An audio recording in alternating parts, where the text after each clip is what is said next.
WoW season's over for the next like 2 or 3 weeks.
Okay.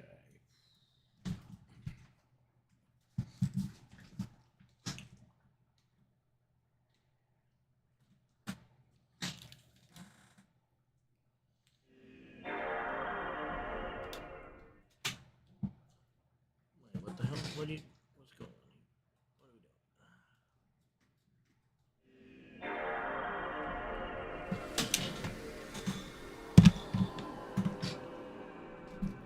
Alright, gotta untangle all of this. There we go. Alright, it's been a little while. Let's see if I remember how to do this. No, not at all. Hey, this controller's been pretty damn good, I will say. This controller has been very nice.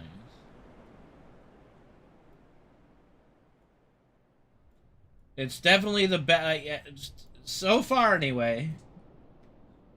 I don't know if my Square Enix Marathon has broken it, but it is the best controller I've ever speedran FF7 with. I will say that.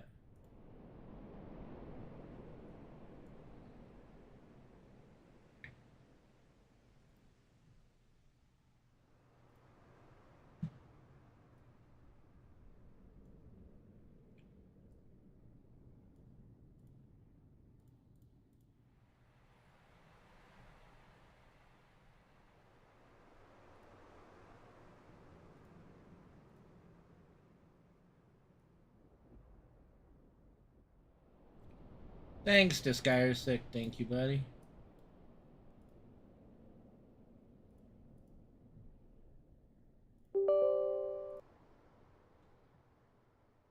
What the fuck? I didn't ask Discord to load up. I closed Discord. Fucker.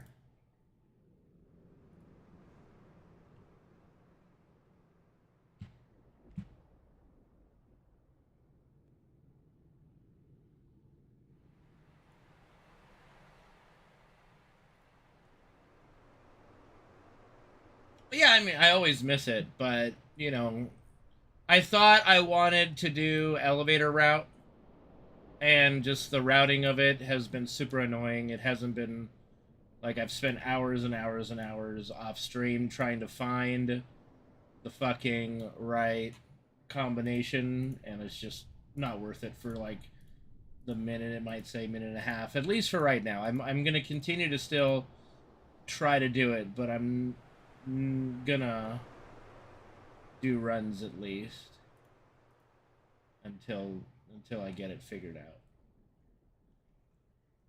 Okay. Aerith staring into my soul.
What's up, Solar? How you doing, dude? Hopefully you're doing well.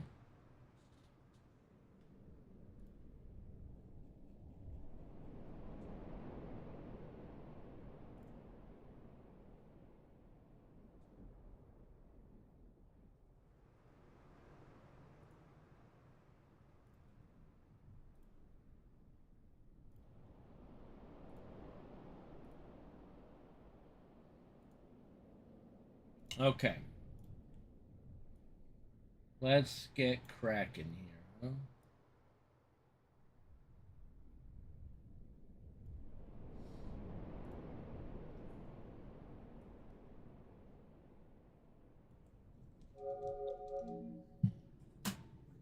Wait, it's probably got disc 3 in it.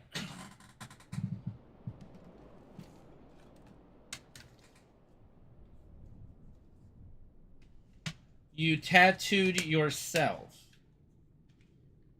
Are you a tattoo artist?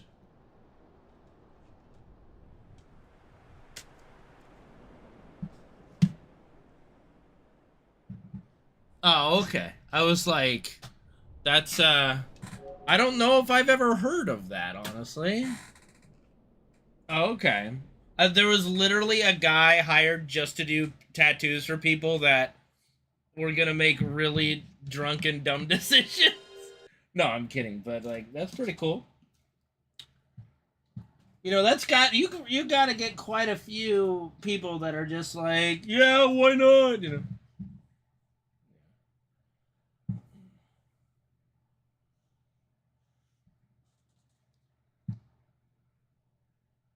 No, I don't think he would share with us if it was a temporary. Plus, you wouldn't really need a tattoo artist for a temporary. Those is like those little sticker, you know. It just makes me think of The Hangover when he got the fucking Mike Tyson tattoo. Like, oh shit. Okay, here we go. Let's rock and roll.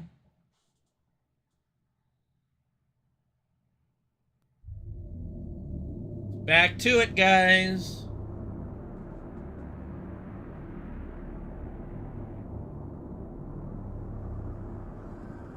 So it was like a lot of small stuff, nothing huge. It's something that you would be able to do quickly, like a really quick one-off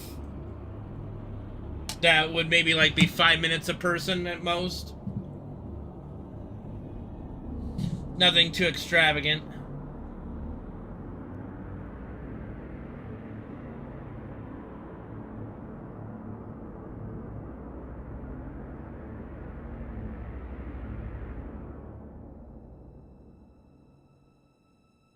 That's good. Definitely don't want to do that.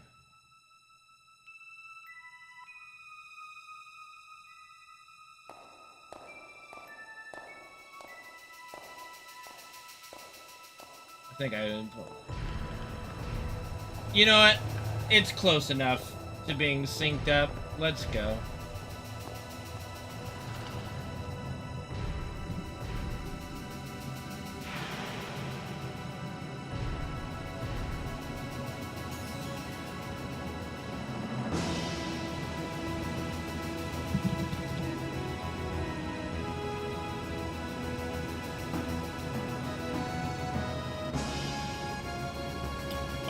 Hold on, something's wrong. I gotta start. I gotta restart. One moment. My monitor's acting up. 1 second.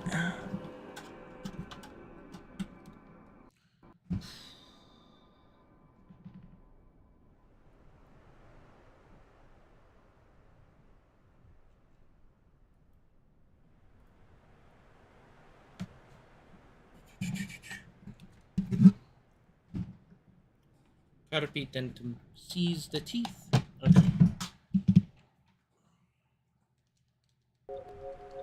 Alright, let's try that again, huh?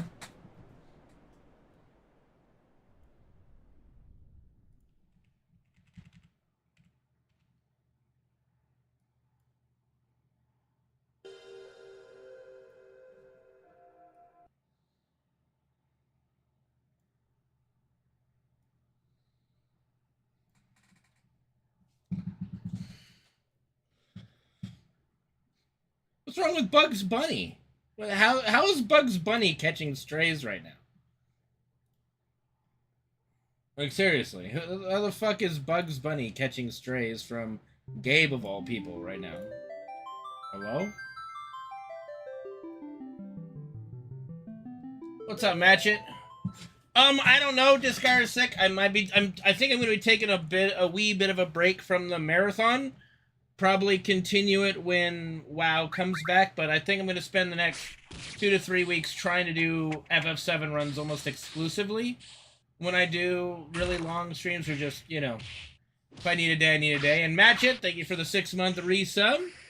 Appreciate it. You're awesome, dude. Marvelous. Hard to believe it's been that long already, but here we are.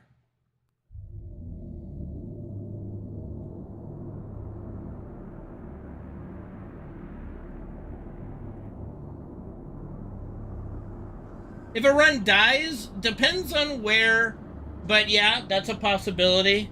Probably gonna do, like, well, the first time my run dies, I've got to do the Ever Crisis story. Haven't done that yet. I've been kind of reserving it to do on stream. If that doesn't happen soon, I might just have to do it and say whatever. But maybe do a little bit of RimWorld, you know, DVD. But the Square Marathon, I'll probably get to Crisis Core, like I said, when WoW raids pick back up in like 2 to 3 weeks. But right now, I just want to kind of grind out some runs for the next 2 to 3 weeks.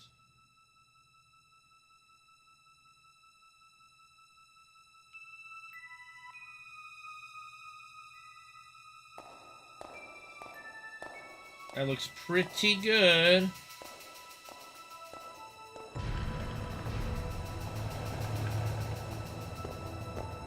No, because that's not how it would be classified.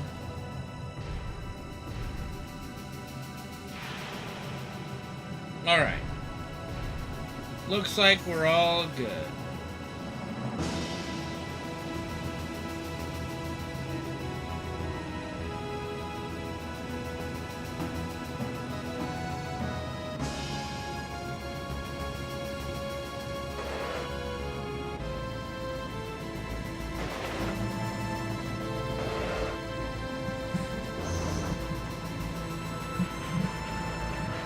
Well, Marathon is doing a bunch of related things back to back to back, which I did do for the Marathon and have been doing for the Marathon quite consistently. Like, we just got done doing FF2, 3, 4, 5, 6, 8, and 8 over the last, like, month.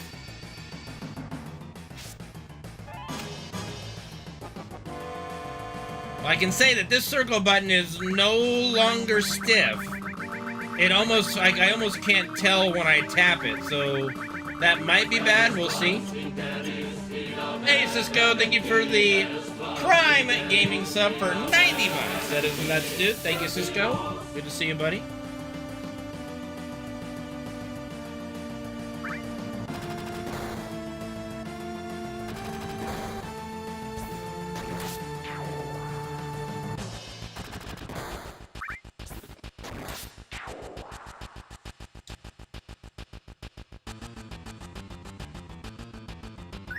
Still feels responsive, so we'll see. Hopefully it isn't, like, gonna be unresponsive.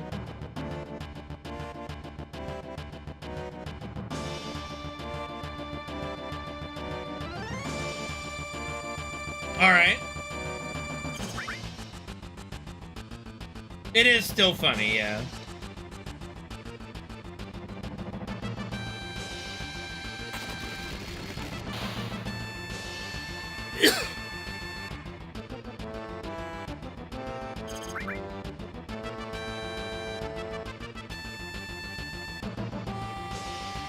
What up, Nick? Thank you for the raid. It's a little early, though, isn't it? You doing okay, buddy?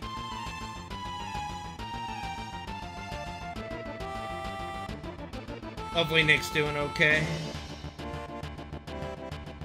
Just tired? Yeah, I feel you, buddy.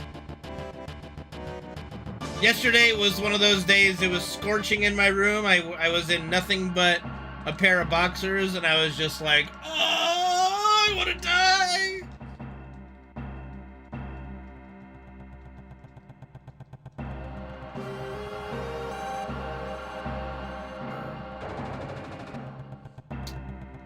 been very fortunate this summer. I haven't really had any bad allergies, and I haven't been taking any antihistamines or something, so...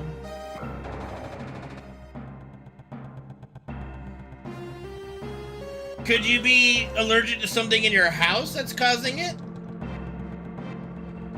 We do have an air conditioning, Gabe, but we try not to use it unless it's a extremely dire situation. A portable AC unit would not really work, and I do have a little tiny portable AC and a tower air fan, both blaring into me. Yeah, we have air conditioning for we have central air conditioning for upstairs and downstairs. But yeah. I mean, it's in California, chat member, so kind of. Yeah, my windows, you can't do a portable AC for my windows.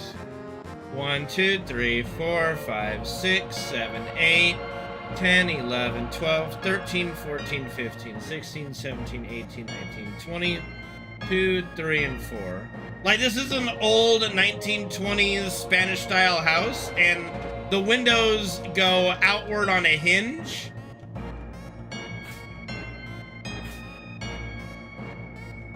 And so there'd be like no, like, you can't really attach a AC unit to that area. Well, yes, I was wearing nothing yesterday except for a pair of boxers, but today is much cooler. It actually even rained today, oddly enough, which is wild. You know, California weather, man. It's crazy.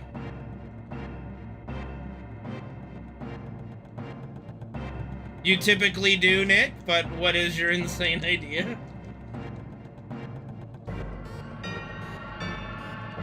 Well, that's kind of what it was yesterday. It was a lot of humidity. Like, my room was literally a sauna. It was very humid.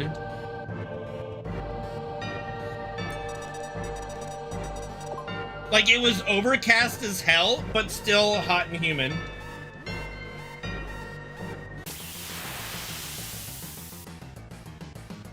Yeah, Gabe, I can't do it. Like, this is not the first, nor will it be the last time it's been suggested. Cannot do it.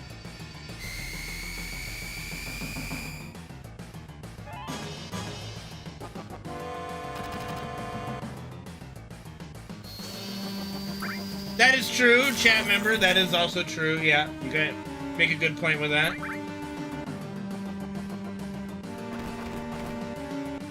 Yes, like, degrees does not make the weather. It's degrees plus humidity minus blah, blah, blah, you know, all that stuff, you know?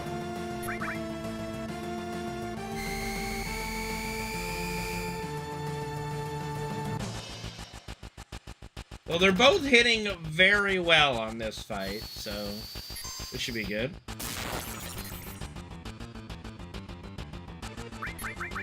I don't think we're gonna get a limit break, though. That might be enough. 66? Yes. Barely enough.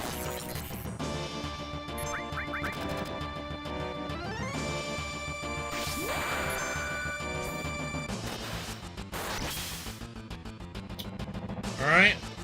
Because Cloud is hitting like a truck. This might be a quick guard scorpion.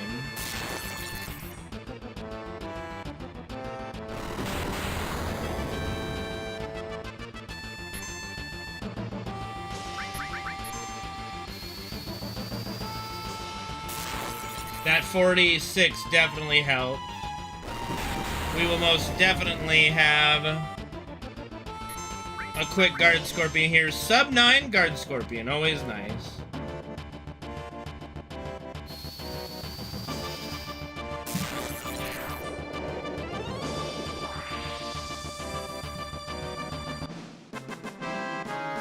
See, I don't know what 30 degrees or 40 in Celsius is.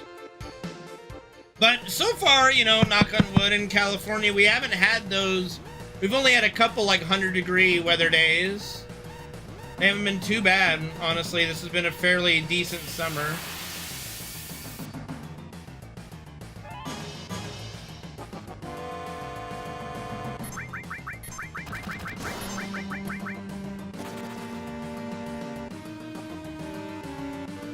2, 3.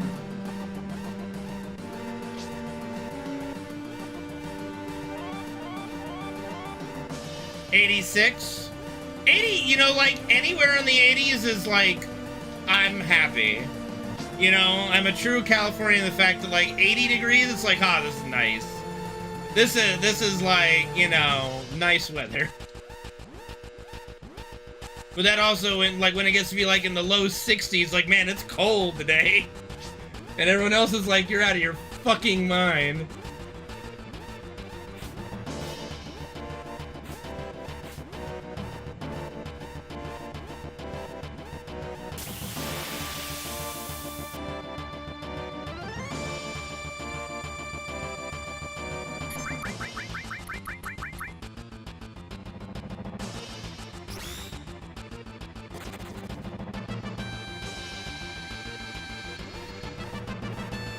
Well, we have that Ever Crisis story I gotta go through, so that would be first. Then maybe some RimWorld or DBD if my run dies. Hopefully it doesn't die.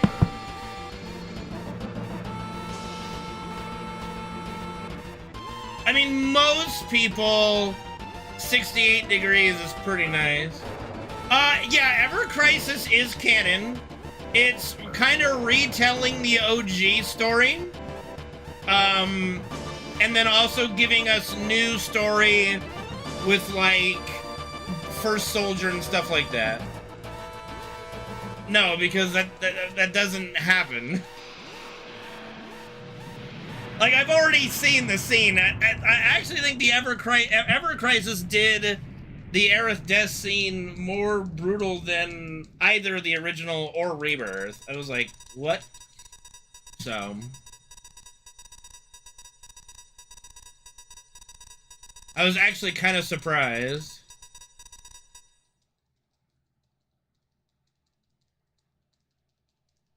But see, what it looks like they're doing with Ever Crisis, they're taking a lot of the designs for the area, like the City of the Ancients, the water area, where, like, at the end of Rebirth, the party is sitting there kind of, you know, bummed and stuff.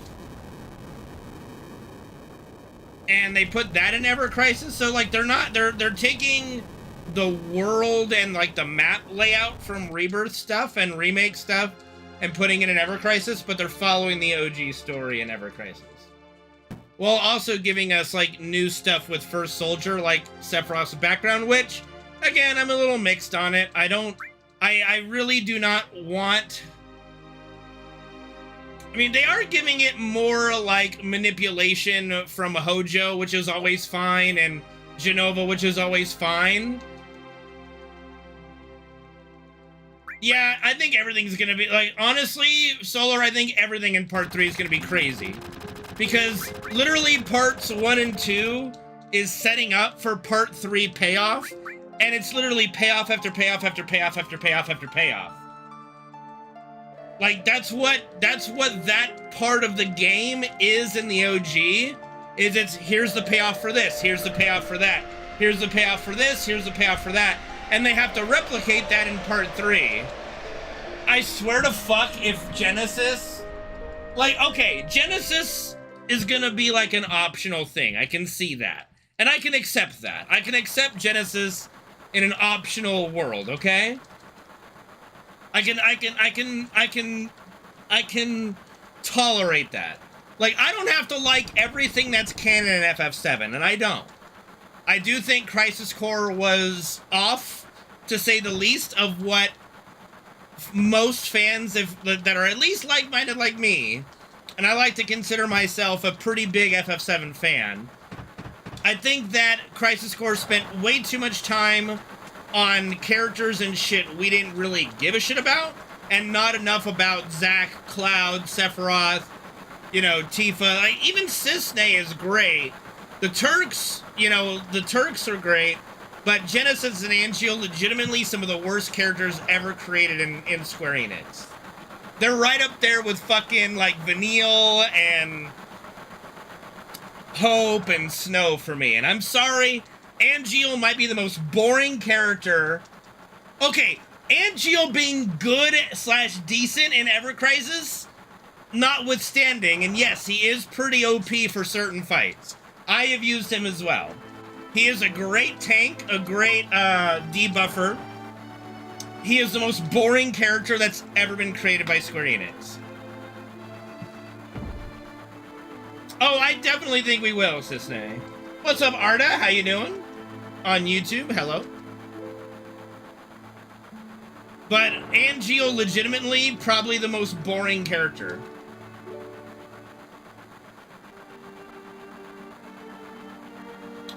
I will say that the younger Angeal is a lot less boring than grown-up Angeal.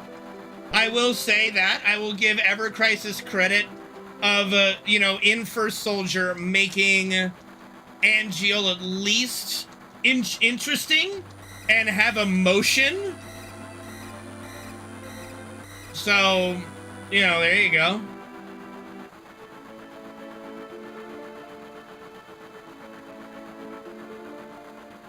And yes, that's probably like everybody's favorite thing about Crisis Core is the Genesis Angeal Sephiroth fight in the hologram. But to me, it's obviously the Zack cutscene at the end where he dies. You know.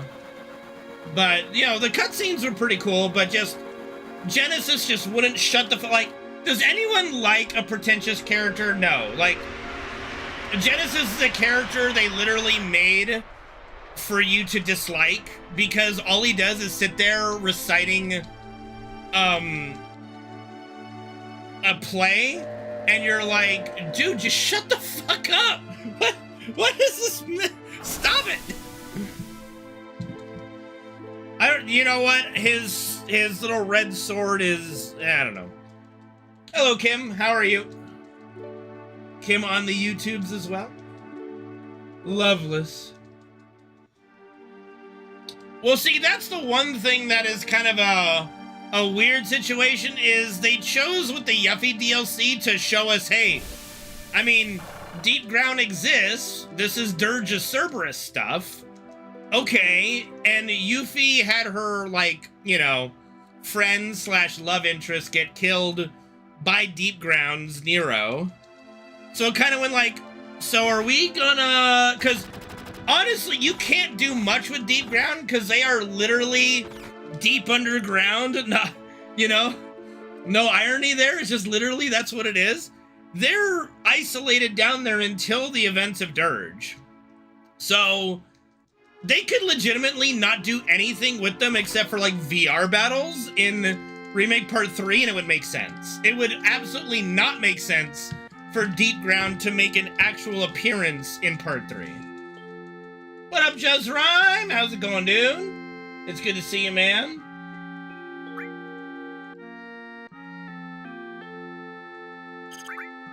Unless they change the story, but many interviews, they said they're really not changing it. They're linking up with Advent Children, which then links up with Dirge. I don't think they're gonna change that. Okay, but to be fair, the Fated Ghosts have been... like, Rebirth really pushed those, like, Fate Ghosts to the sidelines. Like, yes, we got to see a little glimpse of them in the live stream, and I think we're just not, like, there's gonna be a payoff for that, but it's not gonna be major.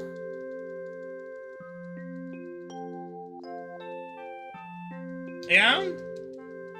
Good busy or bad busy, Jezrime?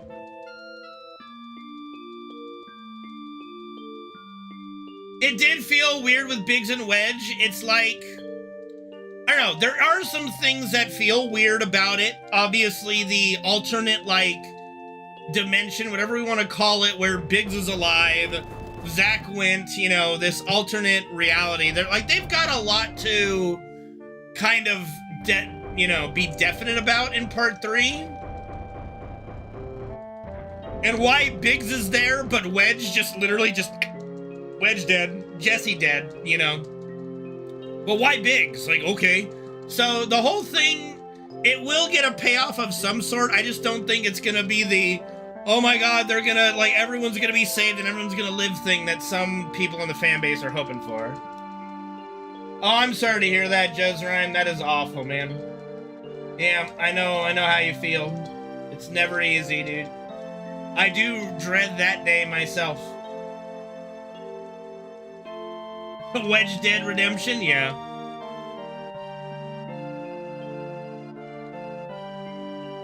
So I just don't think that part 3 is gonna completely circumvent like the core story. Like they in remake part 1 and Rebirth, they have stuck to the same story like 99%, really, like 95, 99%. The only major changes that they made, in my opinion, and these are like actual changes, is the Corel reactor is already blown up, and so it introduced these kind of lesser weapons, which is where we got the Tifa livestream scene. That's a change. All right, that's a change.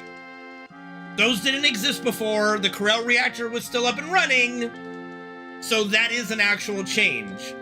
And I think Tifa falling into the livestream, and we get a little mini livestream scene with just Tifa, and she gets a little glimpse of her own past, was really nice. It was my favorite part of the game, not surprisingly, because the live stream scene in the OG between Cloud and Tifa is my favorite part of the entire game.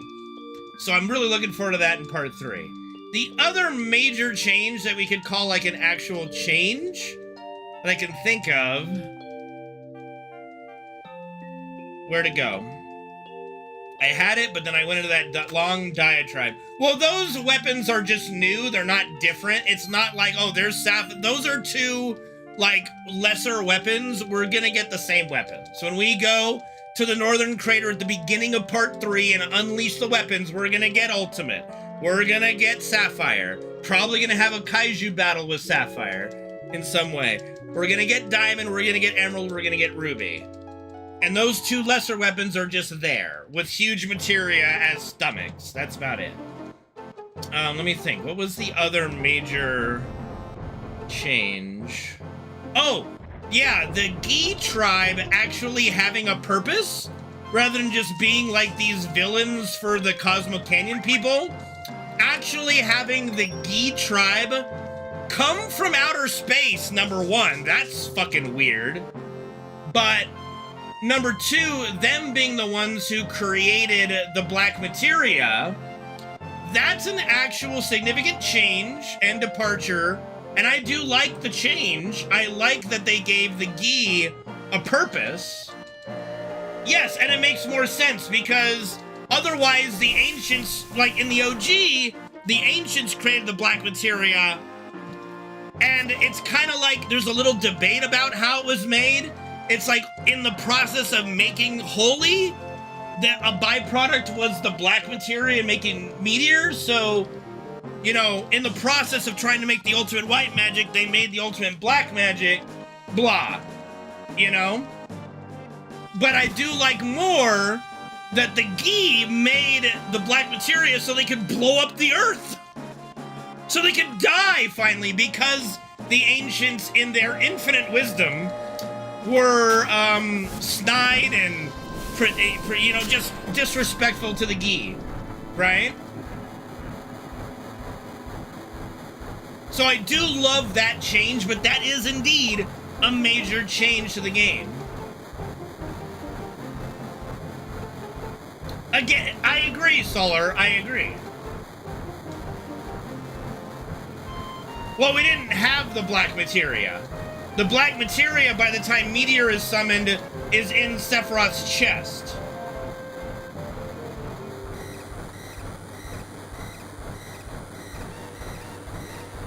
Well, they knew it. I don't think they actually knew it existed.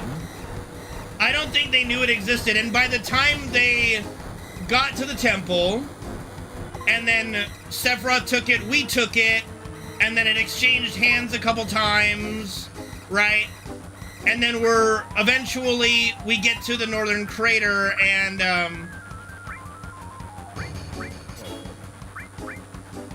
my goodness. By the time we get to the Northern Crater, Shinra's there thinking it's the Promised Land. We give the black materia to Sephiroth, it's now gone. He summons Meteor. We don't have access to it anymore, so we can't use it in the blow up Meteor plan, you know?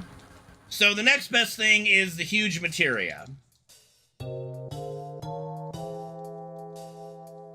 Which I will say, I do like that it, okay, so having the huge materia be in this, like, the core of these lesser weapons, like, how huge they are, okay, they're actually huge materia.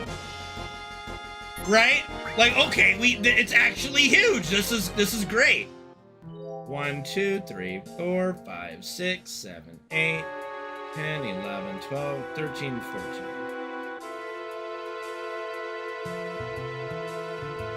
I mean, we don't know what they're gonna say to it. They're gonna, like, when Shinra presents the idea of shooting the, or jettisoning the Shinra number 26 rocket into Meteor, what they're gonna call it, but, you know.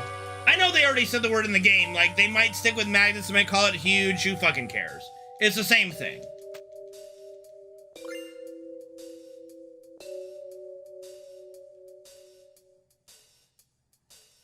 And Yuffie did, like, say, oh, did you see the size of that material? So, you know, it's fine.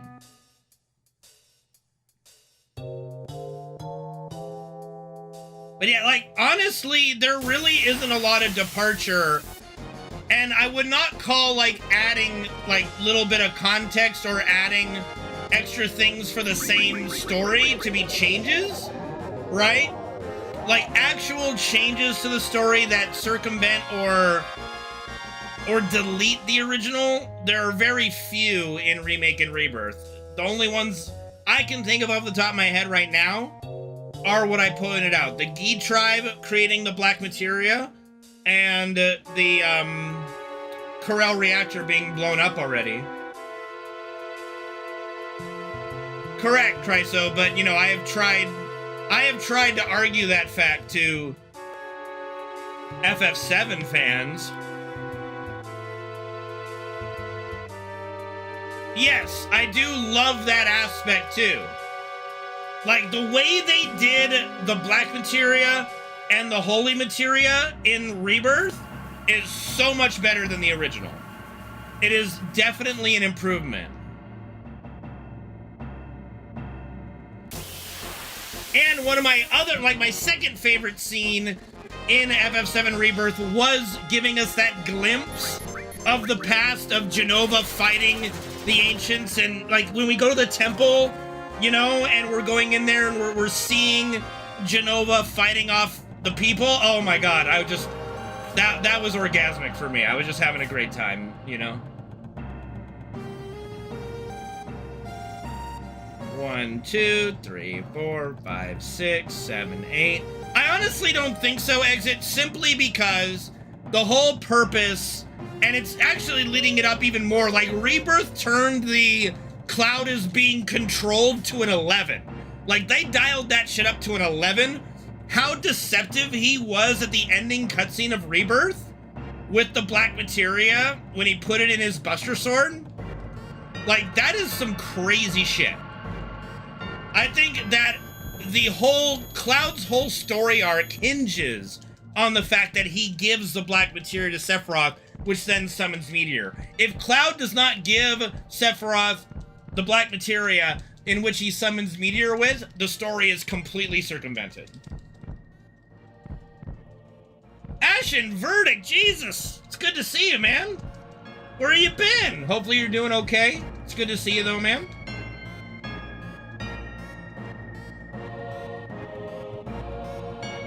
I think we're gonna get at least one more Jenova battle, Solar.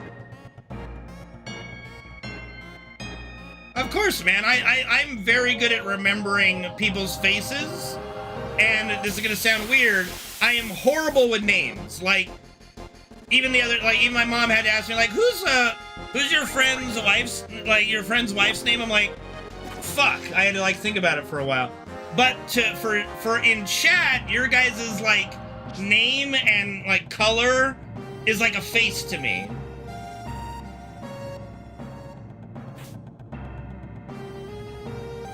If that makes any sense. It's just how I look at it.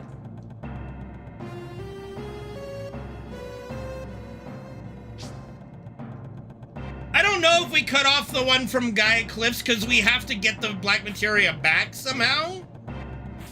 Hold on, let me think about something. We have it. Okay, they already cut it out because that battle with Genova Death was to get the black materia back. We already have it. So yes, that's been cut out. Thank you, Ashen Verdict, for subbing back to the channel, dude. Welcome back. Yeah, I think like the original ending is really important. Yeah. 1, 2, 3, 4, 5, 6, 9, 10, 11, 12, 13, 14, 15, 16, 17, 18, 19, 20. How I think they're gonna do it though is they're gonna make, okay, they're making a kind of a big deal about Zack and Aerith being in this kind of post-mortem, you know, death world. Give me a second and I'll get into that. Okay, so like they're making, so to me, I think the way they're gonna do it, and they made a purposeful showing when Tifa was inside the weapon in the live stream that there's Genova-controlled, Genova/Sephiroth-controlled Whispers fighting what look to be Earth, like literal Earth-controlled Whispers. It's white versus dark, black versus white, light versus dark, all that stuff, you know? I think that we're gonna get something where while Aerith is praying in the live stream to use the live stream to save the planet, Zack is gonna have to protect her. We'll see, Astro. So I do think that there's gonna be an onslaught on both the real living plane and the death plane by the Whispers and Sephiroth and Genova, Hojo, Sephiroth on the living plane, and we're fighting on two fronts. Zack is protecting Aerith, and the rest of the party is trying to defeat, you know, Sephiroth, Genova, Hojo in the living world, and then that's gonna be, I think, the ending. That is my prediction. Yeah. Why do I think FF raids are better than WoW? They're more thought out, in my opinion. The mechanics are more enjoyable to perform, and you feel a greater sense of satisfaction when you do it. My problem with the way WoW raids are designed is it's really not enjoyable to perform the mechanic, and it feels like bullshit a lot of the time when you die because the mechanic was just, it was thrown, like you hit a bomb and then a thing explodes out like far away, you gotta soak it. It just, and there's no consistency, you know. I think that the consistency and difficulty of FF14 raids make WoW's randomness and kind of bullshittery look bad, in my opinion. I mean, I think that the raids are better designed. I think from an enjoyment standpoint, it is better, yes. But here I am, still raiding in WoW, and we had to actually stop raiding in FF14 due to a lot of people not being able to raid anymore, so it is what it is.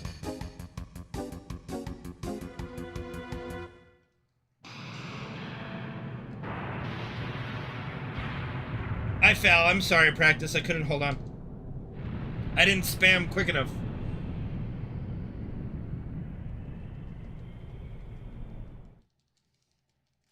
Yeah, there's a lot of things that part 3 of the remake trilogy has to deliver on. There's a lot of stuff from the OG and a few like new concepts that they've introduced that unfortunately for them, they've backed themselves into kind of a corner with that they have to pay off. So it's literally going to be like part 3 is going to be just an onslaught of payoff after payoff after payoff, and we'll have to see if it works. Not to mention, they have to deliver on a high wind flying and submarine traversal. And I'm telling you right now, if the underwater is fully explorable and Emerald Weapon's just cruising down there, I'm gonna be freaking the fuck out. okay, I'm gonna personally be like shitting myself because underwater and me do not go together very well. That is the thing that terrifies me probably more than anything in the world is the deep ocean. It's beautiful. I think it's great. It just petrifies me. Like when I was playing Ark, and like when Kenoi would like come, like Kenoi would usually play with us for like a month. He would do our underwater exploration, but as soon as he was done and he had quit, now it's up to me to go do underwater exploration. Oh my god. Underwater in Ark is the scariest fucking place in the world.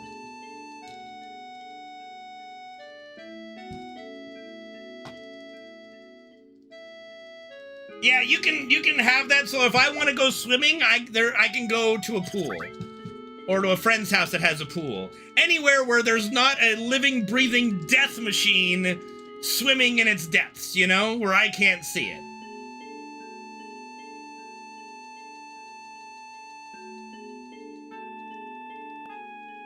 You know what? I think that we're on the train of we're waiting for Ark 2 before we even think about touching Ark again. Dude, okay, that's the thing. Video games that involve underwater and darkness, that's, like, I don't get scared of horror games, okay? I don't. I legitimately, like, I'm very immune to jump scares and horror and shit like that. Underwater, though, that's what gets me. Because underwater is so real. Like playing a horror game like Resident Evil or Outlast or Amnesia, whatever, it's all like bullshit. None of it is something that is really going to happen in real life, right? Like I can detach myself because this is just like Five Nights at Freddy's. Like there's no living animatronics that are going to try to put you in their body, yada yada. So, but underwater, we legit don't know what's underwater. Like, we legitimately have not explored or even discovered half of the species, probably, that live underwater, nor do we know the full depths of the ocean. And it is the most real thing that you can occur is just being, like, underwater. So, for me, it is the most terrifying thing that exists on this planet is the underwater. I don't know if it's going to be that massive, but I do think it's going to be bigger than we think, Solar. Like, the underwater section in the OG was only, like, it was, I would say, a fifth the size of the map. Because there's so much that's cut off.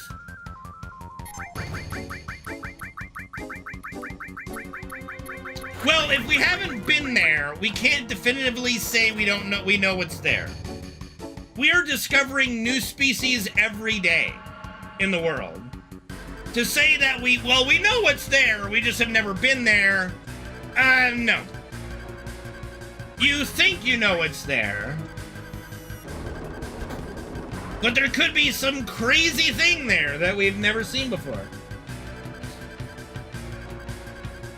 And that's, I think, what makes underwater, it's kind of like space. Like, underwater is the Earth equivalent of space, of its intrigue and just mystery, you know?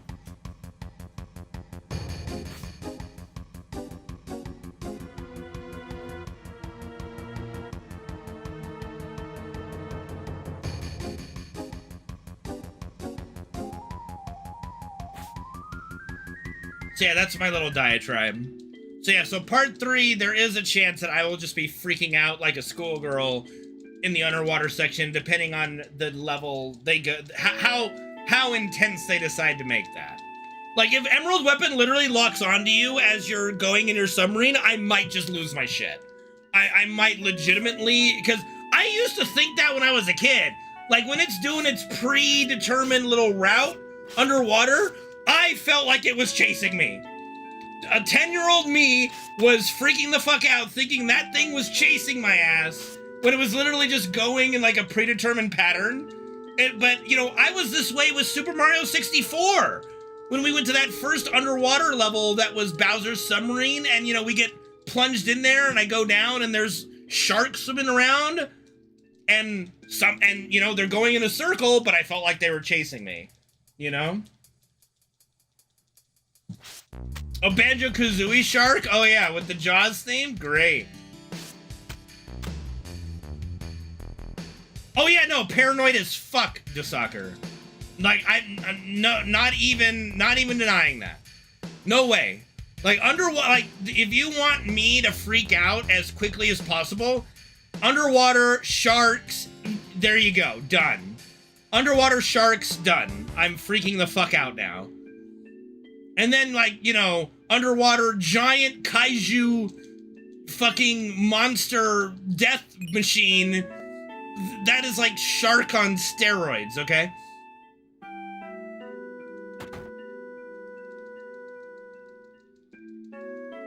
Oh yeah, dude, the fucking eel, oh my god. Jolly Roger, I think I did full playthroughs.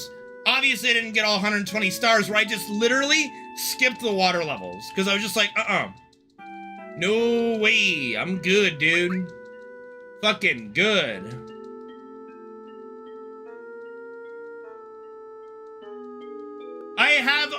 I've gone out to sea in GTA 5. The problem with GTA 5 is the ocean is so fucking empty until you get eaten by a shark. Like, I am a little disappointed with, like, the GTA 5 water is not scary, and it fucking should be. Like, it literally should be. Like, there are so many missions that we would run for that, one heist, the Cayo Perico heist, where we'd go underwater into a submarine. There should be sharks there. You should be having to dodge sharks as you're trying to get into the submarine. Like, missed opportunity.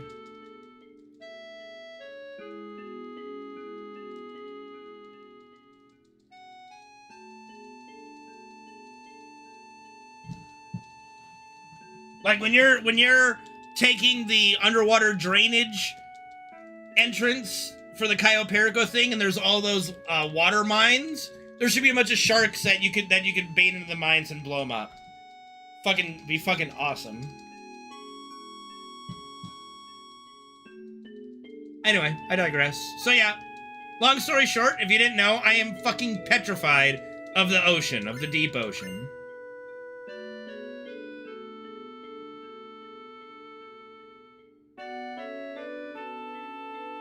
Right, Diggest?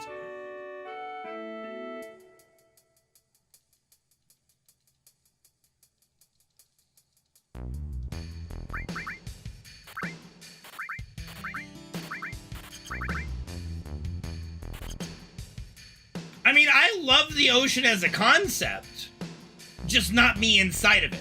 Like, you know, just me plus ocean equals bad.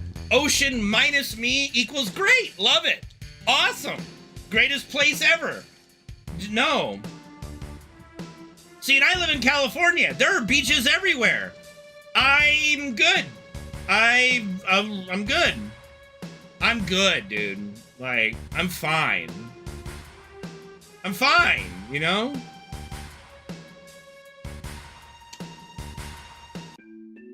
I'm good.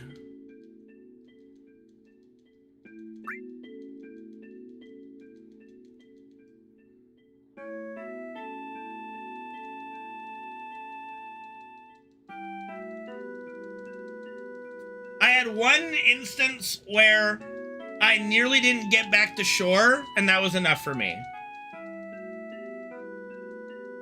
Like, me and this chick were out in the ocean, and the current was extremely, it just picked up extremely strong, and for the life of us, we could not get back to shore, and it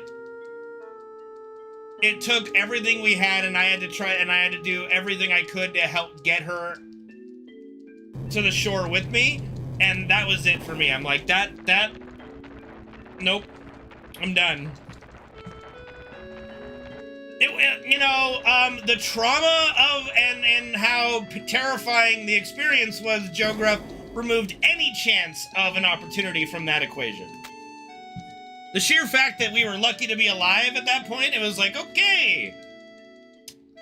Trauma does not equal loving relationship, Just that's a fucking bullshit. Just gonna say. At least not in that scenario. At least not in mine.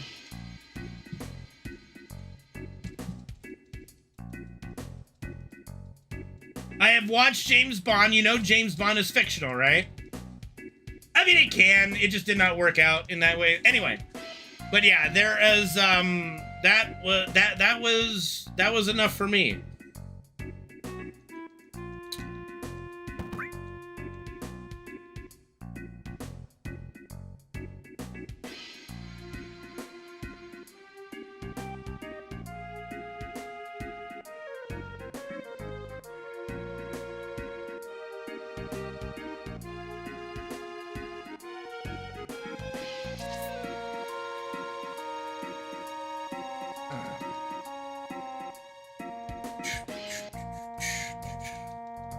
Yeah, but also, look who you're talking to, Gary. My RNG? Come on.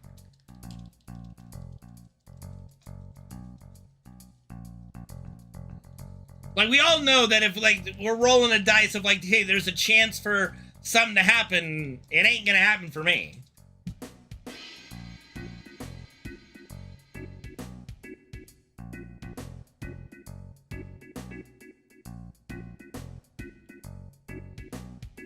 I've spent my entire streaming life defying the odds and RNG gods.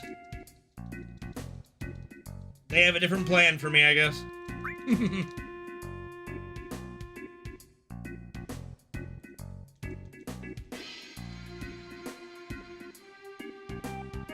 Speaking of, for a D Rust run, this is going pretty good so far.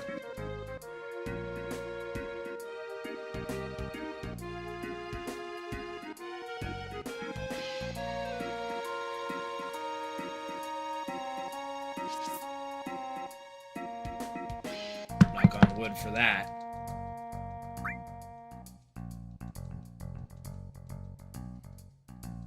Oh yeah, I'm sure it would, bro.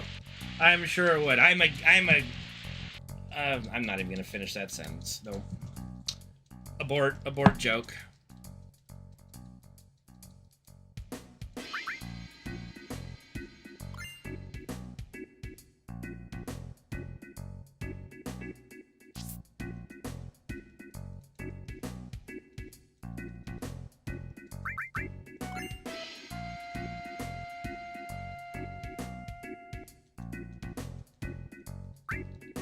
I don't even think that we go have some food. I don't know.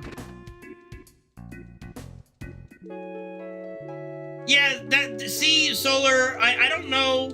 I don't know if, you know, the waters around where you live, you know, are home to some of the deadliest sea creatures known to mankind, but great white sharks are often, not to mention other forms of sharks, are quite commonly found off the coast of California. So, yeah.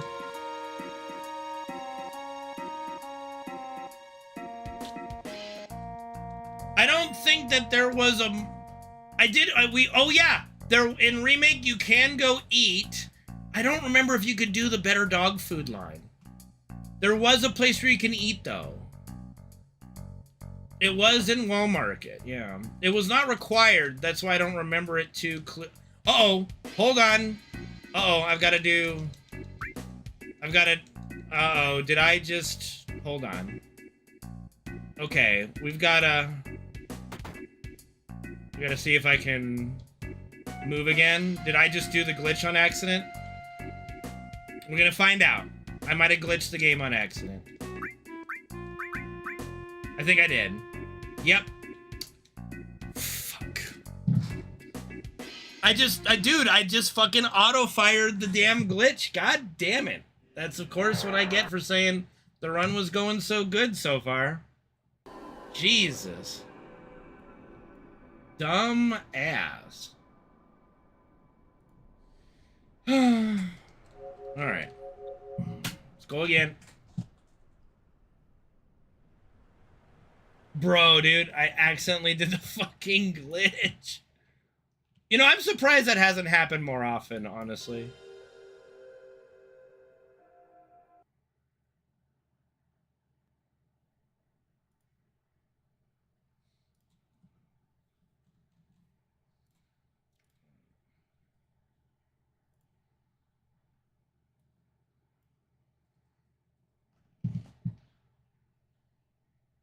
So you guys get baby sharks. So you don't have to worry about a great white shark coming up and just, go! Yummy! You ever watch Shark Week? You see what those things do to fucking animals? God!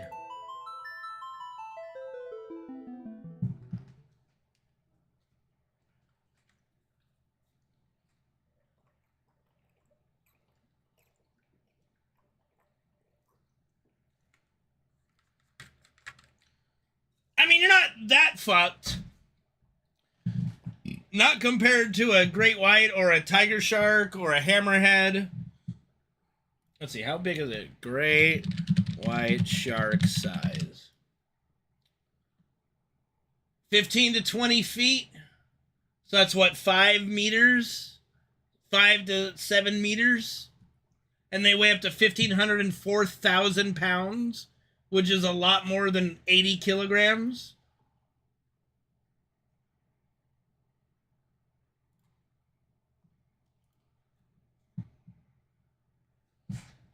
Oh, Jesus, Super Gran Turismo.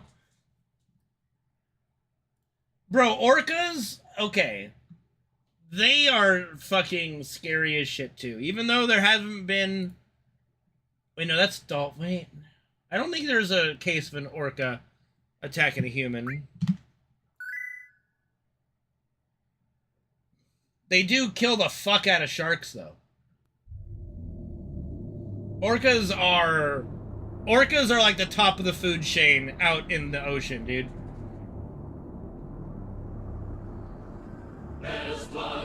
Penguin! What's up, dude? Thank you for the 114-month resub! Oh, are they attacking tourists? Will the Okay. FF7 run? Haven't seen I heard they one were of those attacking since I was a boats. wee Like, they've lad. been attacking boats? Or is that something else? Yeah. Like, they're going after boats in particular.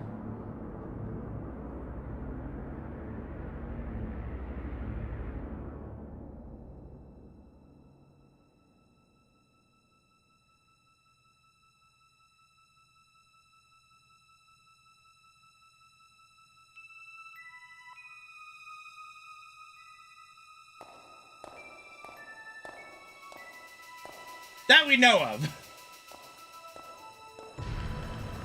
I can say it's pretty definitive, but there's always a chance that someone back in the, you know, early days before people were keeping track of this shit, that some dumbass was out there and got eaten by an orca.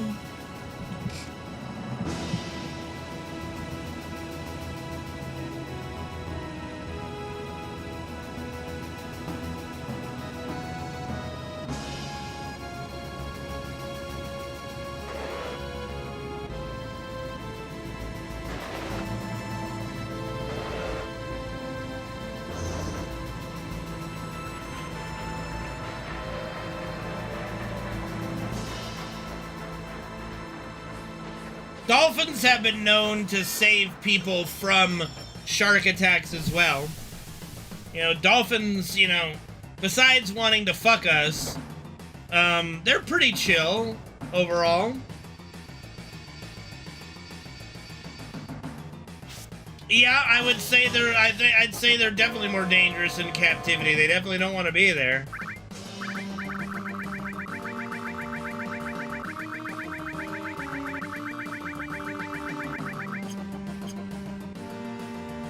Yeah, that orca just didn't like people.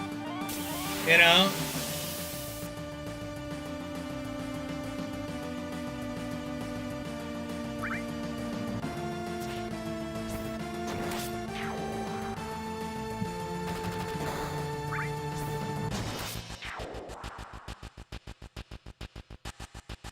Ay, ay, ay. As you should, you fucking flasher. That's what it was, flasher.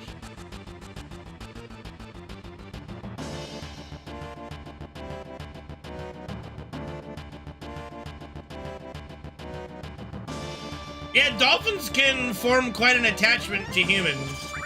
They're kind of like capybara in that instance, except dolphins are actually dangerous.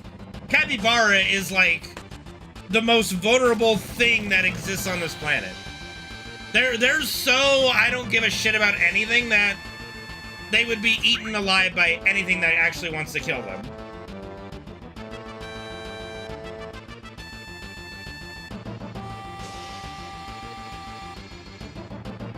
Like, capybaras are modern-day dodos, literally.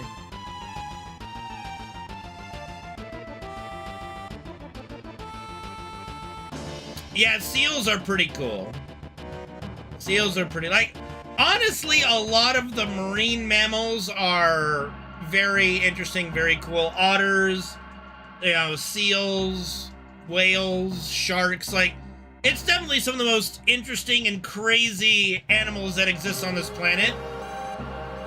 It's just, I just have a problem, okay? My major issue, humans are land animals, and I get it, you know, we survived because of the advantageous nature of our, you know, makeup. We forfeit that the moment we step foot in the ocean. Yeah, otters are fucking deadly as shit. You have to, like, get an otter when it's a baby and have an imprint on you, or you're in trouble. Like, you have to raise an otter from infancy for it to probably not harm you. And even then, you could probably still have that happen. But yeah, like, we forfeit all of our natural advantages the moment we step foot in the ocean. That's probably what terrifies me the most about the ocean. He's like, I am the most vulnerable piece of shit here. Oh god, fuck chickens. Oh goodness. Rats with feathers, if you ask me.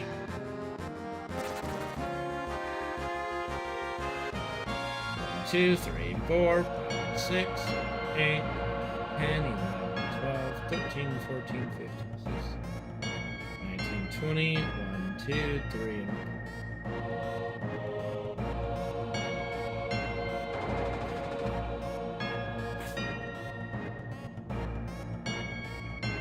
Yeah. Me too, Deadeye. Literally the last hour of this stream has been me talking about how much I am afraid of the ocean.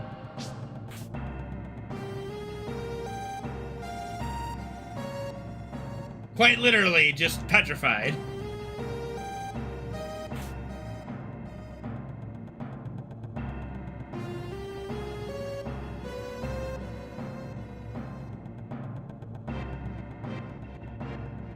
I'm not that curious, Matchet.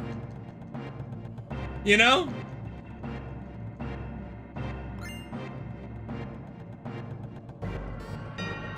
Like, it goes down to that. Now, while it was a tragic situation, to me it epitomizes our ineptability when it comes to the ocean, is that fucking, what, submarine crew of, like, 10 ultra-rich people that, you know, wasn't properly tested and they all just got destroyed, you know?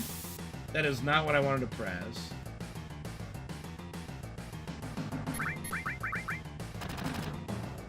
Like, whatever that was.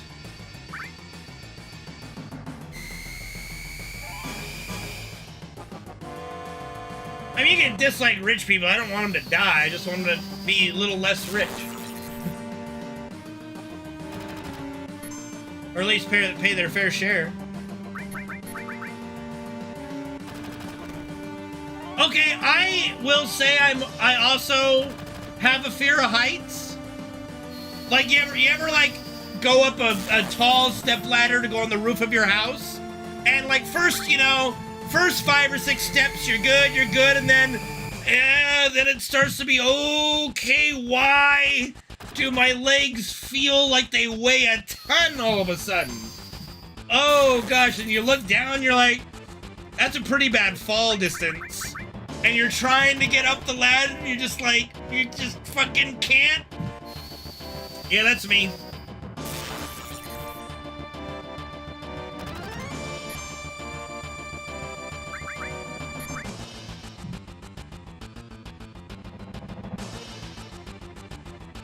Oh yeah, no, I am fully anticipating Emerald to make me shit myself. We were literally talking about that just a moment ago.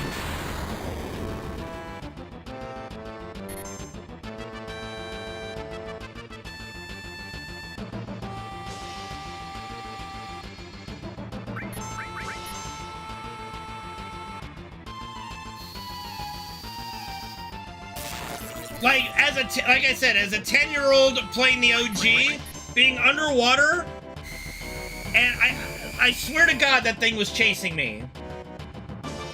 And it was scaring the bejesus out of me. And the sound effect, I know it's just the fucking, like, bolt sound, but just the sound effect when you run into them, you know? I'm like, oh my God.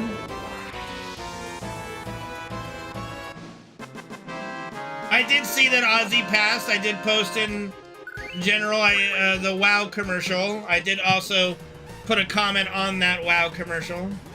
Yep, Ozzy Osbourne is no more. The Prince of Darkness is gone.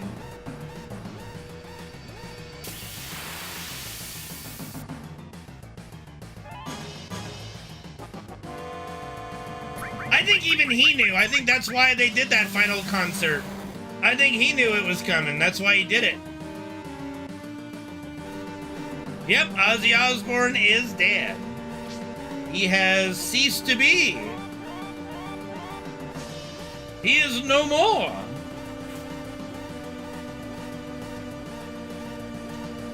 You know what? That's a good point, Tasha. He did kind of have every fucking... That was kind of like the show of all shows. Yeah. All I can think of is the WoW commercial when they're saying, it's like, I'm Ozzy Osbourne, and I'm the Prince of Darkness. They go, the Lich King is the Prince of Darkness. Well, you guys might be on the fucking crazy train, but I've been the Prince of Darkness since 1979. And I'm like, Jesus Christ. Like, that just made me think, like, 1979, and he had his final concert, like, 2 weeks ago. That's fucking wild. That is a crazy train. Yeah, he drowned. I want to know what the fuck happened. See, that's why water terrifies me. Motherfucker drowned at a family party. Like, what? Ozzy was not that old. He was only 76. That ain't that old these days. You had fucking Jimmy Carter live to be like 100, bro.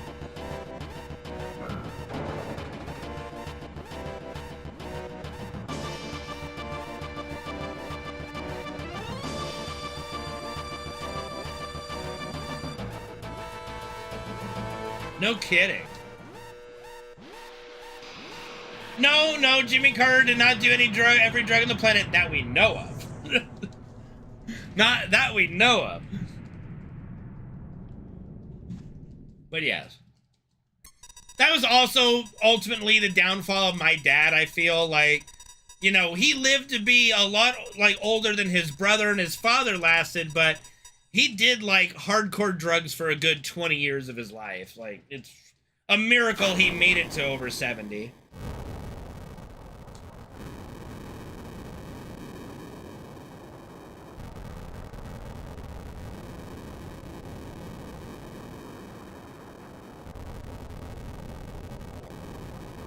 It is good considering it.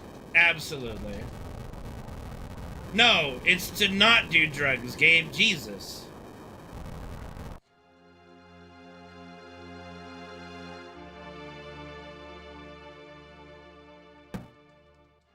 And it's no coincidence that every fucking celebrity he did drugs with died at an early age.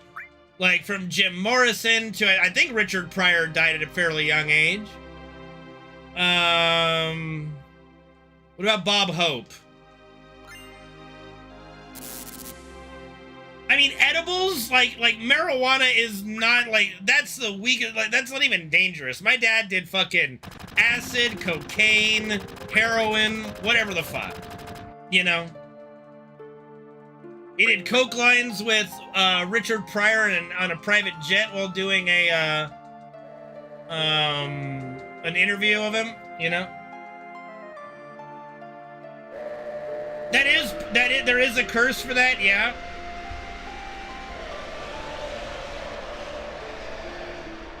No hope.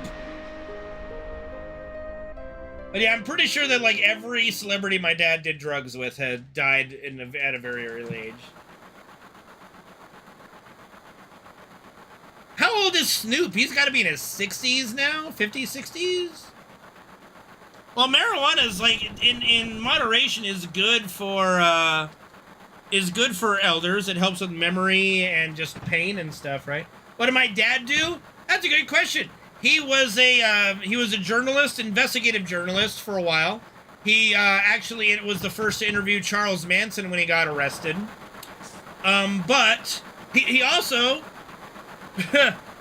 he worked for the LA Times back in the day, and he was given a month vacation in Hawaii to do a story on marijuana growth and the effects of marijuana in Hawaii. My dad and he got to take his best friend Chaz with him, and we have pictures from that trip. They look like they were having a blast. But they literally got all expenses paid trip to go smoke weed for 30 fucking days in Hawaii. Well, Chaz was born in the 40s. I mean, not quite a 70s name, but it was like my dad was born in like in the mid 40s. Same with Chaz. So they went to do that. But then he was also a reporter for music. So, you know, when Jim Morrison and the Doors were just starting out, they would perform at a club called the Whiskey A Go-Go down here in downtown LA.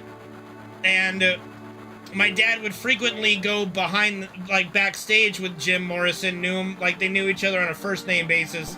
And they'd be doing drugs, you know, while talking music. That's just what you did back in the 60s, 70s.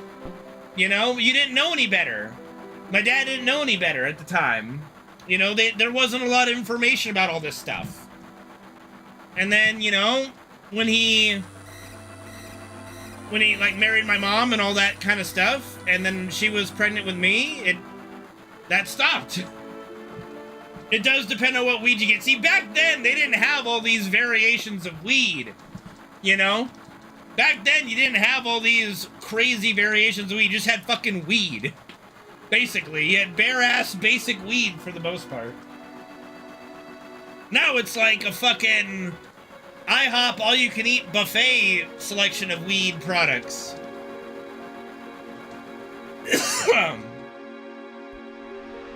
So yeah, my dad was basically an entertainment journalist. He rode in a private jet with Richard Pryor to do an interview. He rode in a limousine with Bob Hope, and they always did drugs. That was just what you did.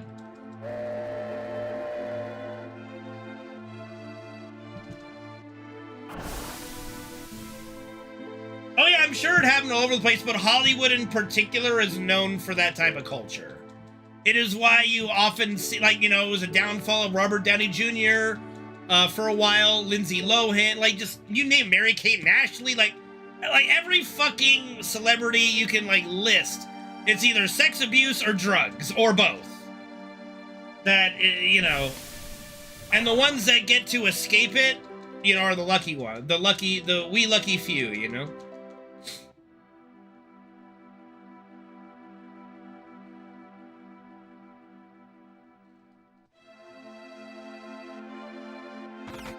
That does not shock me in the slightest, Solar.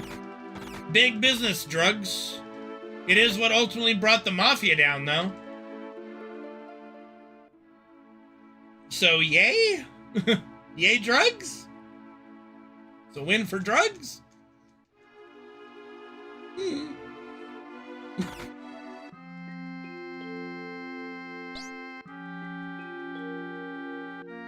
It was just a different time, and my dad would always tell me stories about it, but, you know, he would also tell me that if he ever caught me doing this shit, he would tie me to a chair and not let me move.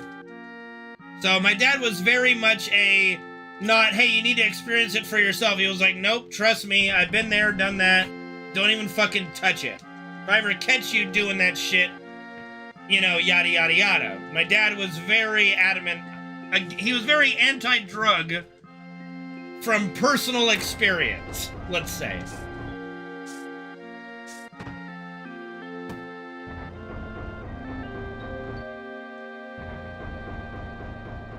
Ended up casting Bio too.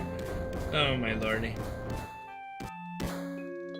Oh yeah, of course. No, I owe my dad a lot. You know, I was never a curious kid. Like, I'm a very curious person, and my imagination runs wild like crazy on all kinds of stuff. He made it very clear this is not something to even get involved with at all.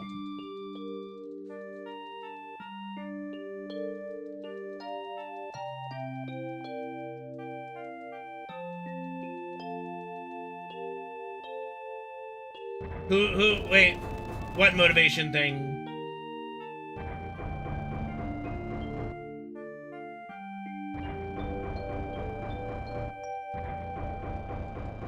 Oh, okay. I was like, wait, did I miss something? I missed something, yeah. Oh, I don't know, like, I know some friends that got really lazy on marijuana, but then I also know some friends who got a lot of motivation and more energy on marijuana. So I think it just depends on the person. I think it also depends what they're doing it for. Like, are they doing it just to smoke weed and get high and be lazy? Then yes, they'll be lazy. But some take it to reduce pain and actually have more energy, and when you don't feel pain and you have more energy, you want to do stuff. I can see that for sure, Tasha. I can see that for sure. Yeah, I mean, if you're in a lot of pain all the time, and it helps you relieve your pain, you actually feel more energy and motivation to do normal things because you're not in so much pain. You know? It has been a while now, Tasha, yeah. You know, 3 to 4 WoW expansions ago, yeah. Gabe is a little bit of a child, we know that.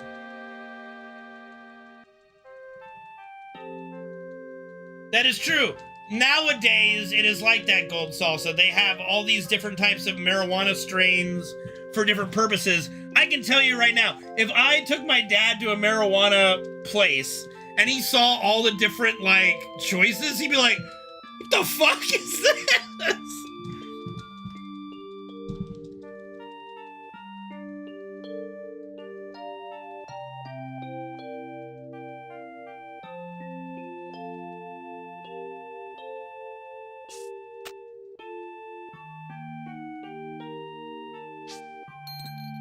Squid Boss, Squid Boss,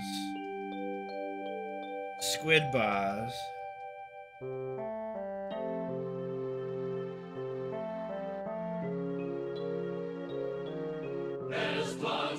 Oh yeah, I think I know which one you're talking about. Copter, what's up, dude? Thank you for the 55-month resub.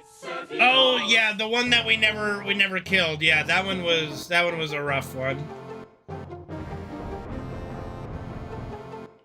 I don't care what they fucking say. Even though I did not interrupt on time, there was no way we were killing it on that one pull we got downstairs. No, it wasn't Azad. Captain Tempe, thank you very much for some of the channel, dude. Yeah, it was like Ozkra, Uzark, Ozma. No, not Ozma. That's something else. I think it started with an O. I don't remember.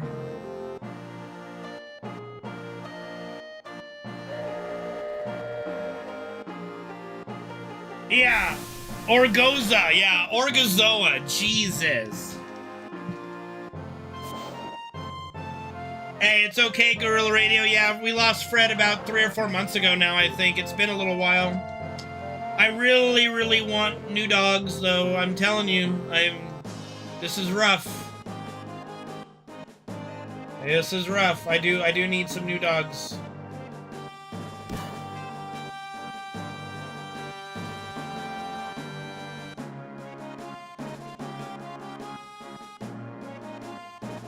I did not mean to say rough as in like rough, but yeah. A cat? No way. No fucking way. I don't dislike cats, but our area, not the best for cats. Well, there'll definitely be some mixed breeds.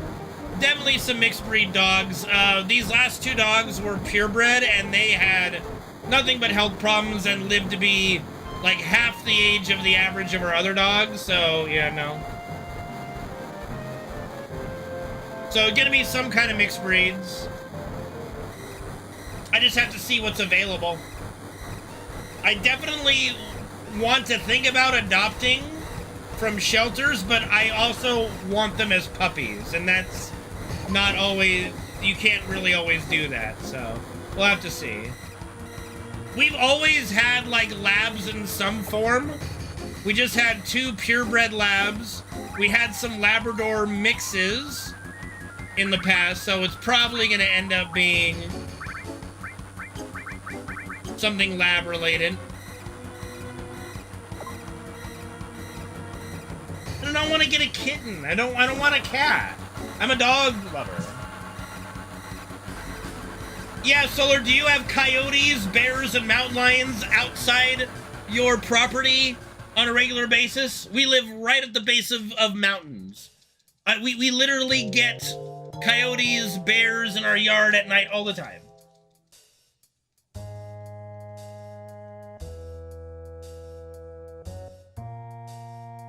We have deer and rabbits as well. We had a family, a young male deer, a young female deer with their 2 babies. They looked like they had to be twins because they looked to be the exact same age and like height, weight, all that kind of stuff. We just had those yesterday. Took a few pictures.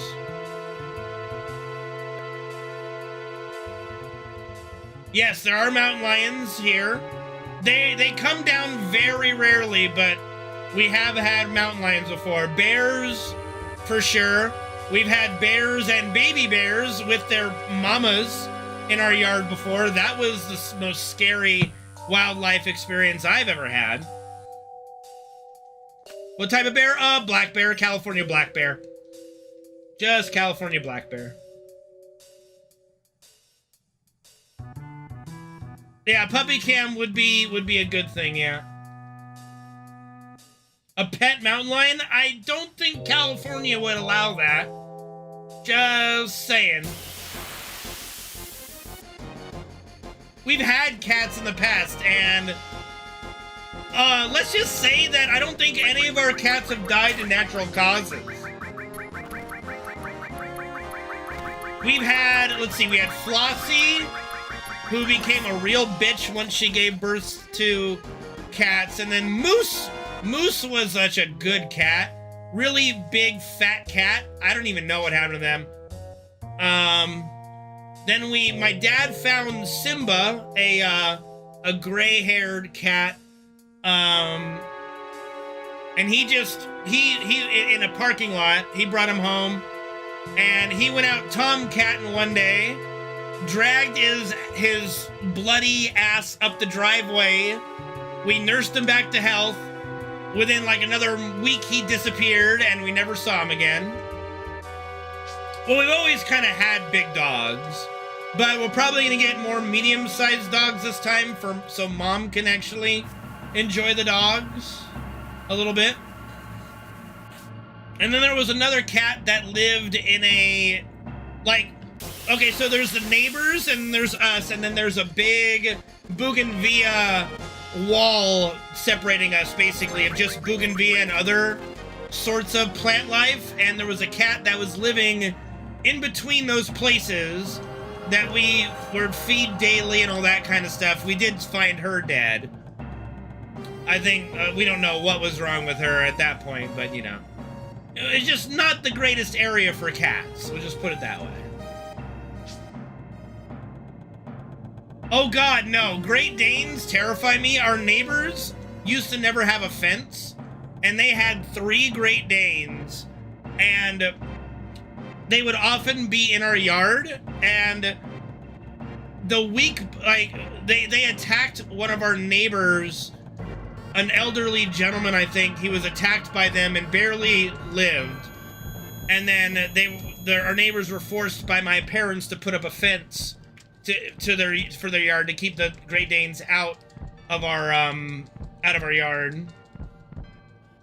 I don't want to move. I like where I live. I like my home. I'm thankful we don't have ducks in the area. No ducks in our area. We do get quite a lot of pigeons and blue jays, though. And crows. Lots of crows.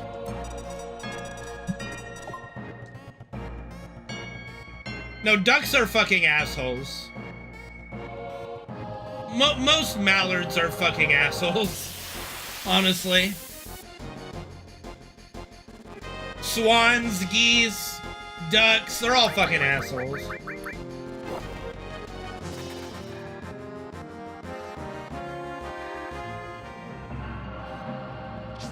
Jesus.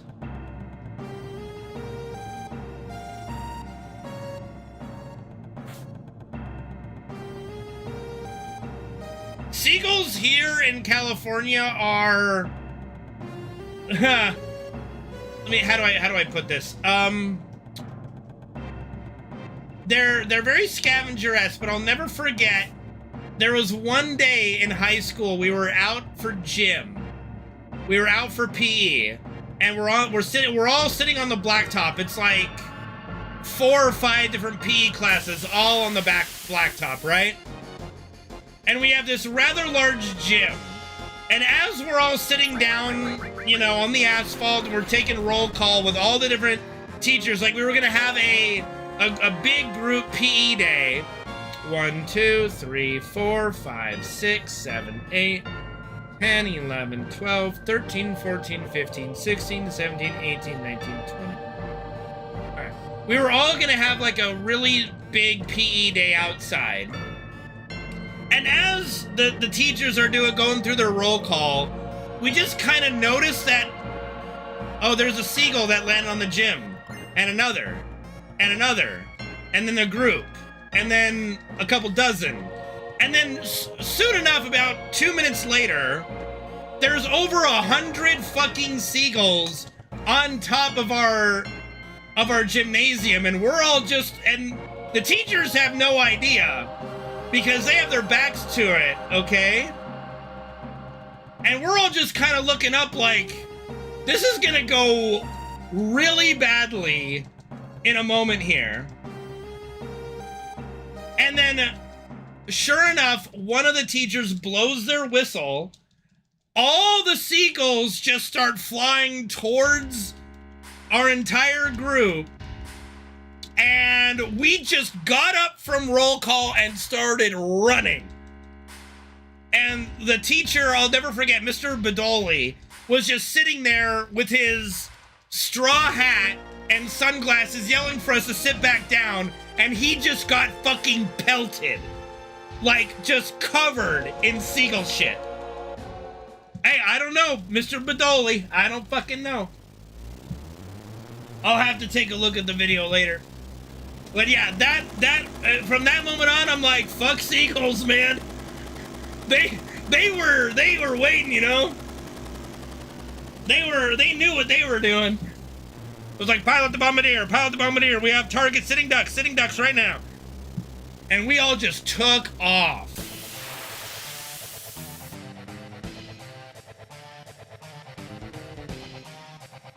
Some of the students got like seagull shit in their mouths. Oh, it was awful. Like, luckily nobody, like, as far as I know, suffered any kind of major illness from the incident, but let's just say there was no more PE that day.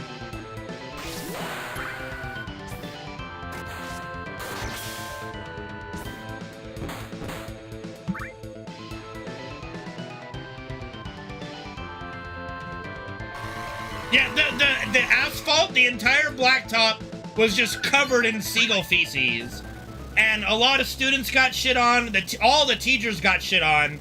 I got away because I was one of the first to get up and just dart. I was not having it, dude. I was just like, I've seen this, I've seen this in an Alfred Hitchcock movie. Alright, I've seen this shit. I ain't living through it. Like, I'm getting out of here. So I took off. And then a lot of other students started taking off, and as soon as the seagulls started taking off, everybody ran. Oh, it was just fucking cinema, dude. It was pure cinema, but God, was that crazy. I'll never forget that day as long as I live. If I forget that, I have Alzheimer's now. If I ever forget that day, I now have Alzheimer's. That's my Alzheimer's test. I forgot about the seagull pooping incident in high school. I have Alzheimer's. That's my litmus test.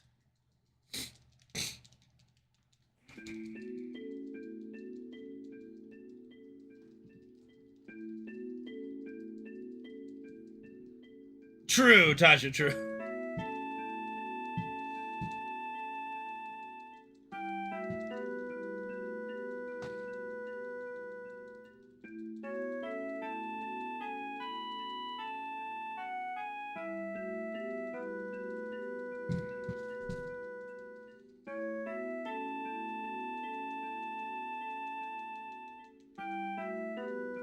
I don't charge it with an LT and I spotted for you last game.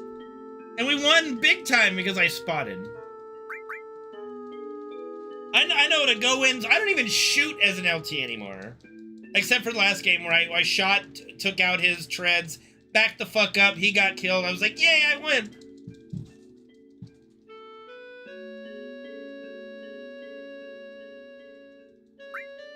Leroy Jenkins.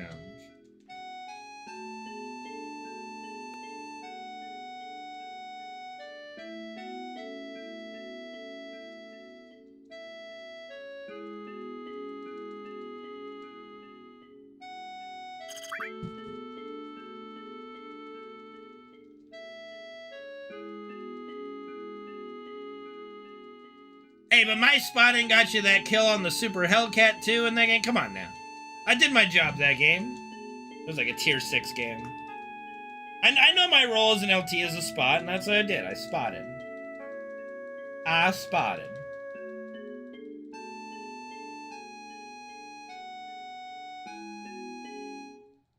Okay, that was a tier 9 game? I wasn't even LT in that game. I was a medium. And you got killed. Well, you didn't get killed, but you almost got killed because you're trying to beat, like, the ELC was shooting you from behind. Guess who died trying to kill the ELC? It was me.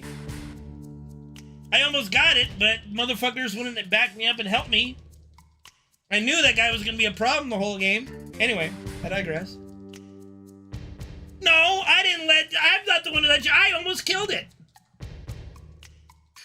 Turk song is very good, yes.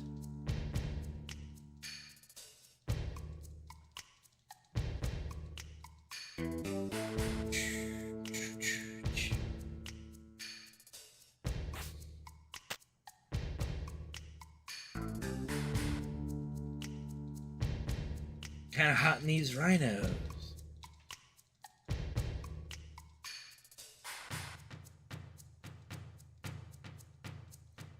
Alright, maybe the long sleeve shirt was not a good idea.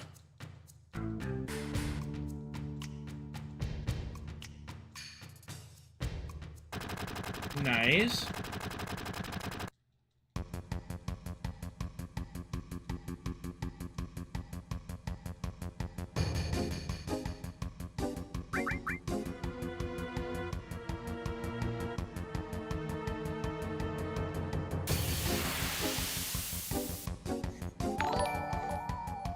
Whoa, what's up, Geeky?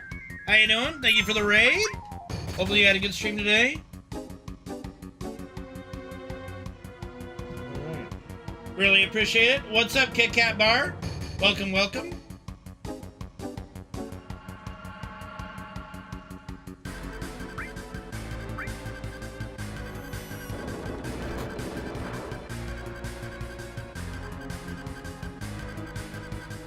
Good, good. Glad to hear it. Thank you for the raid, and welcome everybody. Hopefully you enjoy FF7.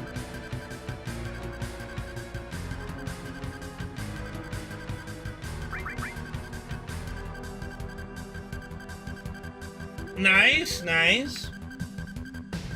True RNG. God, what the fuck even is that category? Cutscene remaining? Like, what even is that category? CSR.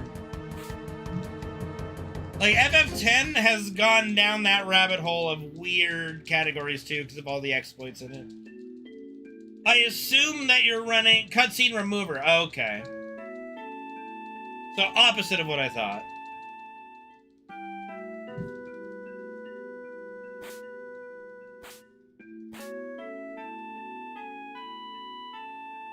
So basically, you don't cheese the whole game, or the RNG of the game. You do get some randomness, right? But you still remove the cutscenes, which is a big part of the game. A large part of it, yeah. I think the Titus Lab is considered a cutscene, so no. Yeah, no cutscenes. Honestly, here's the thing about FF10. As a speedrun goes, like, the combat is not, you know, is not amazing, but it is still enjoyable. Like, the speedrun, the point of the speedrun, in my opinion, as a fan of FF10, would be to watch the story, and the battles are just kind of a means to continue the story, right? But I think that it, like, even though it's not that much faster, spamming through the cutscenes and cutting everybody off is still quicker than just if there was no difference between spamming through the cutscenes and just letting the cutscene play, I might consider speedrunning FF10. Like, if you could just let the story play out and just get to enjoy the story while doing the speedrun, it might be an enjoyable run to do. But it'd also be like 10 hours.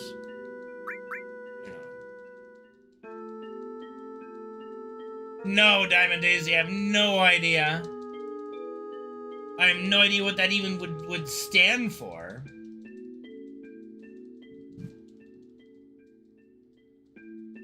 That's kind of one reason I don't gravitate towards speedrunning modern games, is you just skip every cutscene, so it just becomes a battle simulator, you know? Yeah, that may, like, over half the game is cutscenes, yeah.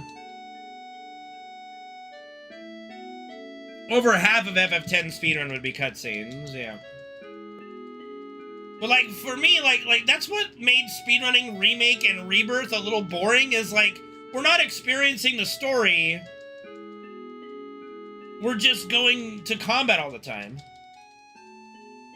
I mean, not really, Deadeye. Like, we're still seeing every cutscene, you know, and if you're quick enough, you can read it. Like, I can read the text boxes, you know, as I'm skipping them, like, if I really pay attention. But you're still at least seeing the story, right?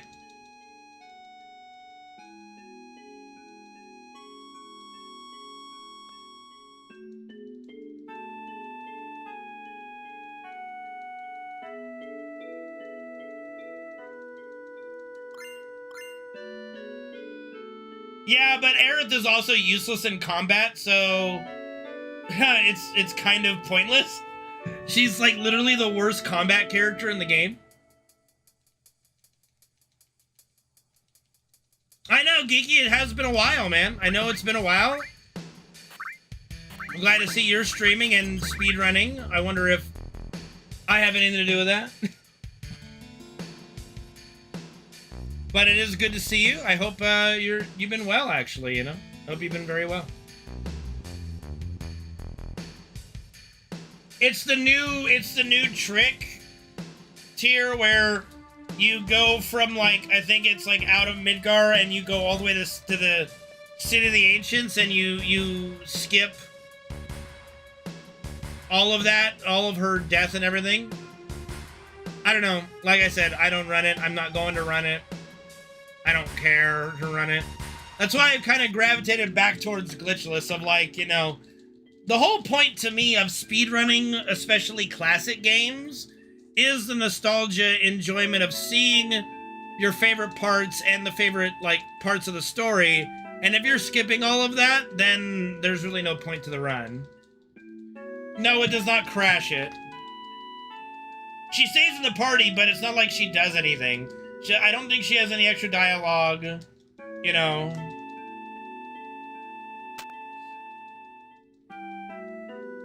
Does she soft lock if she's in the party at the wrong time? I can see that.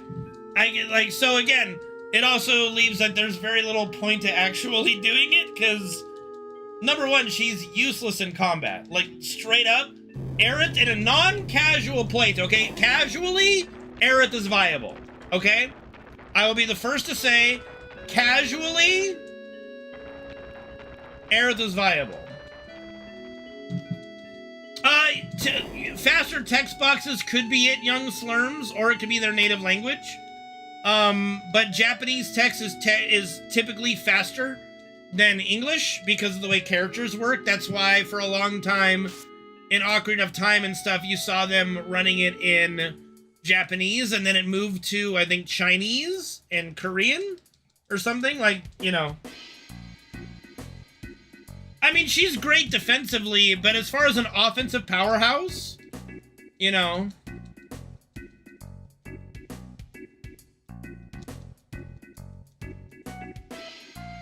I mean, I can understand that, Diamond Daisy, from a viewer standpoint. I'm just speaking as a runner standpoint. It gets, you know, very boring very quickly when you're, like, honestly, with the new skipping Demon's Gate, it just makes me go, well, what's the point of even doing the run anymore? You know? Like, where's the danger coming from? Just carry armor? You know? I mean, that's it, like, again, casually, you know? Like, if you're using limit break of Aerith's to boost the other two limit breaks, I mean, limit breaks are not that amazing until you get to, like, Meteor Rain, or all, like, you have, like, all of Tifa's slots in a row, you know, or you get to, like, other people's level 3 limit breaks. Like, honestly, level 1 and level 2 limit breaks are pretty mediocre. It's only in level 3 that you start getting some really good limit breaks. But, like, Aerith is viable in a casual play, but in a speedrun setting, she is absolute trash. She offers nothing. She would be viable casually in Disc 2 and 3, yeah, she would be great. Great defensively, have very good... She would be the perfect Ultima user. You would just throw Ultima or W Summon, Quadra Magic, whatever on her, you know?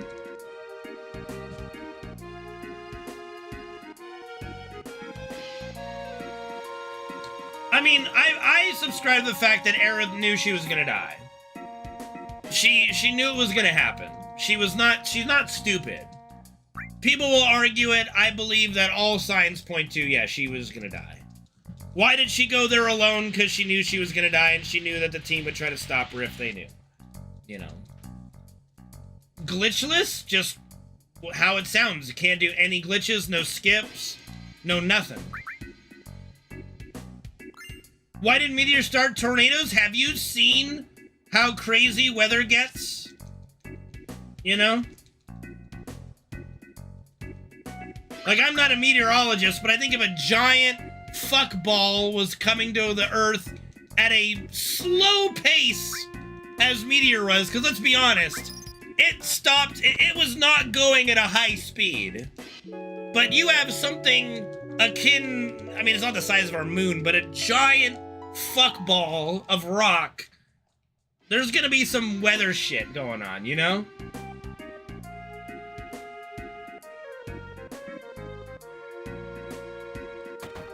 Well, they basically, what they did that I think was really smart at the beginning of Rebirth is they had that conversation with Red and Aerith of their forward knowledge was completely wiped out.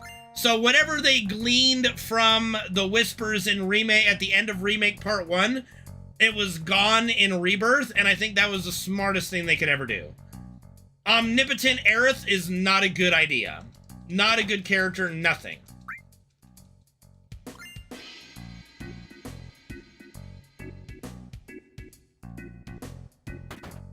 Oh yeah, that is also true. Like when the spaceship crashed into Meteor, it blew off a chunk, but it was like held together by magic or some shit. Like, you know, There's gonna be some crazy weather coming from that, you know?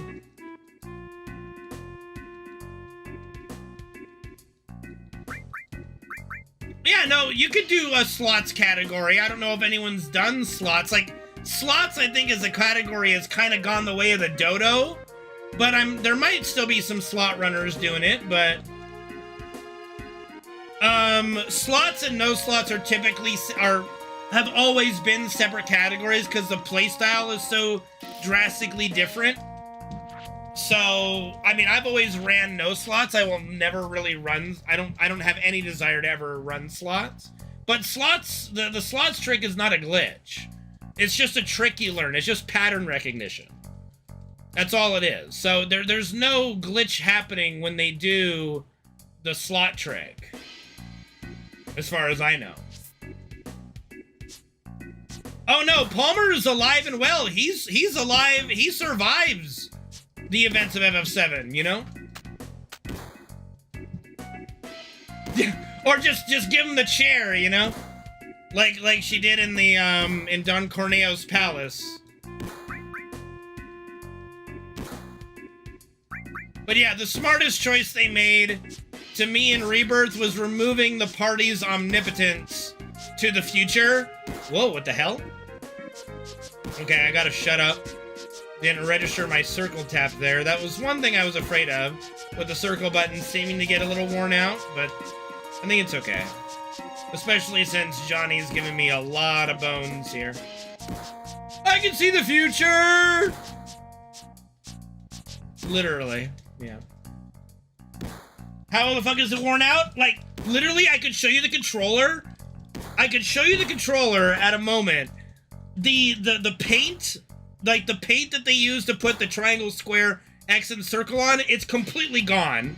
While all the other three buttons are still perfectly fine. Thank you, Crimson.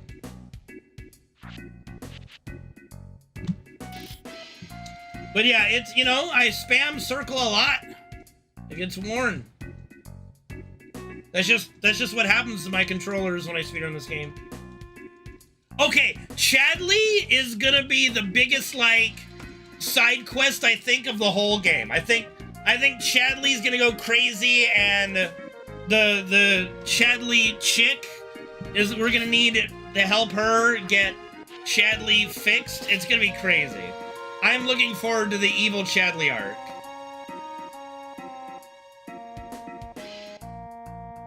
I am definitely looking forward to the arc of where Chadley goes crazy. He goes cuckoo for Cocoa Puffs.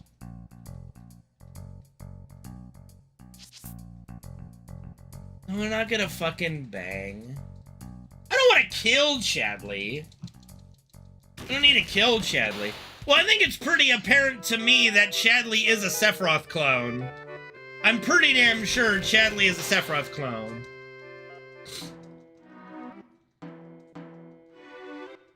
I don't see a world where they don't do justice to Supernova. I do not. Here's what I know. Here's what I know in my gut. Supernova's not gonna be a move he can spam. I think it's gonna... This is my prediction. I'm not saying it's gonna happen, but this is my prediction. My prediction is Supernova is gonna be a move that he is guaranteed to use, and it's gonna be a cinematic move that wipes us out or something, and we've gotta be, like, revived in some way. A la FF4, FF5, stuff like that. Chadley? I don't think he's a robot, no. He's a clone AI thing. He's like a hybrid of something, you know? Yep, that was a Western release thing, but you gotta bet that the Japanese developers and all that see the Supernova cutscene and go, that is fucking awesome.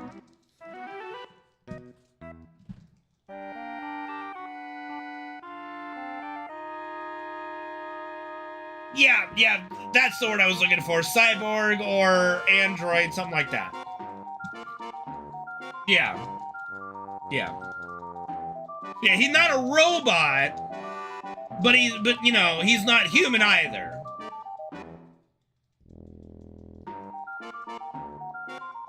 But he is primed and ready for an evil arc that we've got to save Chadley. And it's going to be optional. There's no way they make us save Chadley. It's definitely going to be optional, I think.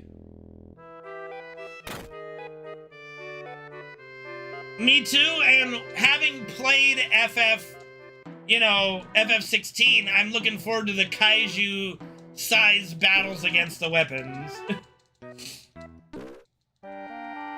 Oh god. There's no way. Y'all are just evil people wanting to kill Chadley. Chadley's fine. Nothing wrong. He's been giving us our summons, for God's sakes. Chadley is nice.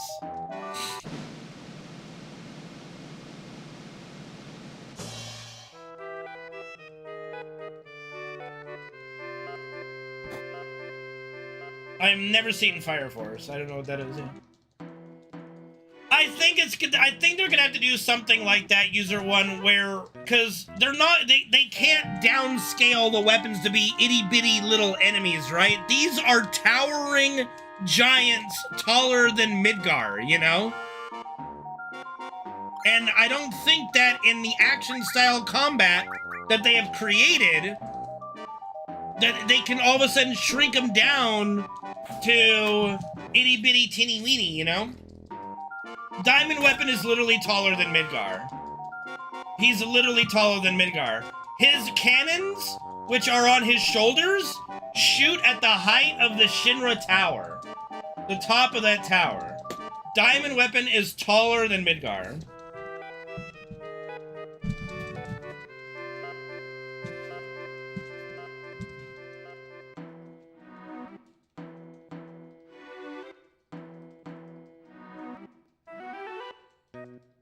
And when you look at Diamond Weapon, when he's approaching Midgar on the world map, he is definitely taller than Midgar too. No, Diamond Weapon is taller than Midgar. Yeah. They are literally Godzilla in size. They are huge. Yes, the world map and the cutscene. Yes, it's all references. Yes. Yes, and the cannon pierces its chest. It's taller than Midgard. Thank you.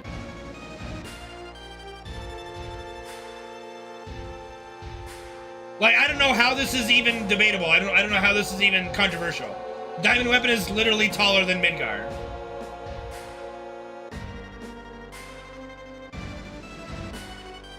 Yeah, that's a minor weapon without even a name. That's a nameless weapon.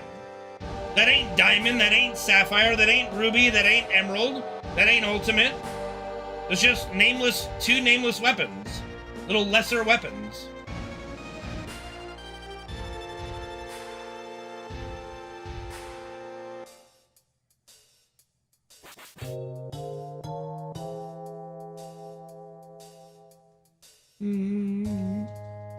And did you not see Sapphire Weapon with Junon? Like, how big Sapphire Weapon was, and he had his feet in the half submerged in the ocean too. Like, they're fucking big, bro. Thanks, Slip Kid.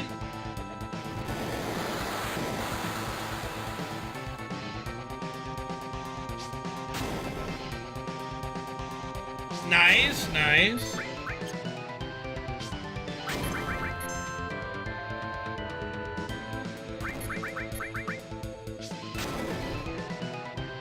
Pristine. Like, mwah, chef's kiss.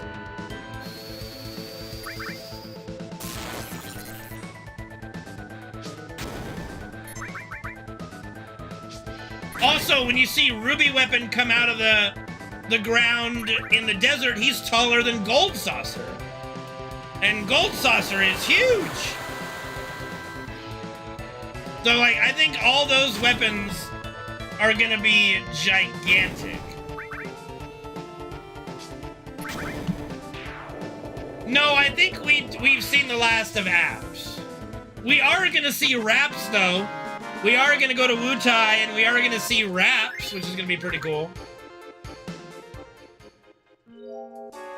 Gold saucer's above the fucking clouds, Gabe.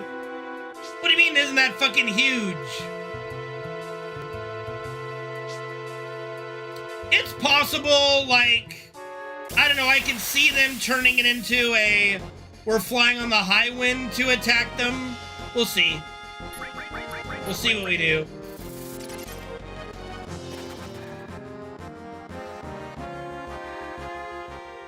One, two, three, four.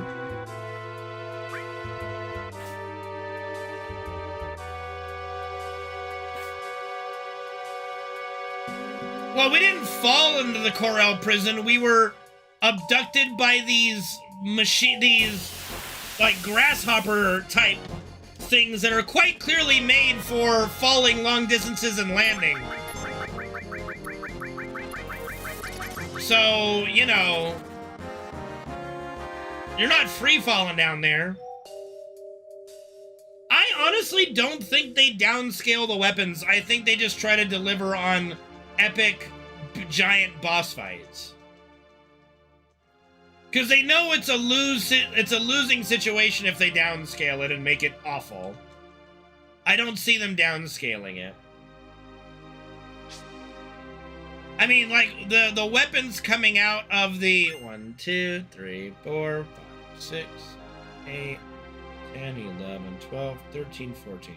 Like, when they're coming out of the northern crater, it's their sheer size that is, like, when you see Ultimate Weapon just towering above the high wind, you just get the giant scale of how big these creatures are. You can't undersell that. You can't all of a sudden go, well, we're gonna make them itty-bitty, teeny-weeny little weapons now. No way.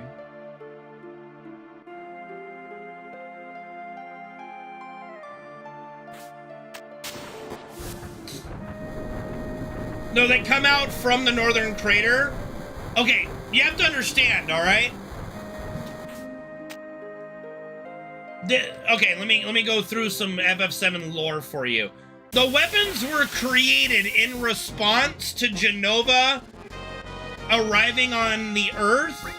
Like we're talking in FF7 years, okay? So 2,000 years ago, Jenova rode a comet, meteor, asteroid, whatever you want to call it, rode a giant rock mass to Earth, crash landed, creating the northern crater and causing all sorts of havoc, wounding the planet. Jenova sat there in the wound, absorbing the planet's energy. And the ancients noticed that the planet was crying out in pain, and it didn't seem to be healing from the impact, so they went to go investigate. Jenova, not wanting to get discovered, decided to disguise herself as an ancient and hide out, and then the ancients proceeded to heal the planet. And in response to Jenova's presence on the planet created the weapons to fight her.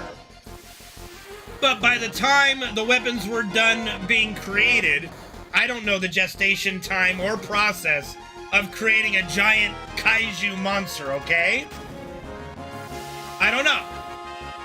By the time that occurred, Jenova had already been revealed by the ancients. They discovered her, and in a near extinction battle that wiped out the majority of the ancients, they put her to sleep in hibernation.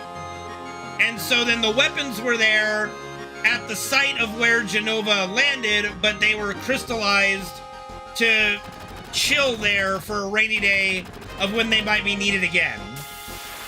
And then, of course, they get revived the moment Sephiroth summons Meteor to attack the planet. The planet goes into distress mode and goes into DEFCON 5. 1, 2, 3, 4, 5, 6, 7, 8, 10, 11, 12, 13, 14, 15, 16. And revives the weapons and sets them free. And the weapons don't discriminate between Sephiroth and the other people, because they look at all human life as essentially, the problem. That's why they attack indiscriminately against Shinra, against Mediel and all that stuff, but they can't touch the Northern Crater because of the barrier. But we've got to defend the human civilization from the weapons that are running amok.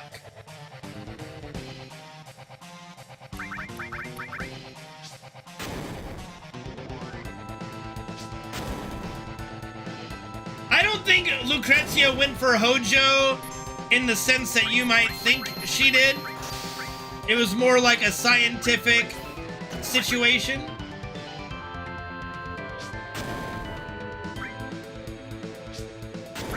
Now, does that mean I'm excusing her actions? No, not at all.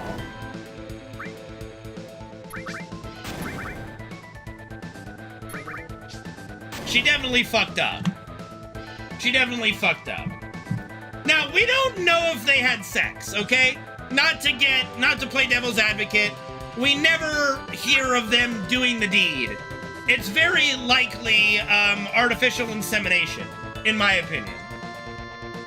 All right, like, can you see Hojo fucking anything? I don't know, but or Lucrezia letting him fuck her? No, artificial insemination, because they're already doing it. They're already inseminating Genova cells into her.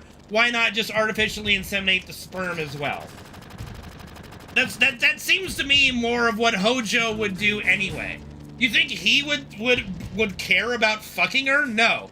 He just wants to put his seed in her to create Sephiroth. He didn't care about the deed. You know? Yeah, Hojo on the beach, and he's toying with them and teasing them about them becoming his experiments. Yeah. I remember that part of him on the beach, yeah.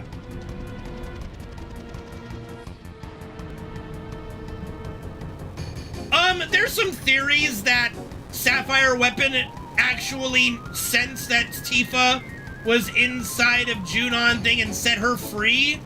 Because it's like you look at the attack and how specific it is and how little damage it actually did, and it was all its purpose was to set Tifa free.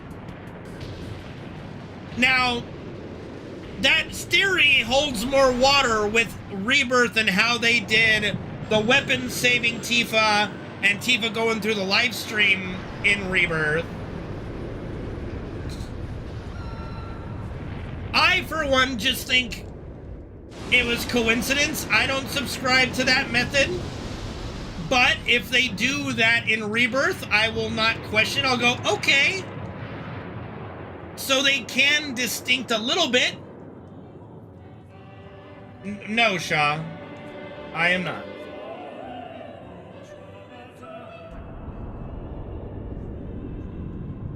Bro, Ifalna, I'm sorry, like, Aerith is cute, but Ifalna is a fucking babe. Okay? Ifalna, 10 out of 10 would bang. Like, Aerith, 7 out of 10 would bang. Ifalna, 10 out of 10 would bang.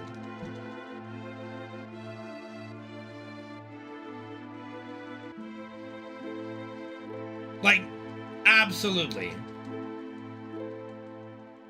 MILF, MILF, MILF, MILF.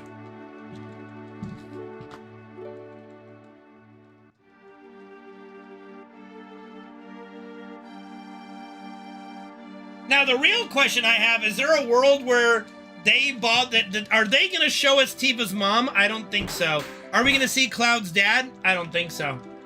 I think I think they're going to keep that a mystery till the grave.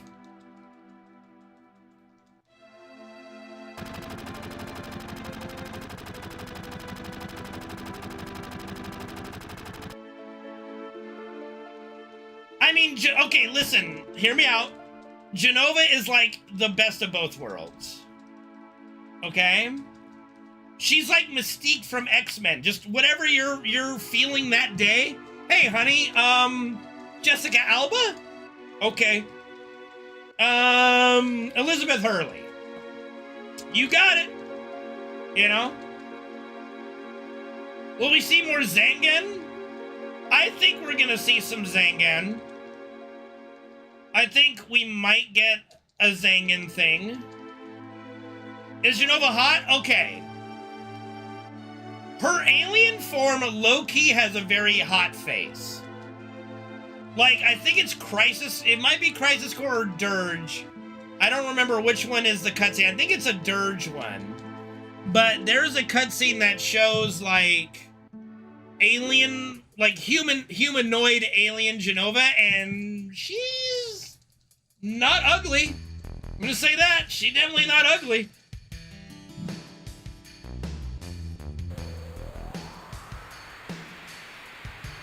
I think Solar, I think he's going to be the one that teaches Tifa her final limit break. Not just the piano part, like in the OG with like a letter from Zangan.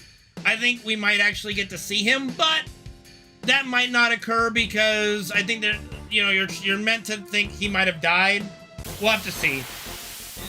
Like they could make minor changes like that that wouldn't ruin the story, but I don't know. Like, your guess is as good as mine on that one. But I can see it going either way. But I could go either way. So could I, Lord Frieza.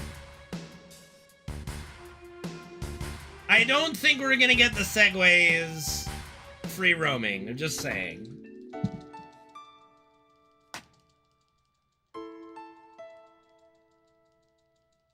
Like, there's quite a lot of things in Part 3 that I would be okay with some minor changes to, but there are a few things where it's like, it has to go this way or it's a completely different story. So far, they have avoided going down the road of completely changing the story. It is stuck to the original timeline and events, like I said, like 95 to 99%. Oh yeah, Esther? No, Esther was a cutie pie. Esther was like that Southern Belle cutie pie that definitely, yeah. Little flat-chested for my taste, but you know, we can work with it. Esther 12? No. What? You're thinking about the Chocobo, Chocobo Bill's granddaughter. Jesus. I think it's like Chloe. No, what the fuck's her name? You know, people named Esther's were babies at one point, right, Solar? Jesus. Like I said, I think you're gonna get something where like Zack is protecting Aerith in the afterlife, or like the live stream, whatever we're gonna call it, while she's praying for the live stream to save everyone. And that, to me, it would not be a change, it would be more of an explanation. I mean, you see in Advent Children, Zack and Aerith are together in the afterlife, so it wouldn't even be that far-fetched that Zack was protecting her while she was protecting us. And that would, like, everything would come full circle. Like, Zack and Aerith are parallel characters in the way their story works. They sacrifice themselves for others, you know, in the service and protecting of others.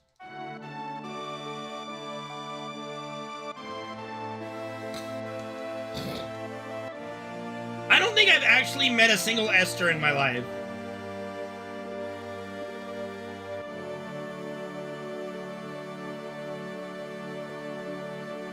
I live 5 miles from a school, so that's not possible.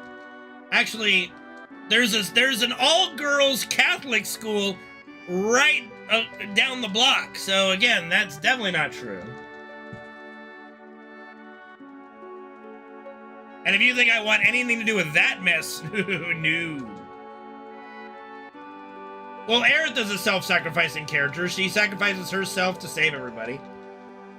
She sacrifices herself to summon Holy, and then while she's in the live stream, she does use her ancient powers to have the light stream stop Meteor when Holy doesn't work. So Aerith is still a self-sacrificing character.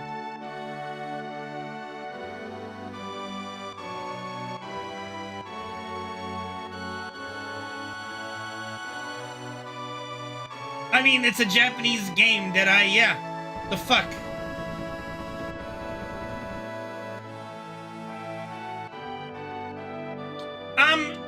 The problem with the books is that most of them are non-canon. So, like, while they're fun stories in some ways, there's really not a lot to glean from them.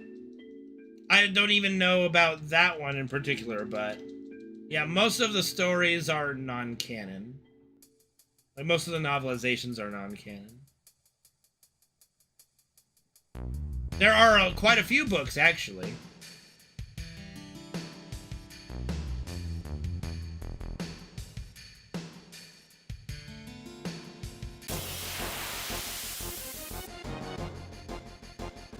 Oh yeah, we're gonna get a lot more Genova. Like, we already got in Rebirth more Genova lore than we ever got in the OG. So I think there's gonna be a lot more, and they're definitely making Genova more center stage as a villain, and I just want to hear her speak. I just want to hear her fucking speak, for God's sakes.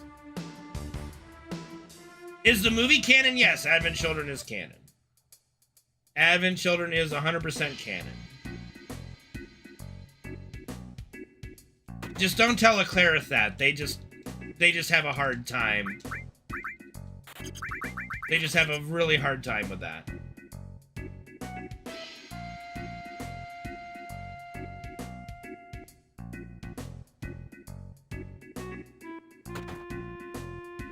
No, that Bahamut is horrible.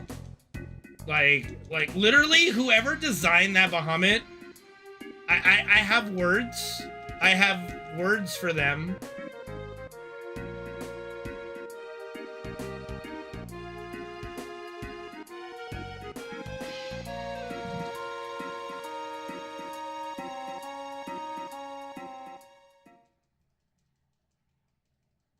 That was giving them Geostigma or Genova Cell. Like, it was basically injecting Genova cells in them through ingestion. Indigestion? That's when your stomach's having tone, like ingesting Genova cells.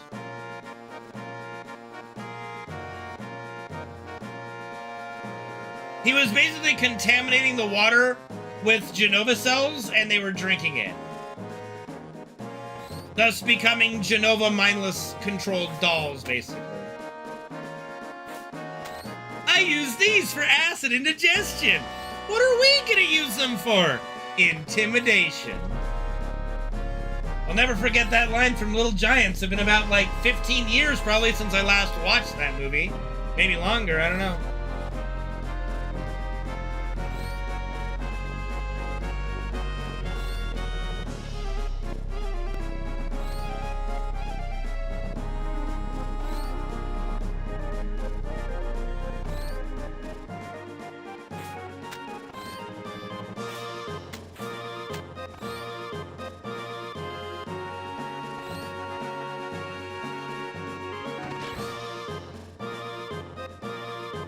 Shaw, you're dumb.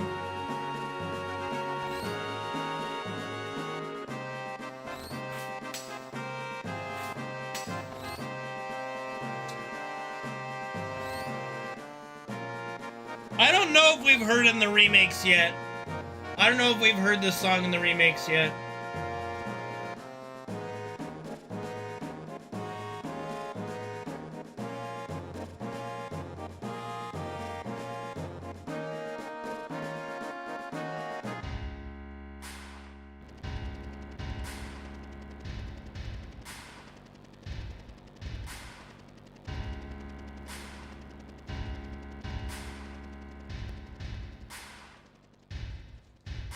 I mean, there's nothing to explain. You're just dumb.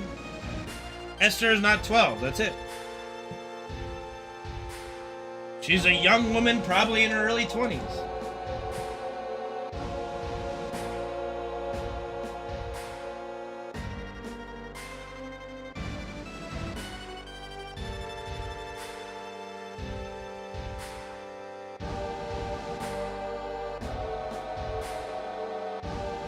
Yeah. She looks funny in the OG. She definitely didn't look funny in a Rebirth. I don't think he is. I think he's trying to be funny about Esther. I don't think he's talking about Choco Billy's sister. I honestly think he's just being dumb.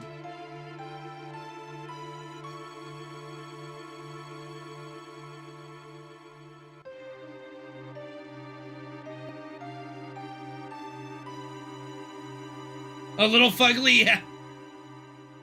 That would have been pretty funny. I think they went. I think they went above and beyond with the workout guys. So I think that's where they spent their cred for that. And what's his name? Oh, you know, the gay guy in the Honeybee Inn. Fuck. Antoine. No, not Dio. Although Dio was really crazy. Not Aardvark. What the fuck is his name? Starts with an A, I think. Adrian. No, not Adrian. The fuck? What's his damn name? Andrea. That I was close. Adrian. That was Andrea. Yeah.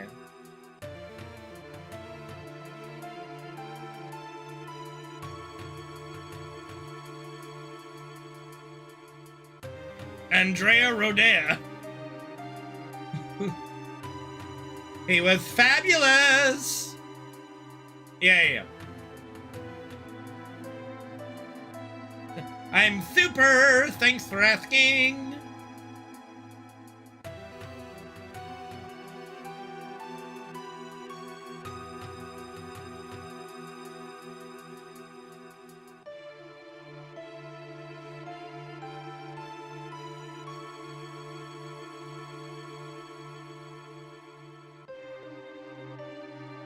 Oh, Madam M was great. At Madam M with that hand massage, Jesus. And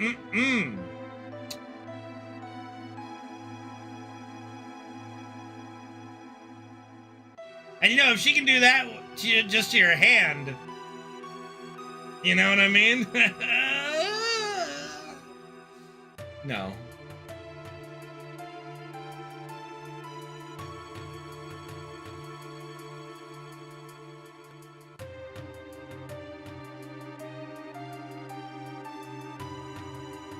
Oh yeah, absolutely.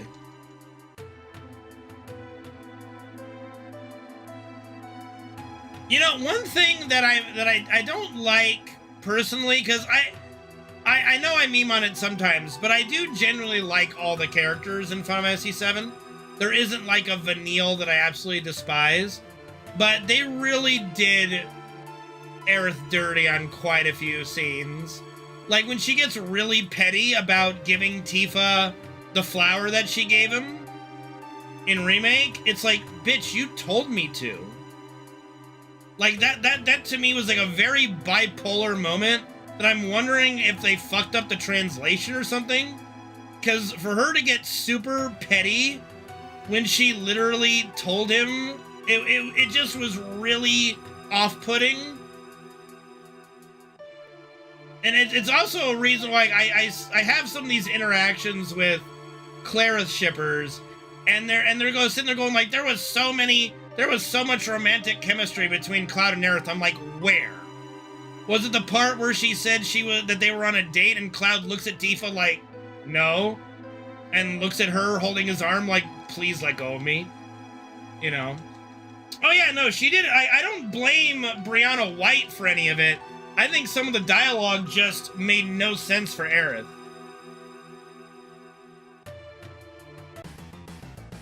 I love Dirge Cerberus Hojo. I legitimately think that the game should have ended with Dirge Cerberus Hojo. That to me felt like the climax of the game. What up, Pineapple?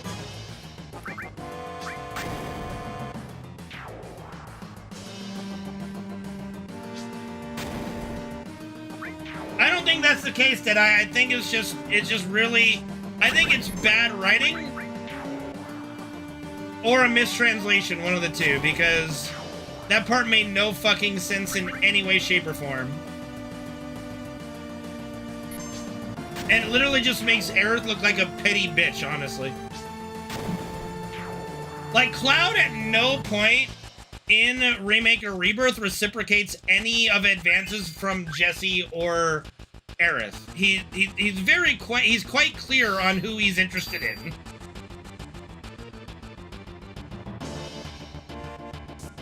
Like, Cloud is not hiding anything with that.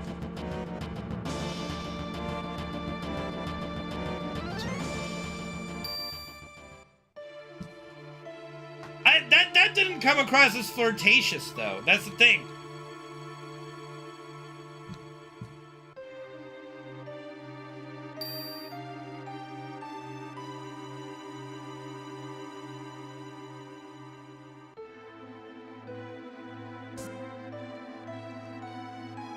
Yeah, and I'm gonna be honest. It's like, hold on. I don't want to lose my run here. One moment. It's like Aerith just comes across as a thirsty hoe, like Jesse, with like trying to make every single fucking thing they do a date, and he's like, it's not a fucking date. Stop. Like, stop calling it a date. And it comes off more, I don't know. It's not cute. I don't think it comes across cute, personally. Like, it's to me, it's more annoying. It's like, what the, like, stop. I would love for you to point out any moment he's like, Cloud is a bit of an asshole at the beginning of Rebirth, and then he quickly fixes that shit really fast.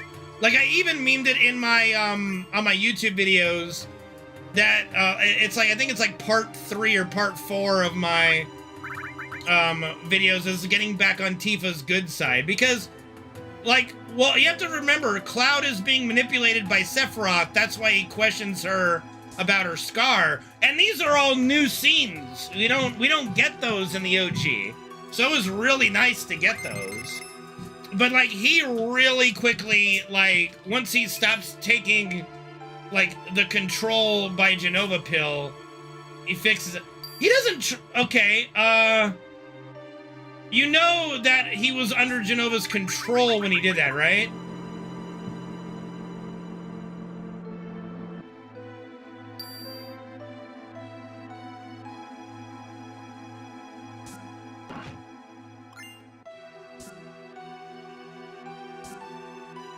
Okay, then no, Cloud did not try to kill her. That would be Jenova trying to kill her. Or Sephiroth, whichever one you subscribe to controlling Cloud. I subscribe to, it's Jenova cells in his body, not Sephiroth cells. Although, there are probably Sephiroth Jenova cells, so it could be Sephiroth. Gary, it wasn't funny, like, a minute ago. I'm already past the spot. Relax.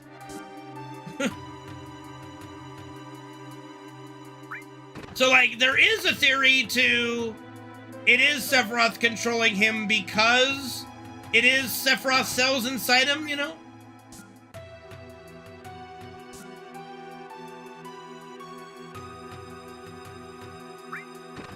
You'd have to come up with an actual example.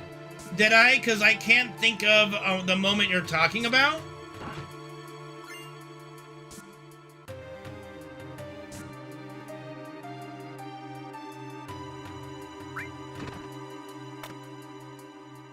Because, like, his interactions purposely between, like, Tifa and Aerith are night and day. Like, he doesn't argue with Tifa. He doesn't... He basically just follows her orders to date, you know? Yeah, well, I mean, that's obvious, but, you know, don't try to tell a Claire shipper that. But, again, there's really a bit...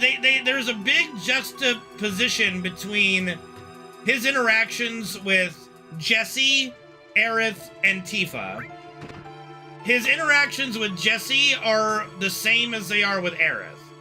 Tifa is the only one that he is legitimately nice to and does not argue with and wants to help her at any chance he can get. My boy is it's like Jessie and Aerith are thirsty for Cloud. Cloud is thirsty for Tifa. Like, that's how that thing works.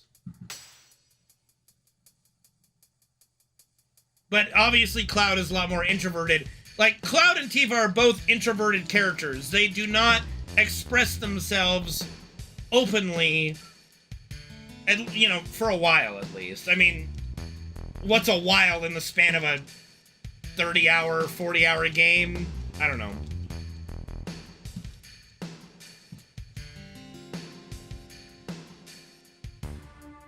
Well, yeah, Aerith is playful, but I'm sorry, trying to make every interaction you do and call it a date, that's thirst.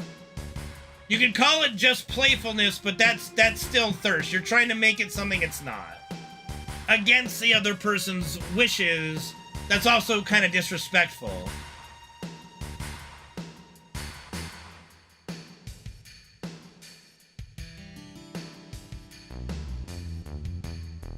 Cloud is not that... I mean, he tells people how he feels. Like, Cloud is not shy to tell you how he feels in that regard. He's just not going out of his way to express himself, but you see how he responds to Barrett.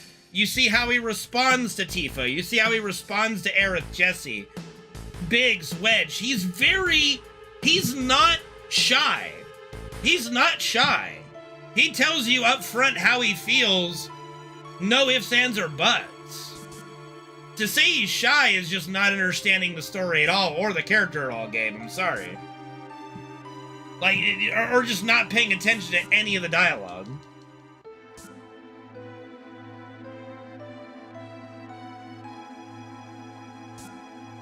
Like, Cloud does not have a shy bone in his body when it comes to responding. The only person he is shy around is Tifa.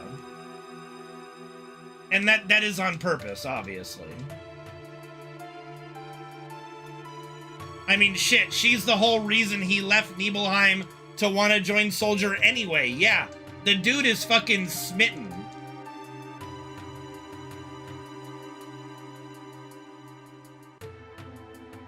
He's not shy around Jesse. Hello? What? Gabe, do you, like, are you media literate, or did you just not pay attention?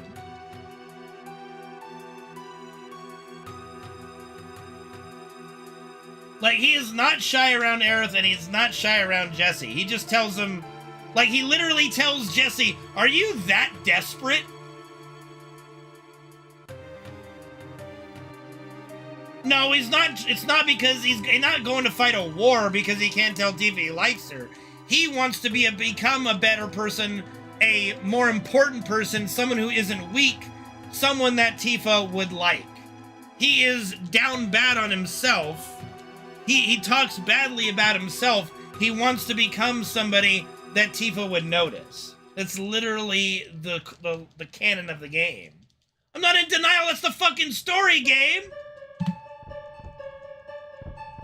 Hello?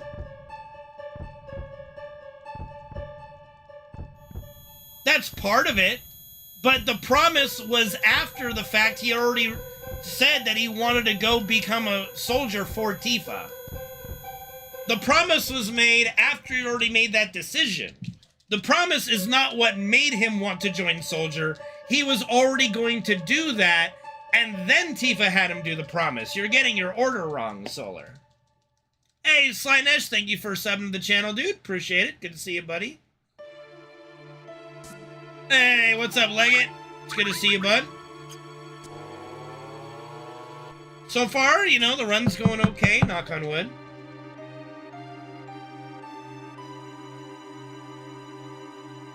In one of the canon novels, it goes into more detail of Cloud's decision as to why he wanted to go join Soldier. He wanted to be someone special to Tifa, that someone that she would have to notice. And they do talk about in the live stream cutscene in a more abbreviated version because the novel goes into a lot of, like, inner thought detail.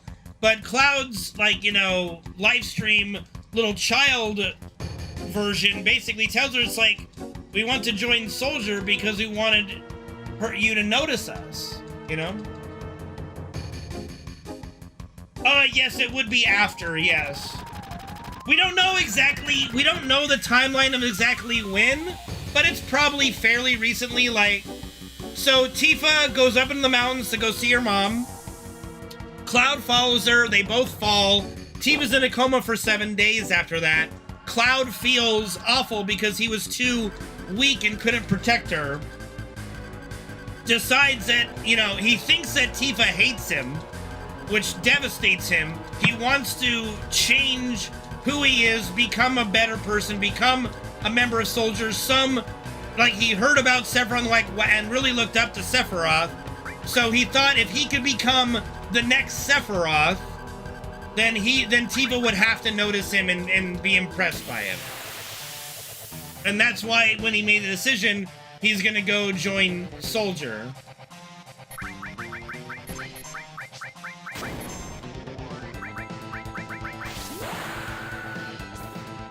No, we don't delete Red's name.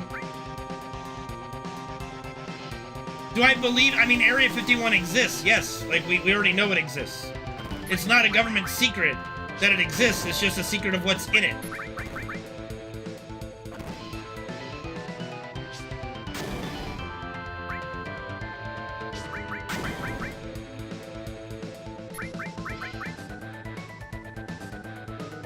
Do I think they're housing an alien spaceship and a body in there? No, I don't think so.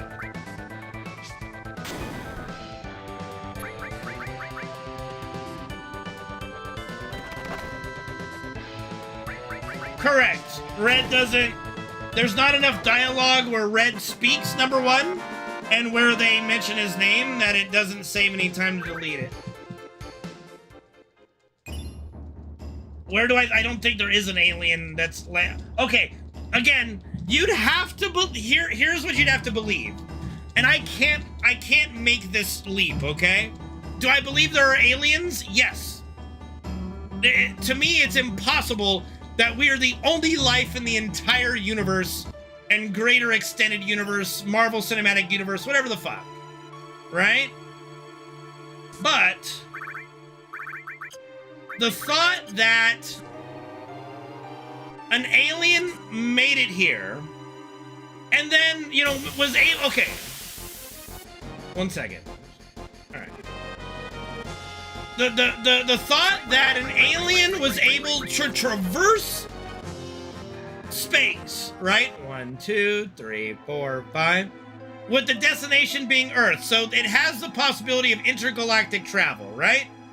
And then it just, couldn't stick the landing. No. I do not believe we have had an alien crash. I do not think that they could make it here and then just every single time they just can't land.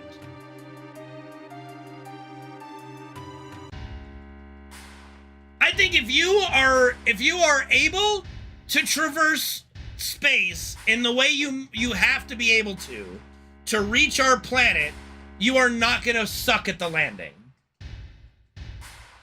There's a chance, but I think there's a greater chance that they didn't. To me, it's way more far-fetched to say, yeah, they were able to make it here, they just couldn't stick the landing. That's way more far-fetched of a thought in my mind. Like, they have so much fun. Airplanes are not intergalactic spaceships! They are not capable of going up to the top of our atmosphere, let alone across the fucking cosmos!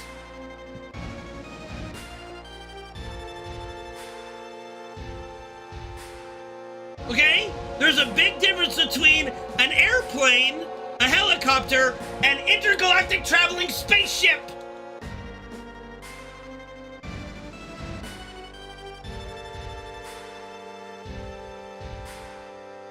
That too, Swade. That too. Like, the amount of technology necessary for intergalactic travel, and they don't stick the landing, you're on drugs. If you believe that, I think you're on drugs. Is it possible? Sure. I don't think it's bloody fucking likely.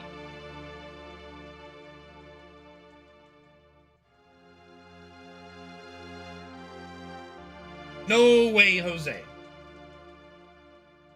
It ain't rage, I'm just passionate. No, Gabe, are you trying to compare technology of intergalactic spaceship capable of traversing universes to a fucking Boeing 747? Are you serious right now?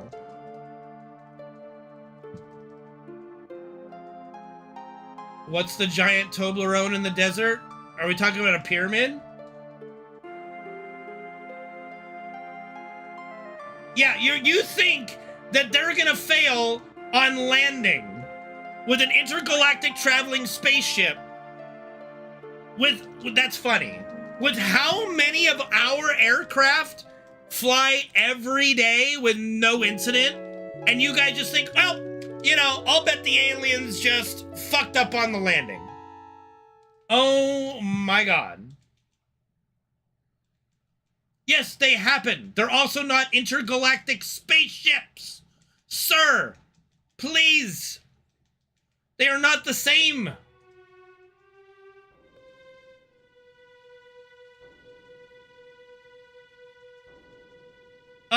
I'm pretty sure, I mean, we know more than we should. We know we aren't capable of doing it, but we are able to throw, we are able to make space shuttles and go into space, and no, a Boeing 747 would not do the job. That's why we do not use a Boeing 747 to go to outer space.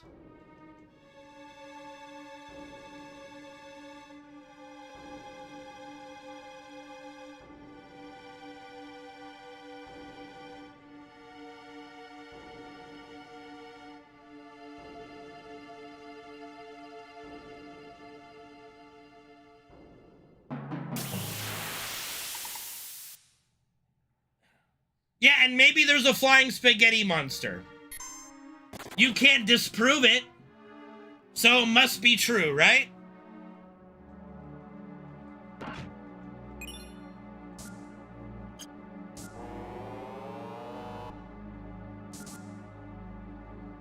Gabe, I've known you for a while. Shut up.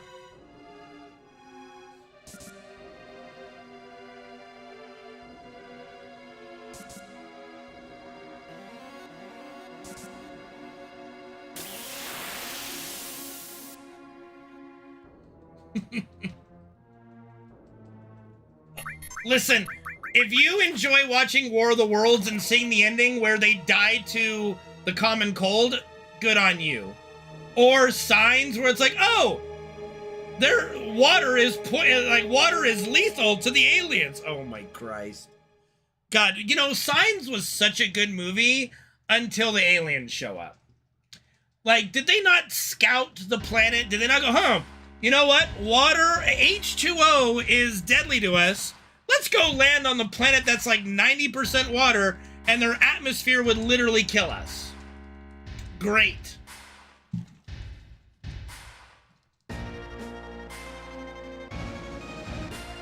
Superman is also fictional. I didn't watch The Happening. I'm sorry, I got M. Night Shyamalama Ding Donged out by Signs. I was disappointed with Signs, so much so I stopped watching M. Night Shyamalan movies.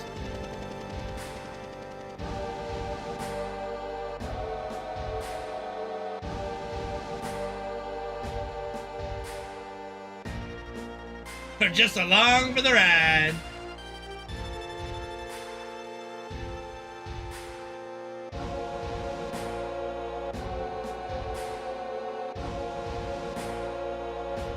Nope, never seen Unbreakable.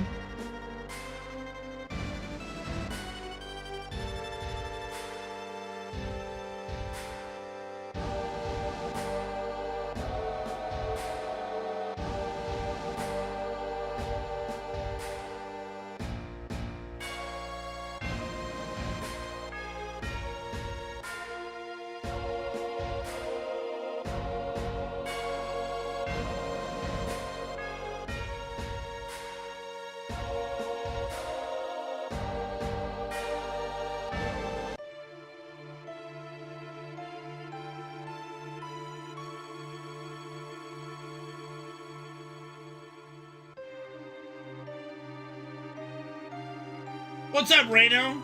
I don't know, since 2013? I don't dislike slow pacing of things. I mean, my favorite HBO show is Rome, and you know, that's like 95% political discussions and slowness, so you know.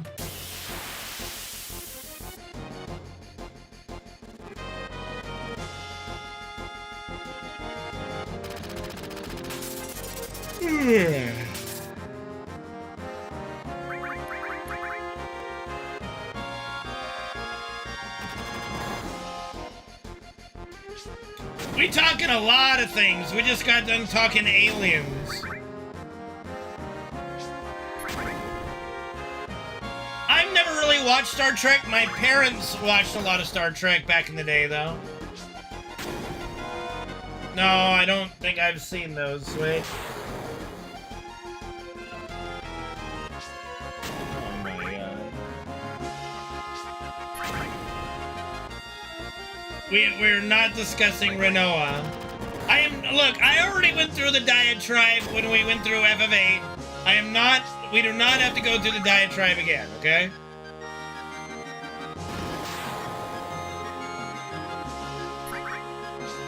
NCIS? Why? I mean, to each their own, I guess. Why not? Fair?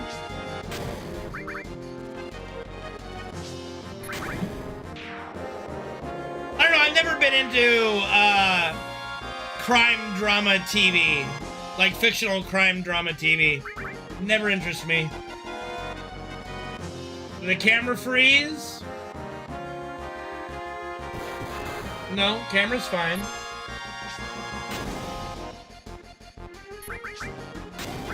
Well, this is the best RNG we could get. The camera and what's wrong with the camera?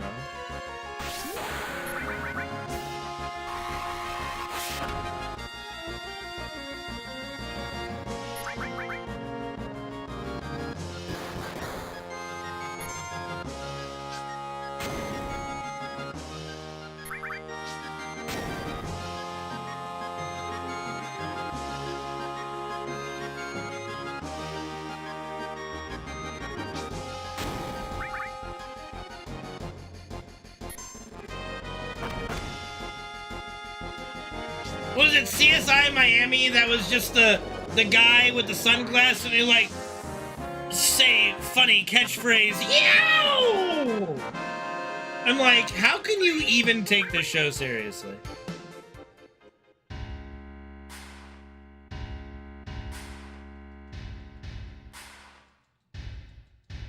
You know.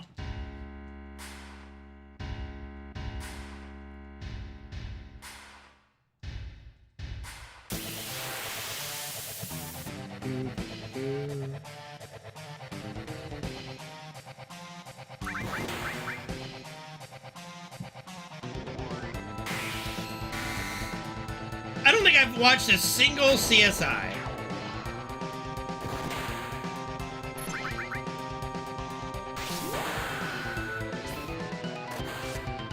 I hope it goes well too, Deadeye. I do too.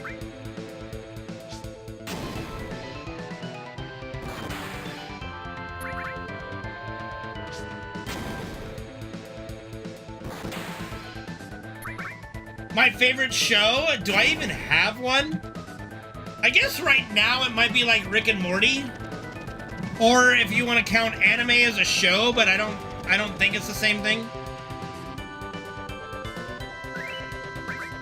I mean, would you call an anime a show? I would put it in a different category, personally.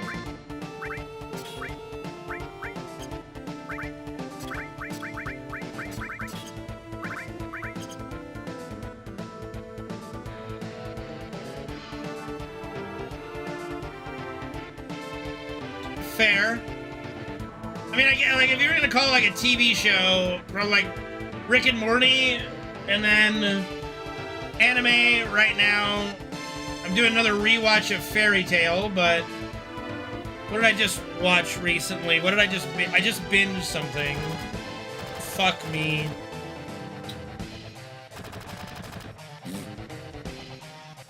What do you mean, yeah, again?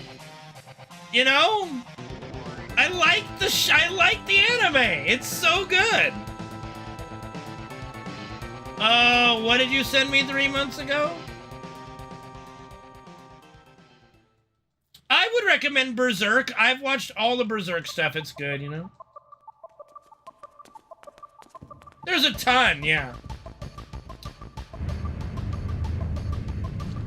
My Dress Up Darling Season 2 is finally getting its English dub. Watched episode 1, I think it was yesterday or the day before.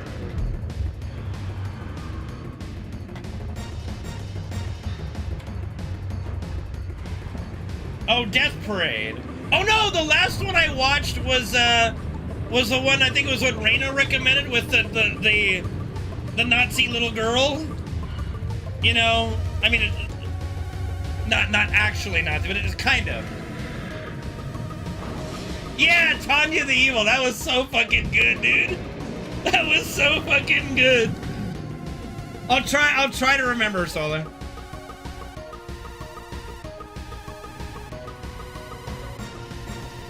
See, I'm kind of just rewatching Fairy Tail in the background when I'm doing other things. Whereas if I'm gonna sit down and watch Death Parade, I would want to actually watch every second, you know? Whereas Fairy Tail, I can just put on the background and like have it as background noise, you know? And pay attention to the really good parts.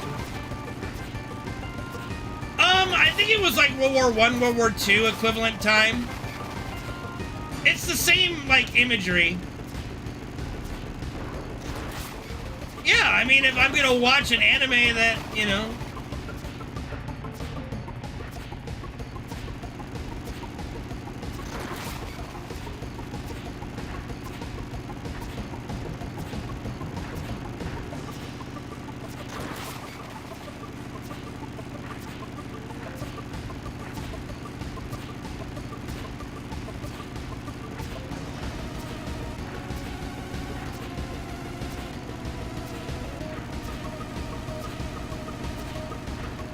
Where's the third biker? What, there he is? Jesus.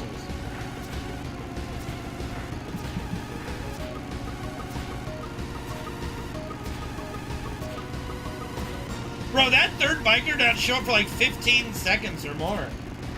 It's crazy. I accidentally started, or at least like I put on the first like minute of ReZero thinking it was Eden Zero. I might actually try to watch it, you know?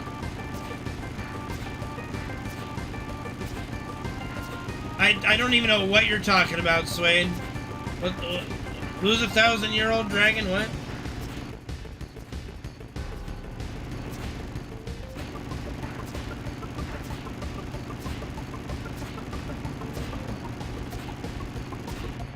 Oh, what'd you think, Solar? I love Claymore. I wish it finished, you know? I am petrified to finish the fucking manga. I literally stopped at the part where basically the anime finishes. Oh, dude. I am terrified to finish that.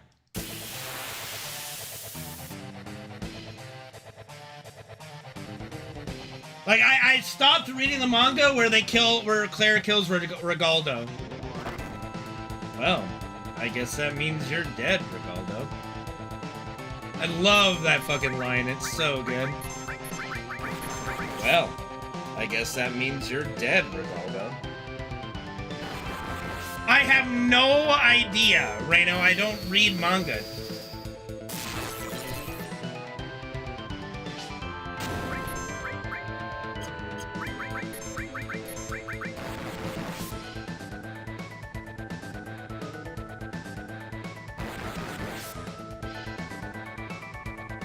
I am not seeing Suso no Frieren? That does not sound like something I have watched.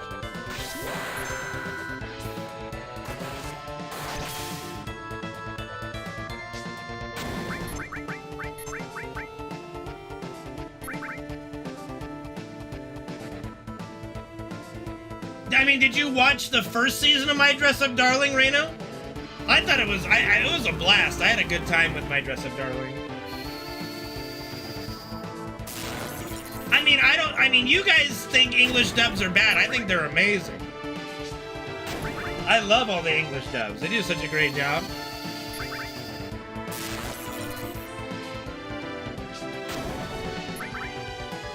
Well, I guess I'll have to take a look, don't I, Eldrak?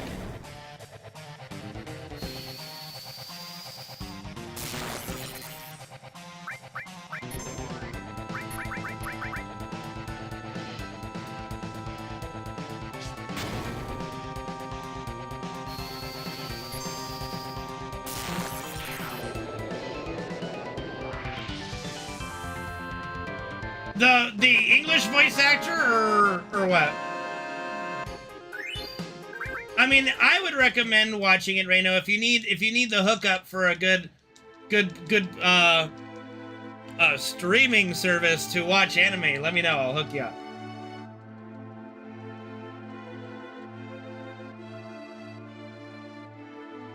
I'd like to see Berserk finish. I know the creator's dead, but I would like to see the Berserk finish. I've enjoyed every part of Berserk anime, even the thing that everyone says is awful. I don't know. Berserk 2016, I think, is very good.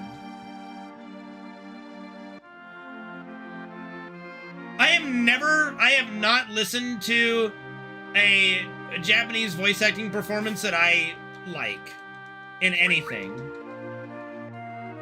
I can't understand what is being said because I don't speak Japanese, and the voice inflections, it doesn't convey emotion to me how the English voice actors do. I just do not like Japanese voice acting in that regard for a lot of shows.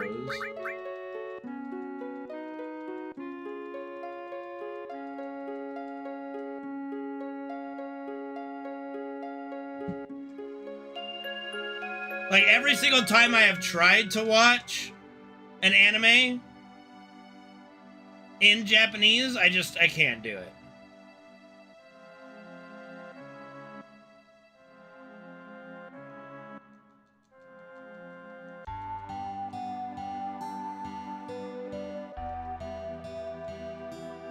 I'll think about it.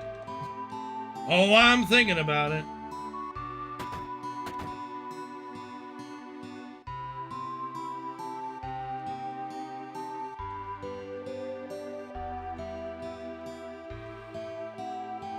Okay, Yoda.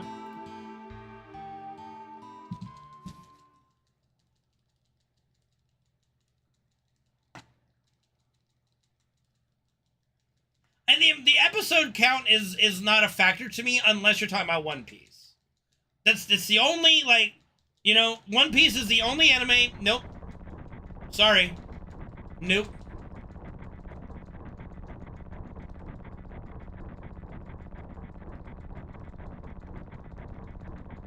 That's fair, Reno, of course.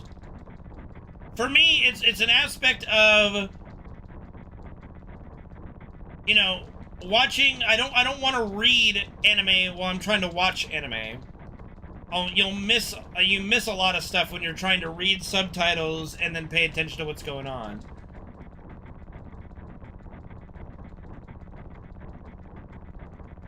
Yeah, that's if I watched and binged daily, Suede, and no thank you.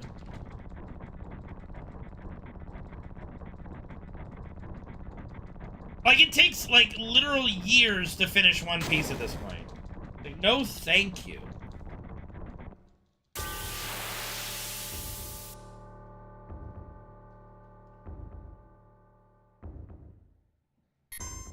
Oh, I'm, like, you don't get an anime that's, like, that's border, like, what are we on, like 1,500 episodes or something? Without it being arguably good, you know?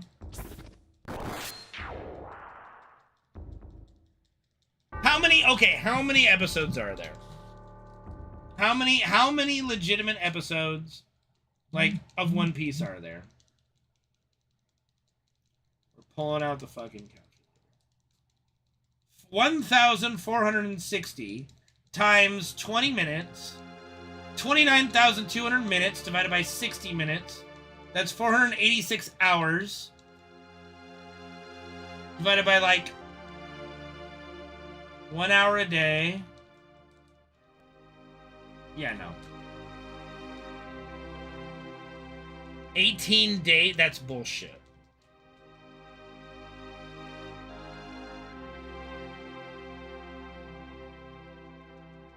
$11.36 episodes of One Piece.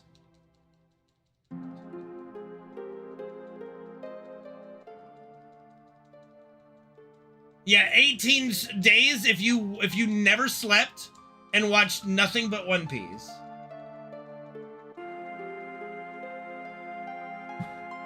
Like, just no spank you.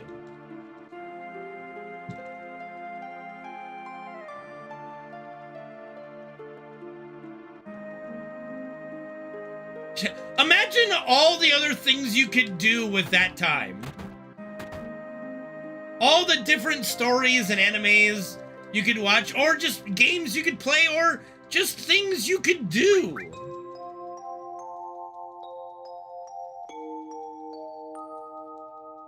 I ain't watching One Piece ever. I can tell you right now.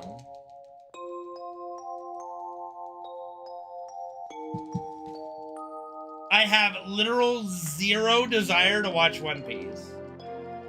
Zero. Again, they still haven't found the fucking MacGuffin.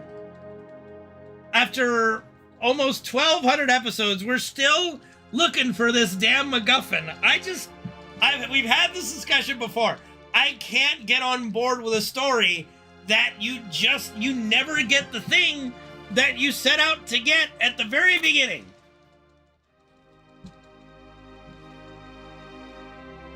Bro, I don't even watch Dragon Ball Z Kai. I'm not someone that it's like the length doesn't bother me only in One Piece just because I just can't be bothered. I don't even watch Dragon Ball Z Kai. I don't like the condensed version of my favorite animes that are somewhat long animes. I'll rewatch all of Dragon Ball Z with its filler and bullshit over watching Dragon Ball Z Kai.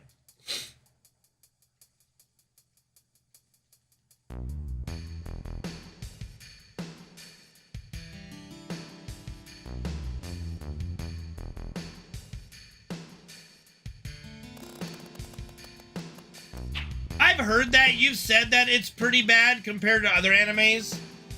Like, that's why I like Fairy Tail. There's, like, no bad filler. There's, like, zero bad filler in that.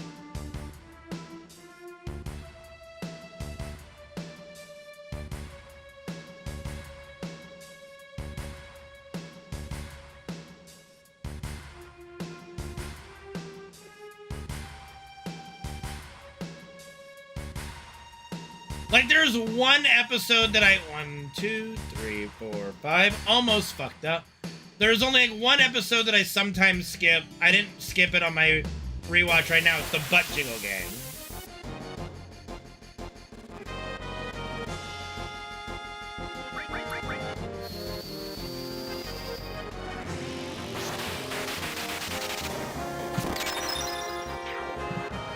Fuck it all out of here.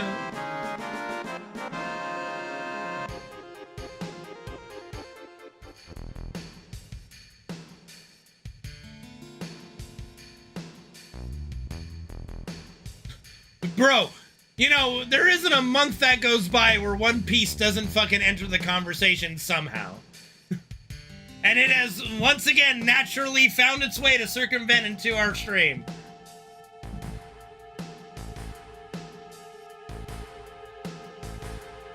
Again, like, I just have trouble with an anime, or just a story in general, that, like, hey, here's the goal, and then they're spending 1,100 episodes and you still haven't found the One Piece. And sure, oh, but there's all these other side stories that pop up. The MacGuffin is still a MacGuffin. Like, at least in other shonen anime, there's a goal. You take some time, you achieve the goal, a new goal emerges. This fucking show, they're never gonna find the One Piece. What's a MacGuffin? It's an object that it's an object of worth that you never see, like, it's just, it's unobtainable.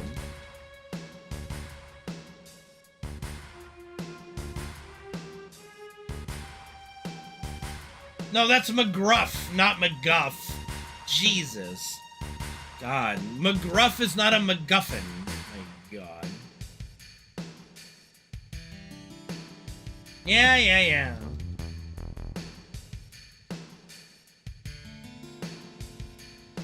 What the fuck is Tokopi besides a really weird Pokemon? I remember Scruff McGruff. He's not a MacGuffin.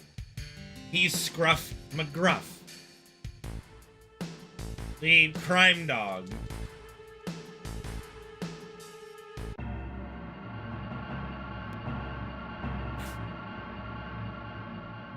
What is Beaufry? Both of these nuts! No.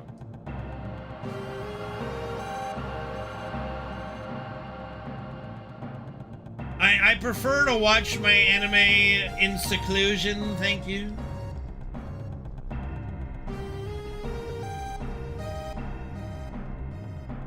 Sure, why not? Y'all had me watch some other weird thing. Whoa, that's what it was? That was that show. What the fuck was that show? Shit. Shit, no. What was... That was a good show. Fuck. What did I... No, that's the one I just binged. The fuck was it? I think it was one that Penguin recommended, actually. Fuck. No, oh, okay. Great Teacher Onizuka, I did watch that, but it was something else. Maybe I just stumbled upon it.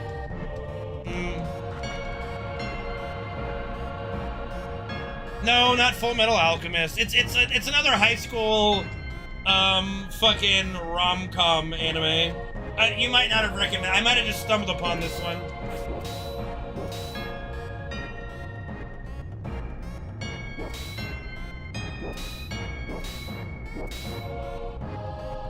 Well, fine.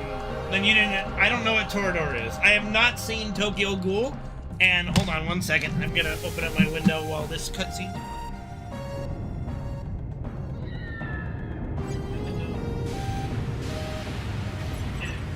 I'm sweating my balls off. I'm gonna say I will never watch Tokyo Ghoul because Dead by Daylight has made me hate that character.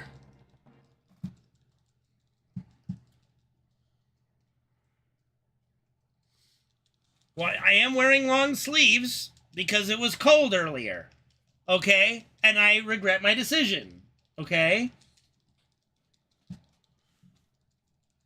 I can't exactly change at the moment.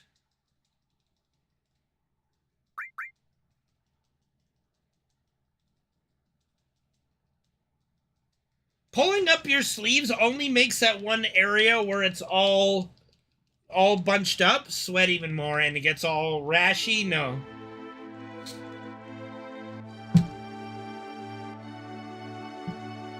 I can't take the shirt off. I don't know, I've seen some pretty damn good openings to anime. No, I like this sweatshirt. I'm not cutting off the sleeves for a single stream. You know that fabric was pre-ripped, right? You know? And it was also very thin fabric, okay?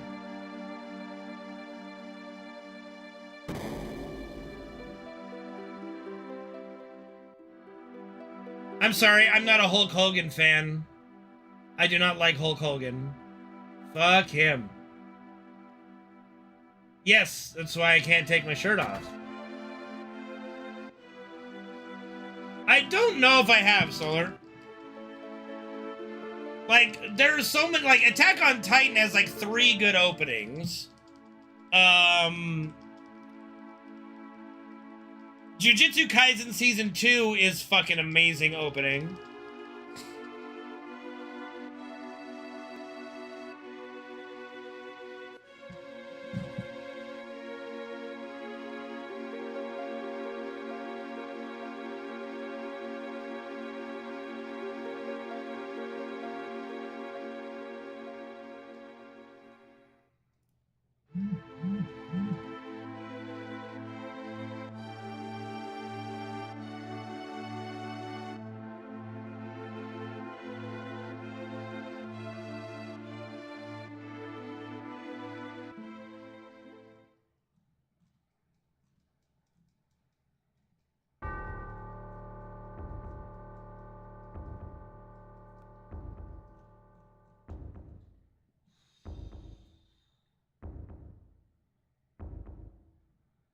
Oh, I know. Okay, so the anime I'm talking about is called, I think it's Horimiya, and I found it from YouTube. There was like a YouTube short that I thought was fucking hilarious, and I watched it, and the show was legitimately, I think, pretty funny.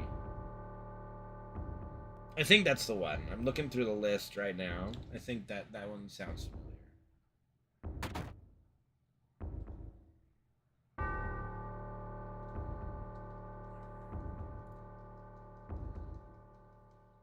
What's wrong with Horimiya? It was funny.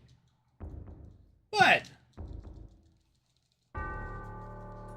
You shitting on Horimiya? That was good. Oh, you do? Good. Yay! It was fun. I love that kind of sappy shit. I'm a romantic at heart.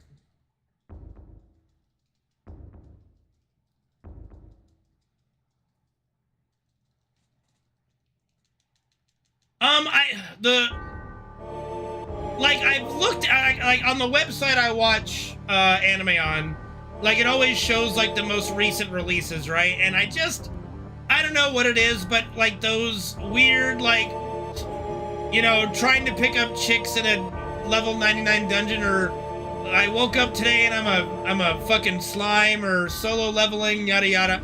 I don't know, just, it just seems too silly that for me to enjoy. I kind of, like, I don't know. I'm very picky when it comes to that kind of shit. I know of it. I've seen, like, the cover of it, because, you know, like, when it pops up, like, on the list of, like, oh, here's what animes came out today. Such and such episode 2, season 3, whatever. You see it, and I go, okay. I got reincarnated as a slime. I'm like, okay, you know?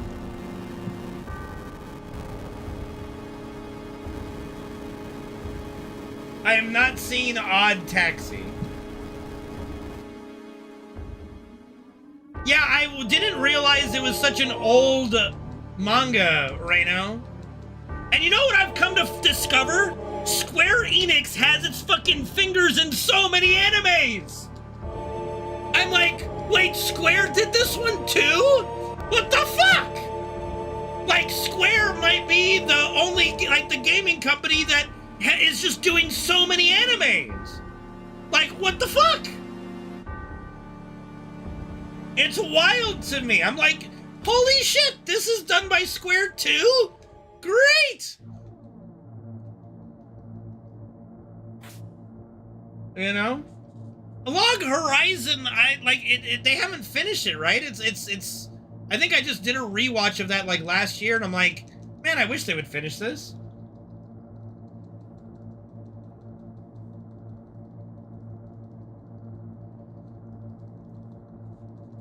But yeah, but it's not just, like, the popular ones like My Dress Up Darling and some of the other, like, the Nier anime, obviously. But, like, I'll watch an obscure, just whatever anime. Like, an anime will pop up. I think it's like, there's this one, there's this really stupid, funny anime called, like, I think it's like The Maid I Just Hired Is Suspicious or something. And that's by Square. And I'm like, the fuck?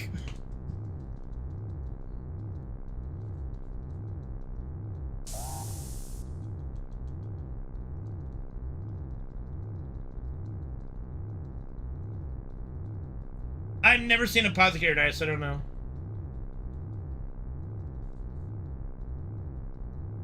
I binged the whole fucking thing, Cheese. No regrets there. I'm like, this is great. It's fucking hilarious.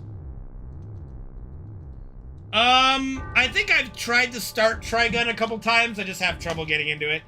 There's a few anime that are so highly recommended to me. Like, I did watch Full Metal Alchemist. I have not watched Brotherhood.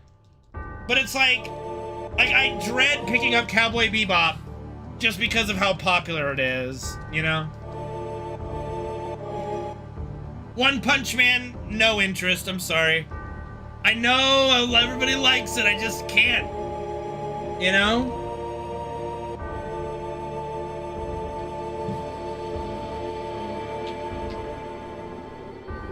Like, you know, I would watch Cowboy, I would just feel like I would watch Cowboy Bebop and go, it's alright. I feel like it's my same reaction with Chrono Trigger. Oh, Chrono Trigger's the best game ever made. It's the greatest game for Super Nintendo. It's the greatest game Square's ever made. I'm like, it's alright. It's alright, yeah. I mean, yeah, it's good, but the best?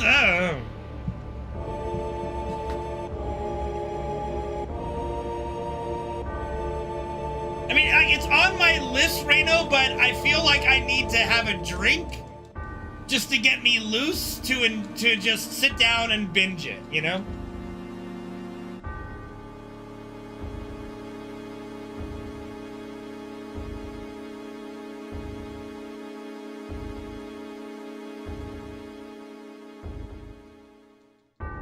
Like, if that means, I feel like I just want to have 2 cold beers and binge Cowboy Bebop, and that's how I'll enjoy it.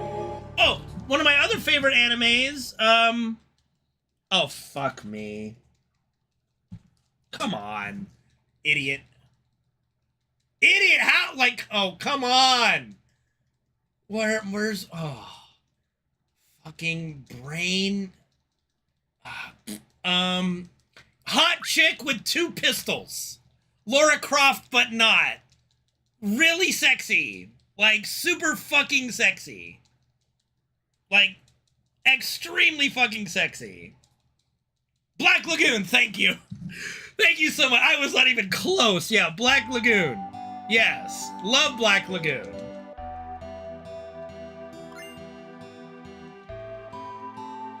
No, not Tomb Raider. That's why I said Tomb Raider, but not.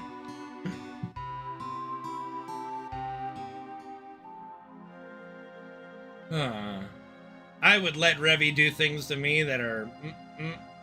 What? Huh? I just kind of blacked out for a moment. What's up, guys? Those aren't even short shorts. That's cut off booty shorts. Like, my lordy lordy. And in the OVAs, you actually get to see her boobies. I'm like, whoa, there's a boobie. Okay. Anyway. Let's do the Midgar Zalem skip now. Oh, nope, he is already on my ass. Okay, I think that's good. Let's go! Where is... Oh my god, he's a cunt.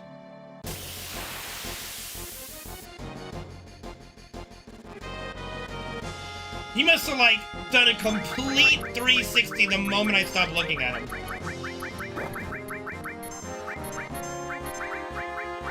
Like, there's no other way.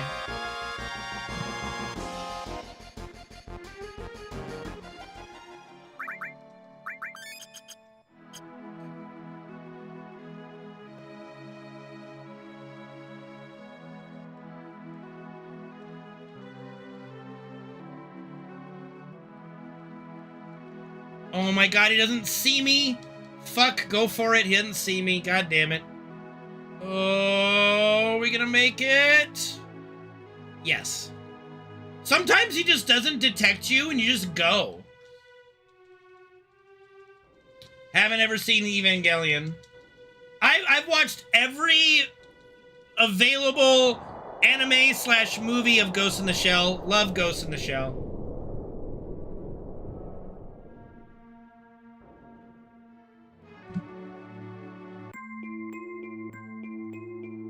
Yeah, no, you just... Sometimes... That's the frustrating thing about Zalem, is sometimes he just won't detect you, so you don't even do the trick. You know?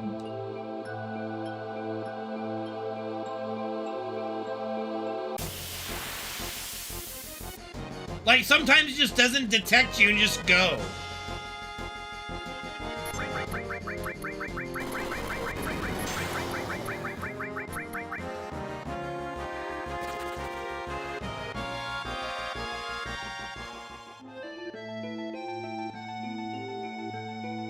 See, now you just gotta add a couple numbers in there. Major Makoto 6969, and there you go. You got a good password.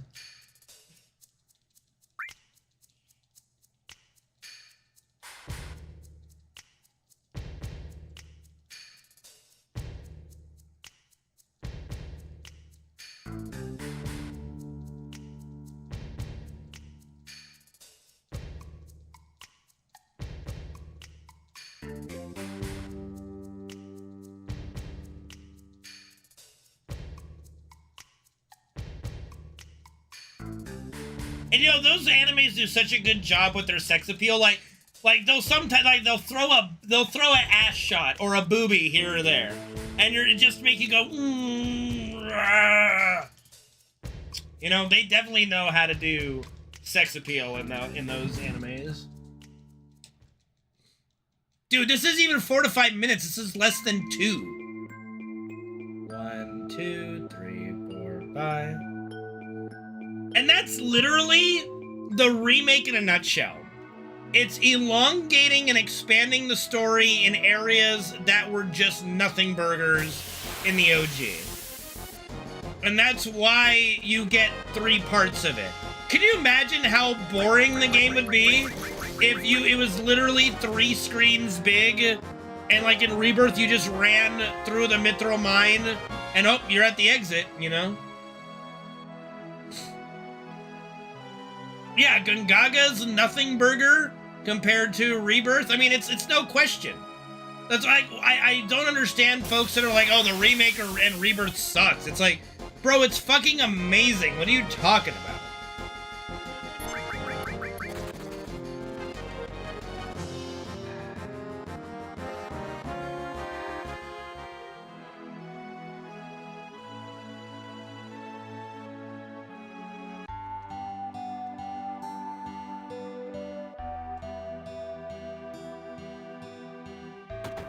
Oh, Rocky? Well, yeah.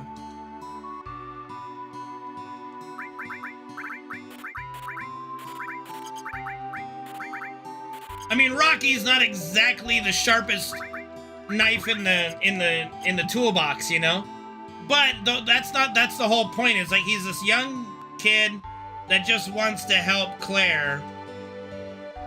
And he's not even driven sexually by sexual attraction to her. So it's not even one of those weird things, you know? That's literally how they say it in the English dub, is Rocky. So, go fuck yourself, sir.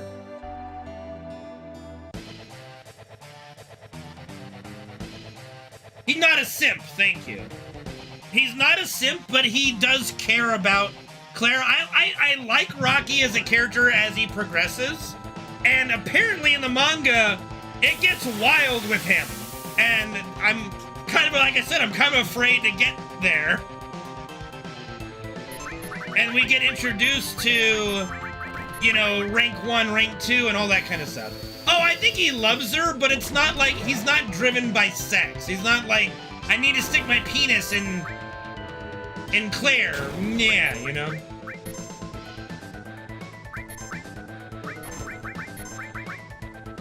Even though I'm sure he would like to stick his penis in Claire. I mean, I'm not saying he doesn't want to.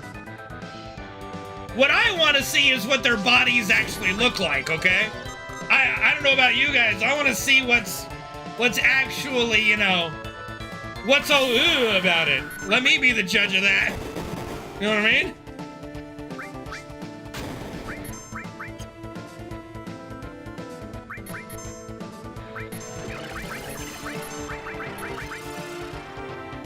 I mean, Cloud is pretty young. Like, what people don't understand, like, yes, the FF7 cast is one of the oldest casts in the entire, like, series, but they're still, like, young teenagers. You know? Like, Cloud's 21, Tifa's 20. Like some of these folks on the internet are going, like, talking like these folks are in their late 30s after 3 divorces or something. And it's like, you know, bro, they're still coming to grips with everything and having children. Like, yes, Cloud and Tifa are living together. They sleep in the same bed. They've obviously slept together, but the relationship is still a little complicated with, you know, the tragedy of their life and, you know, the whole saving the world thing. It's like, God, they're like 23 and 22. Give them a fucking break here. What's up, youngin? I don't even know if he's 17, but yeah, I mean, like PTSD to that regard, you know? Well, he helped cause it, but it's like, you know, it's the firefighter that sparked, you know, the burning building and then comes to rescue it, you know? But yes. In that regard, yes. And that is also where a lot of Cloud's guilt comes from, that people disregard a lot, is he caused, like, all of this. Not under his own desire to, but because he was unable to resist Jenova's mind control and Sephiroth's mind control. So he does blame himself for Aerith's death, of course, the destruction of a lot of Midgar, a lot of just overall devastation to the planet is on his shoulders. And part of his resistance to settle down with Tifa officially in, like, Advent Children and the subsequent novels is he's afraid that he basically destroys anything he cares about. Because that's been his entire life up to this point.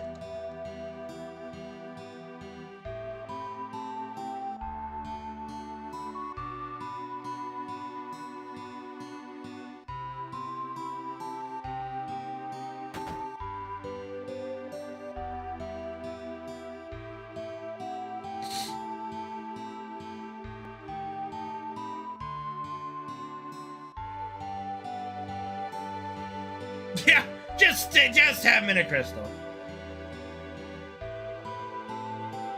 Yes, so that's a really interesting situation, Reno, and I don't quite know what to make of it.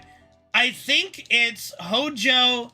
Hojo is using Jenova, like it's obviously not entirely Jenova, but he's using a clone with Jenova cells to take Lucrezia's form to kind of, and saying that she's Jenova to be a form of control for Sephiroth. Like a little humanity control and tying him even more to Jenova. Get some sleep, Solar. We'll see you later, buddy. Thanks for hanging out. So, because we know that Jenova herself, the conscious alien being, is still asleep at that point, but Hojo has made a bunch of Jenova, you know, experiments, right? The question is, are those Jenova experiments, is Jenova conscious in those? Or is she still dormant and they're their own thing? That's the $1 million question, isn't it? So, like, Hojo using this Jenova Lucrezia clone to interact with Sephiroth only gives him some ties. Like, it ties him more to Jenova and himself by proxy.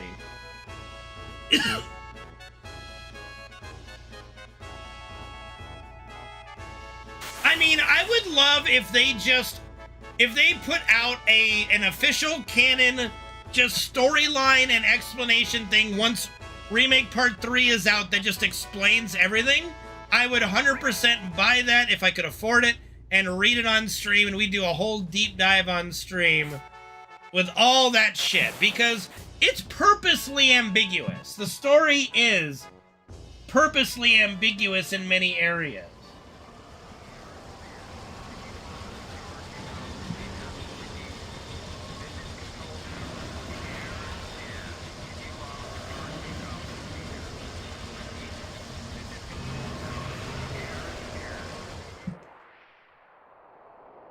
Yeah, like, some clarification from them, like, what is, because there are different ways to interpret what's going on, and even with Remake and Rebirth, clarifying some things but still being very vague on others, I highly doubt that Part 3 is going to answer every fucking question.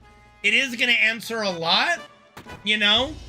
But there is viability. Like, I can see why people subscribe to the idea that Sephiroth is in control. I can see why I subscribe to the idea that Jenova is more in control. I also subscribe to the idea that they're all working together. No one's working against each other in that trifecta of baddies. They should definitely do a Turks DLC. What they should do is do like a little Turks DLC of that mobile game. Like, I'd buy that and play it, you know?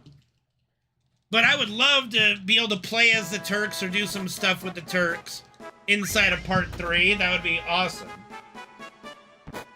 Like, imagine getting to do a part of the game as Elena, Rude, and Reno. Oh my god, that would be great. Oh, Elena was by far the best Turk in Rebirth. Also because Reno couldn't be in it because the voice actor passed away. But I also love the fact that Remake and Rebirth did a good, happy medium of the comedy of the Turks while also still making them badass. Whereas Advent Children, I think, leaned a little too heavy into the plucky comic relief. I think it was some lines that he had previously did, or the lines they gave him were like jumbled together. I don't know how they did it, but yeah, the voice actor for Reno died, and that's why you only saw him for a brief moment, and he had very few lines in the temple.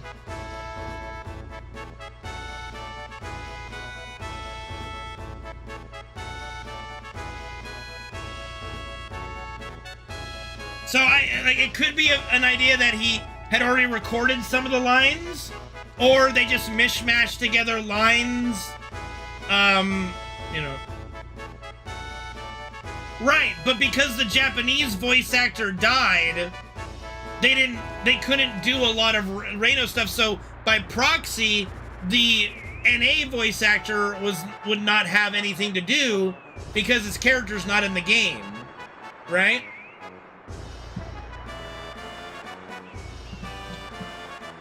Yeah. I think that's correct, yes. I'm pretty sure it was the Japanese voice actor that died. The English one is still the same, yeah.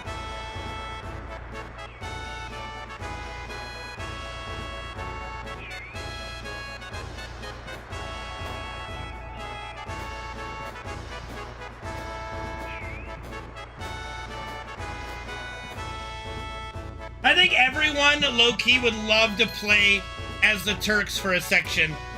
Let's not lie that it wasn't fun to play as Sephiroth. The only problem with the calm cutscene and playing as Sephiroth is that he got hurt. It kind of made him seem a little weaker than how he did in the OG. Like, honestly, that part should have just been Sephiroth never takes damage and he just destroys everything. Yo, what up, Skate for a Living? How are you, dude? I mean, Sephiroth was still OP, but he shouldn't have taken any damage. He should have just shrugged off everything and, like, destroyed everything in 1 to 2 hits. The boss should have been...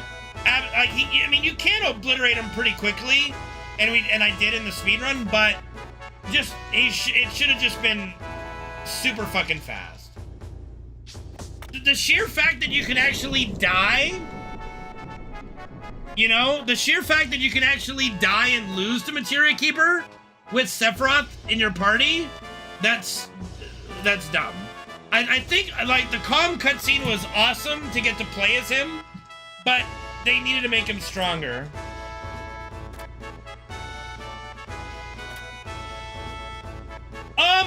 I don't think they're gonna swap FF7 Part 3 to Expedition 33's style.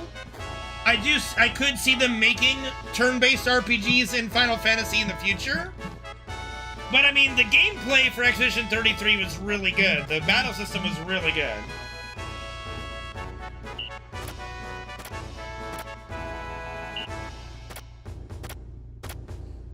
Like, definitely Expedition 33 is one of the best games I've played in the last decade. It was really good.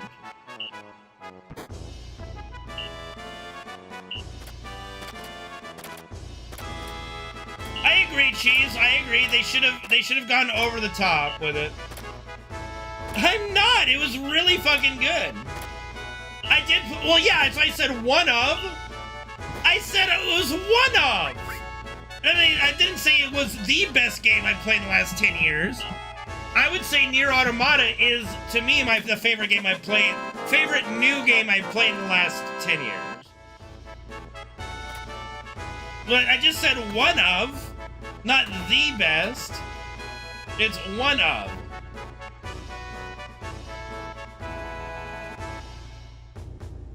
Like, Nier Automata is a special game.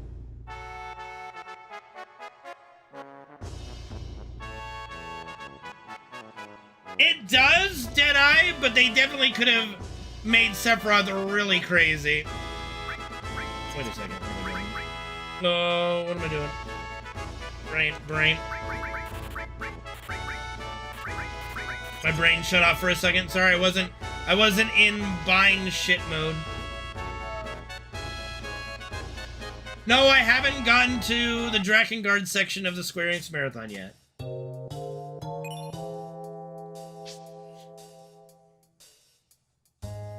I mean, I have not played Bloodborne, so I can't speak on it. I probably won't play it until the remaster comes out. But yeah, Nier Automata is a very special game.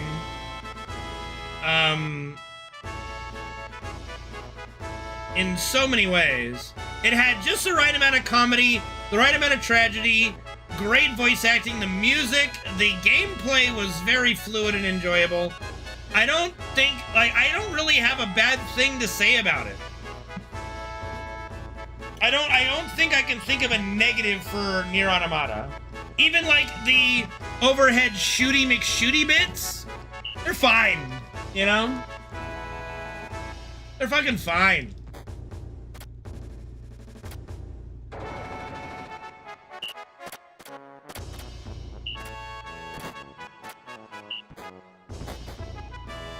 I mean, I'm gonna have to play them on emulator. Like if I had to buy them all, I would not be able to buy them. So yeah, I'm gonna have to play the Drakengard games on emulator.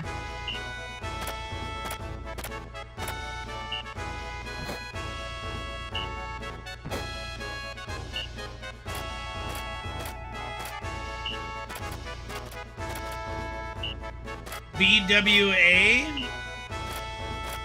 What's BWA?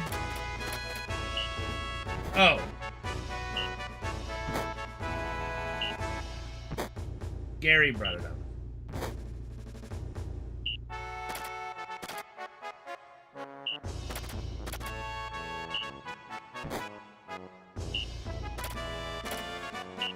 All right. Come on now. Finish up. Bois? You mean BW's like bois? Gotcha. So you typed it as bois? Okay. Bois?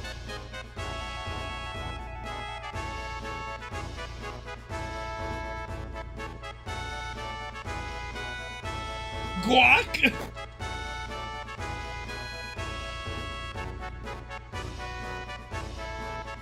I don't know, when I watched Tasha play Drakengard 3, it didn't seem it was that bad. I don't remember bitching about frame rate too much, though. Actually, that does remind me, actually, there was some moments that you complained about the frame rate.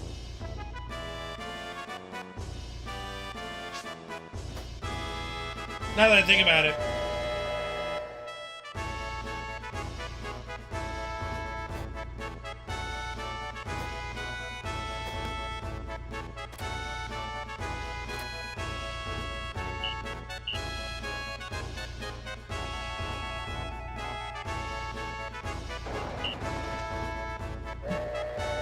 Now, Reno, are we on the same page? Your guac was FF9's, Oglup? Was that guac?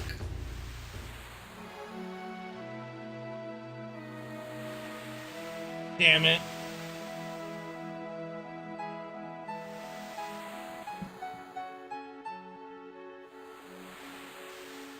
Quit! Guac? I thought you were making an FF9 reference. My mistake.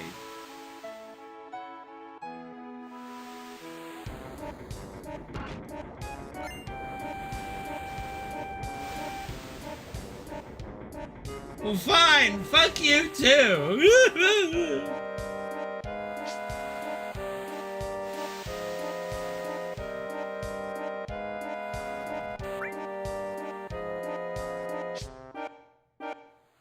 With what mod?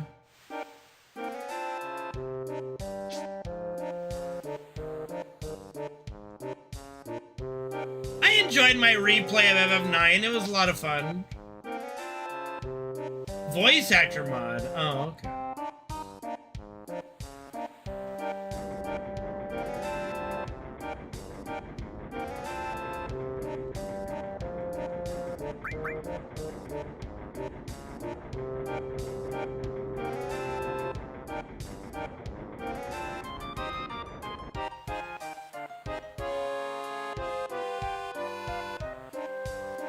Yeah, I'm curious about why the Nier anime changed what it changed. I'm like, why? I'm like, why make, like, huh? Like, why change which resistance person died? I'm like, did they just not want to say her name? I don't like, what is it because her name was longer? I'm very confused.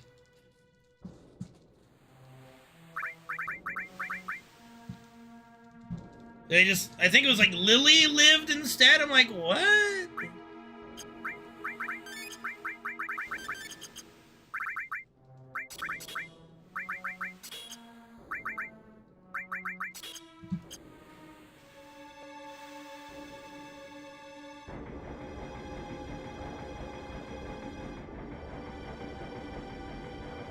I don't remember if I force it here. No, I don't force it here. That's right. We force it right here. Okay, I almost fucked up. Almost fucked up, but we good. What it's also like... Hold on. 1, 2, 3, 4, 5, 6, 7, 8.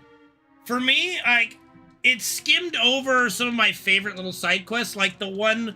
android that was an assassin and didn't remember, and that part is so good, was so well done in the game. Pace is rough, but you know, we're still alive, you know, for now.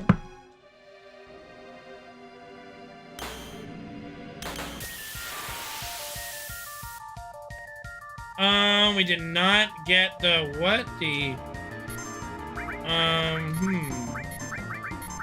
That's not good. We did not get the preemptive. We should have.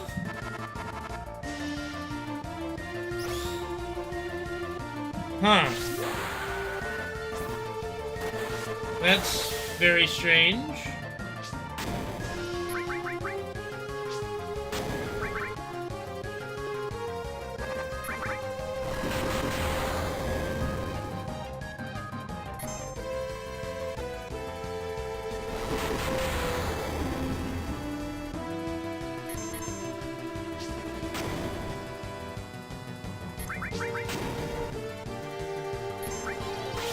We gotta do all the damage we can at this point. We're losing 600 of it.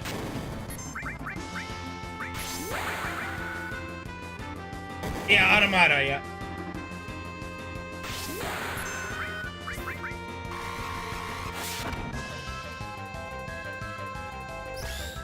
Please leave Tifa alone. Good.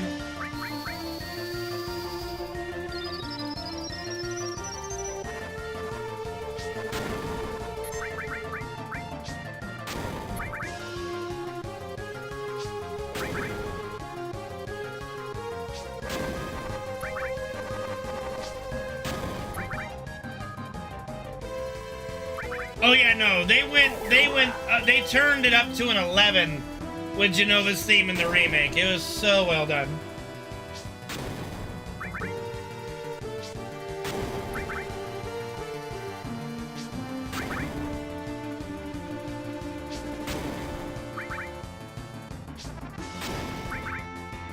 Holy shit, we're getting a lot of throws here.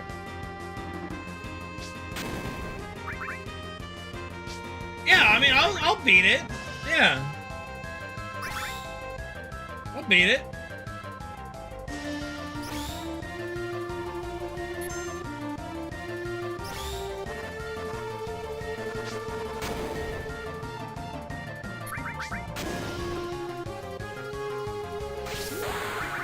I'll beat it. It's fine, I'll beat it.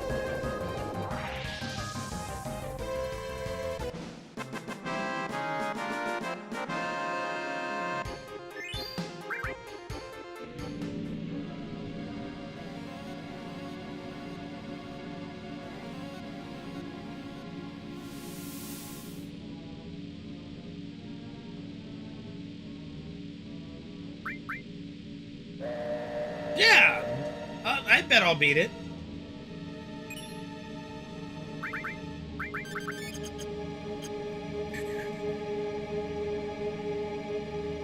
All right.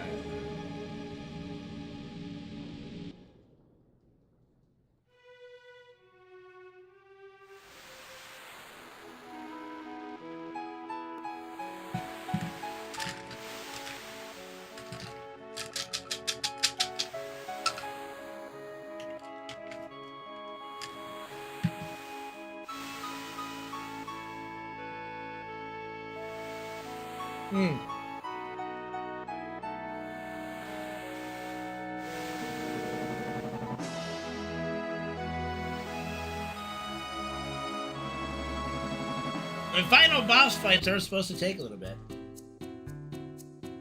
Alright, you guys, don't pay attention to the top right corner on the helipad. Don't look at Rufus or Heidegger. Just look at the top right corner on the helipad, alright? Alright? It's alright.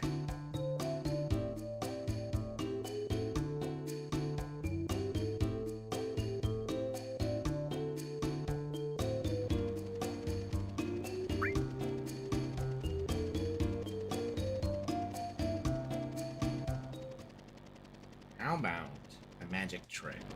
I'm gonna make this UPS man disappear. Watch the UPS man. He's a little stranger than usual. That UPS. Don't we all just love the UPS man? I don't. Yeah. No, it's simple. We kill UPS man.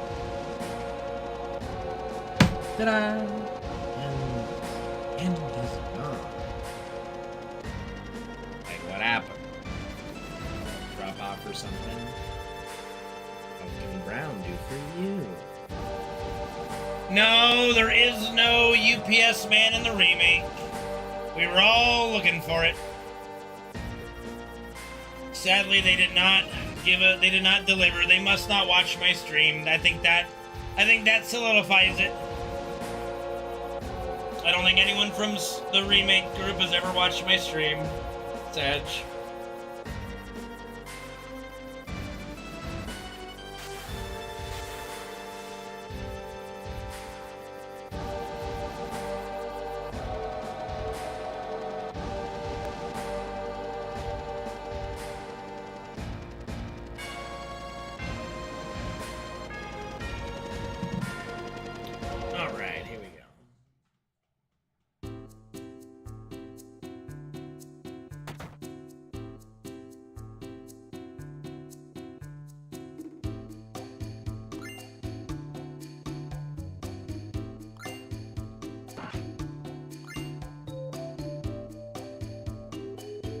Yeah, but the middle manager, I don't think is the one. I don't think that's the same one that's there.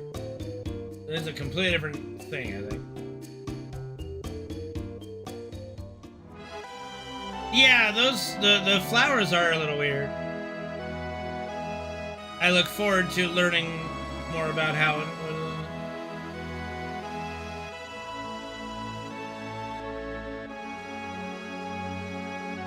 Well, I'm going to be playing Drakengard 1, 2, and 3 at some point, so we'll have to see.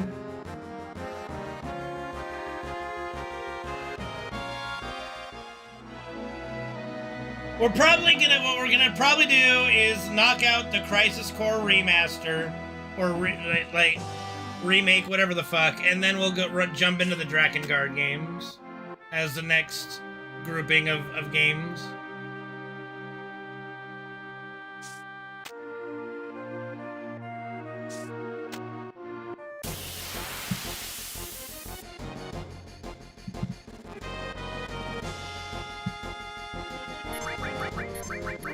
I've got like 5 Dragon Quest games to do. Yeah, it's gonna be a long run there. 1, 2, 3, 4, 5, 6, 7.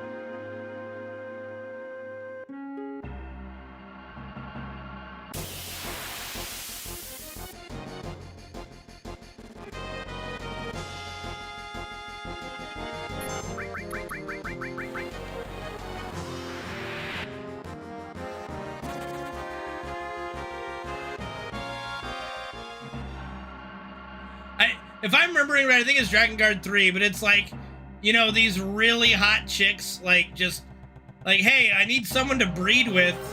I'm like, is there a downside to this job? Is there a sign-up sheet? Like, is there an interview? You know?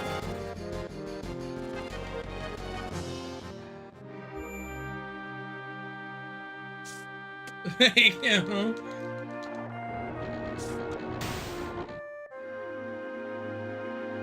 My schedule's pretty flexible. You know what I mean?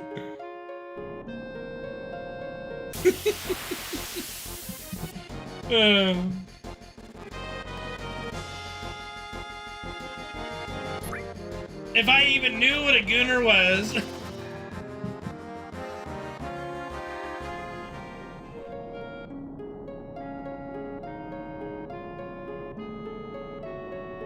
They always make time for sex. I mean, come on now. Not crazy.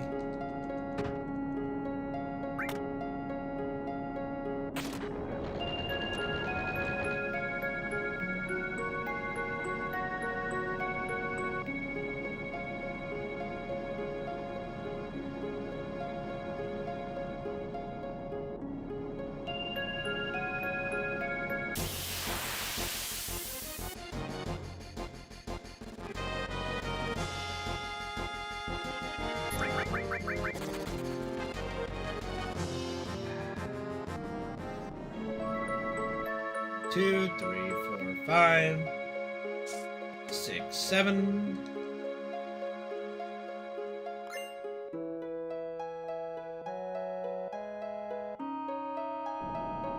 It's a treat.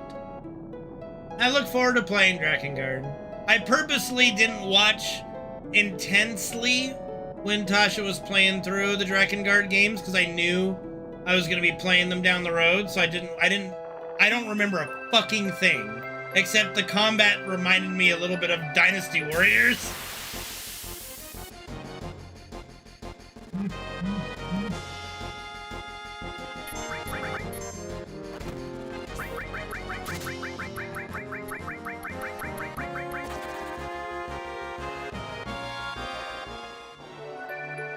Yeah, I purposely, like, when... Like, I always try when I'm like watching someone play something that I probably will end up playing. I try not to watch too intently, you know.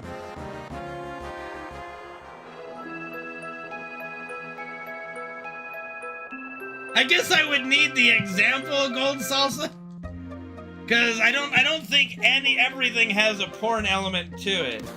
But there is, like, sex appeal is important in almost everything in modern society, so, you know. I mean, who doesn't like them girls? Like, girls are great, man.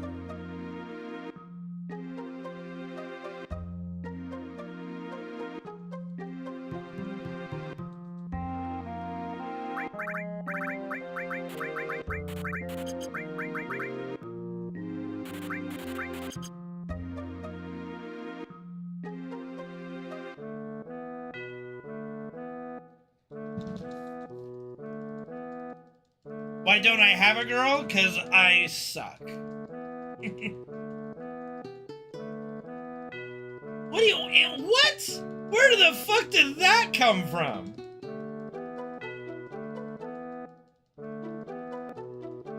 I mean, I don't like a lot of sugary things. Like, my stomach gets queasy with too much sugar. I don't have a lot of sugary things, so me? I'm not a huge sugar fan.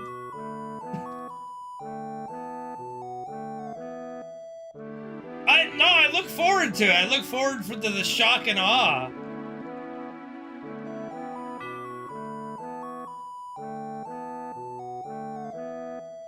Like a bowl of ice cream, shit. I'll go to like Cold Stone. You'll get like a little pint of their ice cream, and that lasts.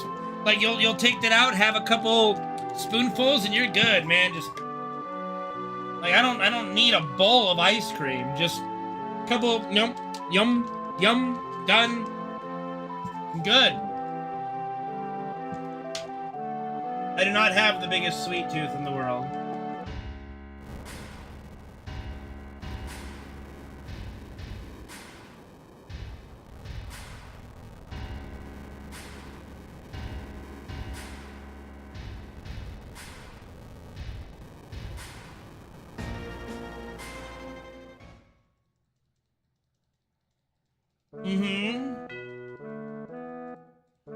Oh man, why's it gotta be the... How often? Alright, how often does she have to kick me in the nuts? Cause like, there comes a point where you're gonna be sterile or some shit from too many kicks in the gonads. And like, how hard are we talking? Like, like, what are we talking? Once a week and like, how, like, full blast, just soccer free kick? Like, what are we talking about here?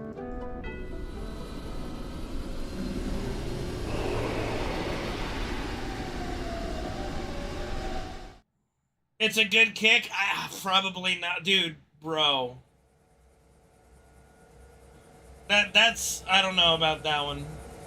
I have been hit in the nuts more than probably the average man. And I don't want that.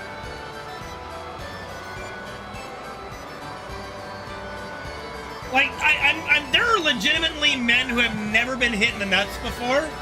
And I'm just sitting here going like, you have no idea what pain is. Like, I've been hit in the nuts so many times through all the sports I played.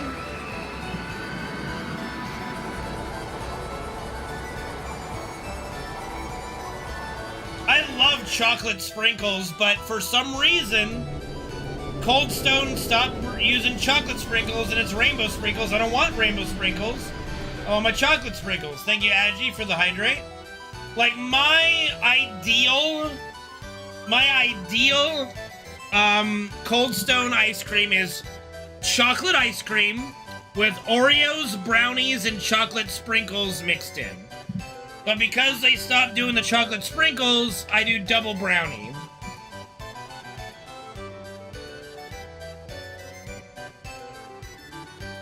I had M&M's on yogurt, like me and my friends went to a yogurt place. I hadn't had yogurt in a long time. I had chocolate yogurt with M&M's, and oh my goodness, were those some hard, crunchy M&M's. It was good, but I thought my teeth were gonna break.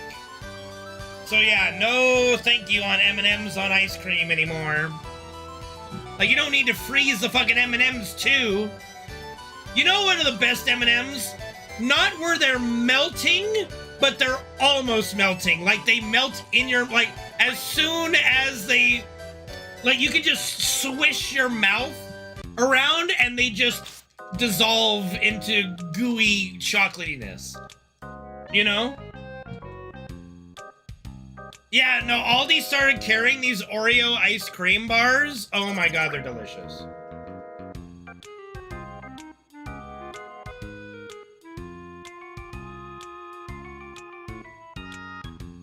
They make M&M ice cream sandwiches? I'm not surprised. But that sounds like frozen M&Ms. No, thank you.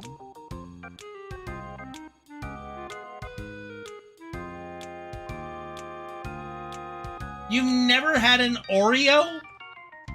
You never even had an off-brand Oreo? You've never had the 2 chocolate wafers with vanilla in the middle. Of any sort.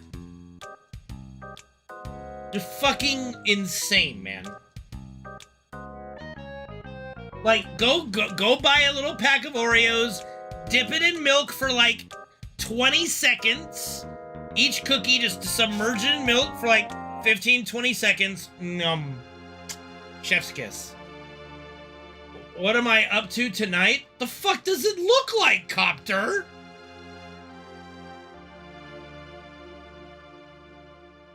Don't wanna. And it was like, don't wanna. The same thing we do every night, Pinky. I was just trying to be nice. Yeah, well, fuck you, Copter. How you doing, man?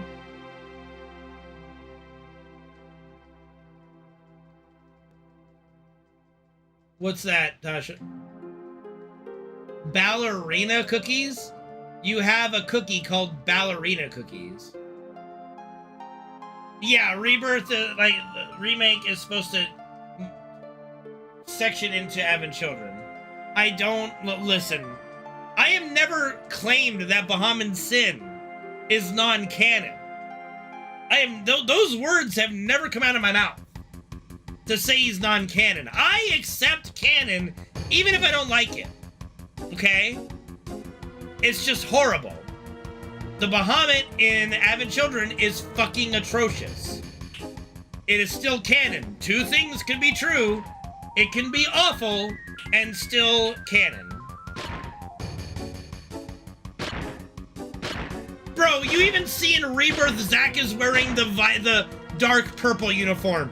You lost the argument in Rebirth. They, like, Crisis Core fucked up. FF15 Bahamut. Ah! Do I even remember that thing? Did I even see it?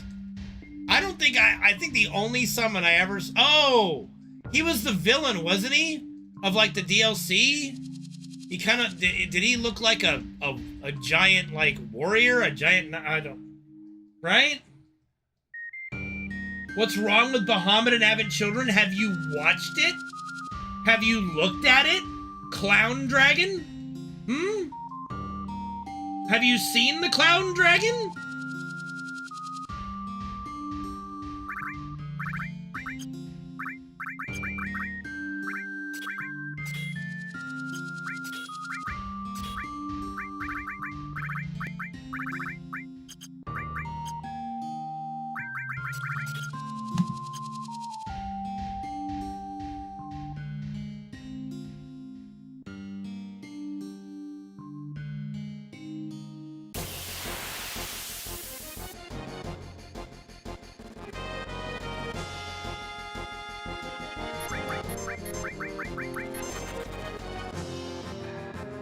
Fucking Clown Dragon. 1, 2, 3, 4, 6, 7, 8, 9, 10, 11, 12, 13, 14, 15, 16, 17, 18, 19, 20, 2, 3, 4. Like, number one, why does he have flat human teeth? Like, what the fuck is up with his legs, his wings, his body, the fucking headdress he's wearing? Like, the head, like, his head is just... He's a fucking clown!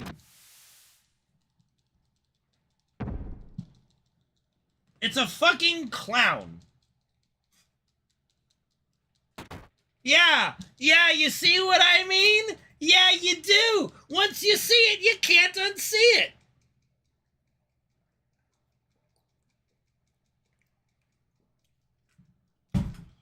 Like, literally, you go from FF7's Bahamut, Neo Bahamut, Bahamut Zero, you make, like, really awesome-looking Bahamut in FF8, a pretty cool one in FF9. FF10's not my favorite, but it's cool. And then you make that.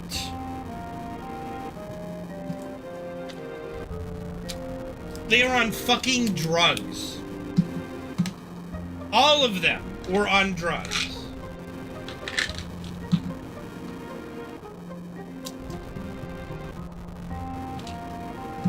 The people who designed it, the people who approved it, the people who animated it. They were all on drugs.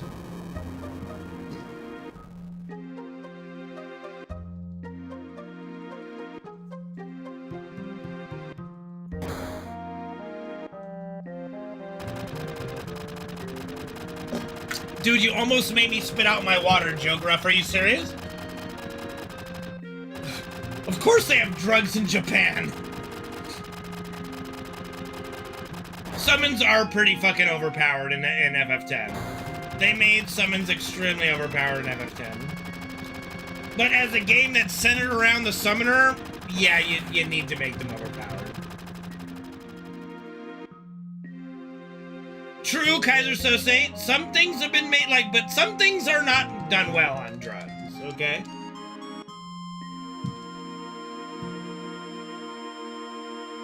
Yeah, you go to jail here too. Like, that doesn't mean people don't do drugs. You go to jail here too for doing drugs. Hello? I don't know if there's a country that drugs are just legal. Amsterdam? I don't even think Amsterdam's a city, you idiot. Netherlands, probably not. No, I understand. It doesn't mean that they still don't do drugs there.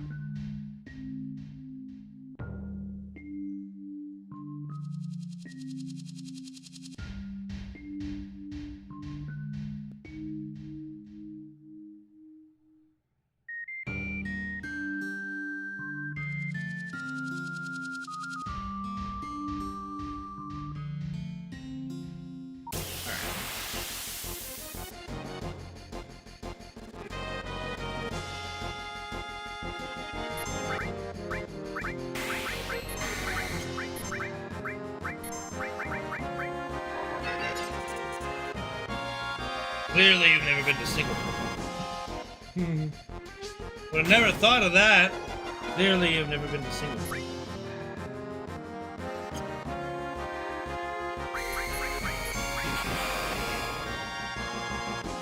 Hey, we're not talking about your prescription drugs for your diabetes and other things, Reno. We're talking about hardcore opioids and drugs. You know, your heroines, your cocaines, that kind of shit.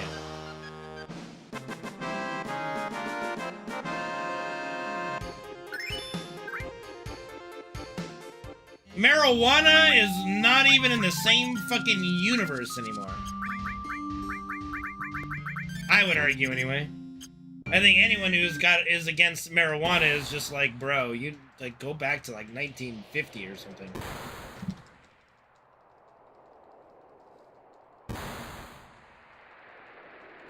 Reno's right. Go self-report your diabetes and go to jail.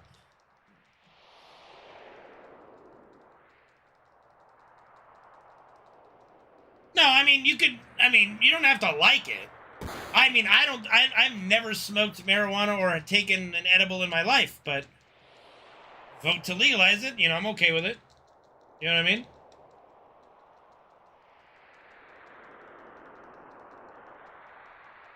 No, we don't learn Big Guard from that fight, we learn Laser. We learn Big Guard from the one after this on the beach with the tentacle monsters. No, I have never done crack cocaine. I am the worst, the only vice I have ever done, besides a little bit of alcohol, would be smoking a cigar. That's the most I've done. So there you go. So to answer your follow-up questions, no. I have had some cigars in my day.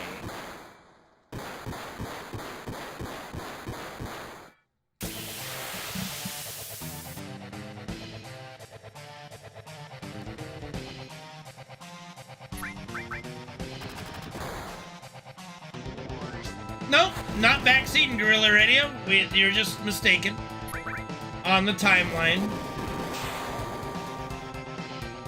The run would not be okay.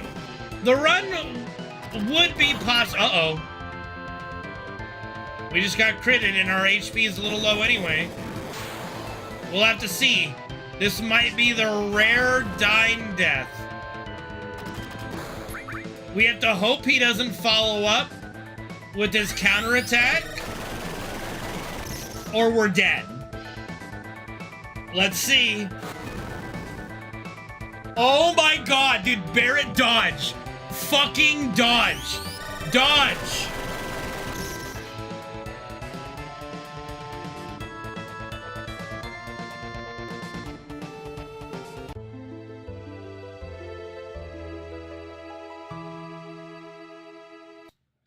It can happen.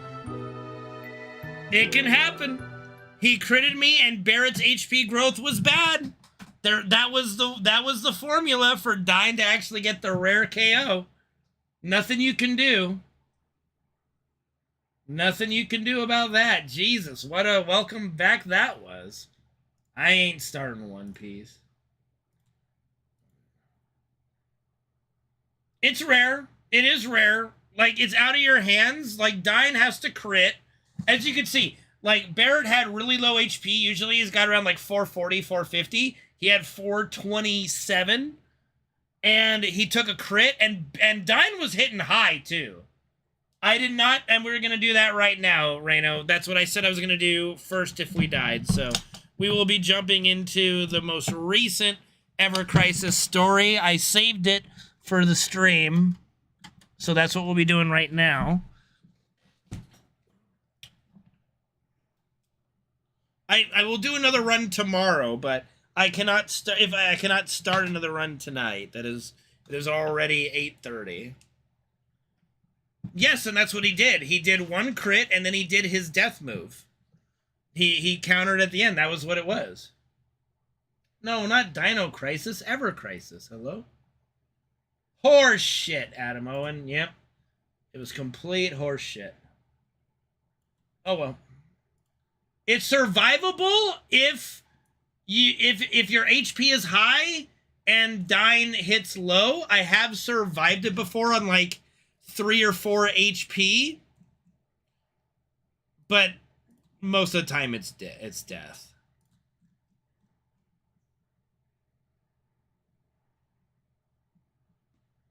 Take it easy, Super Gran Turismo. Thanks for hanging out.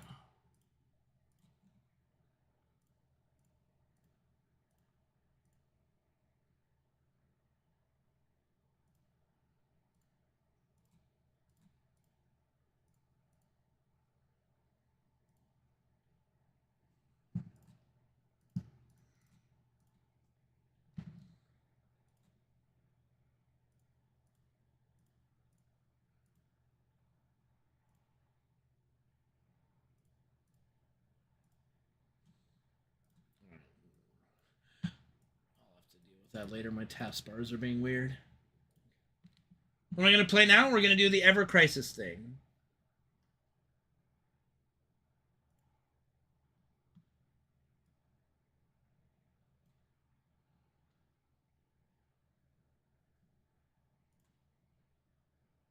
Yes, Ever Crisis.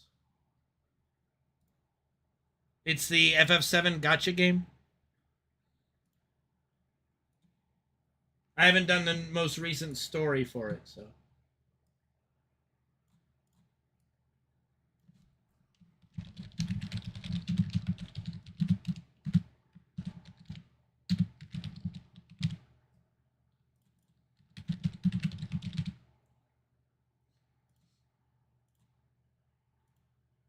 Yeah.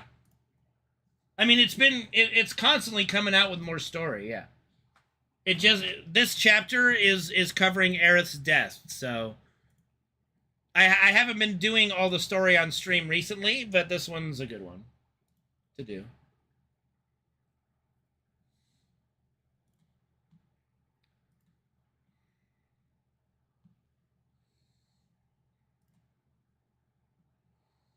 No, I have no interest in doing the Horse Girl gacha game. I already played 2. I played Clash of Clans, Clash Royale, and this is, you know, I like FF7's Ever Crisis. That's it. I'm not looking for another game.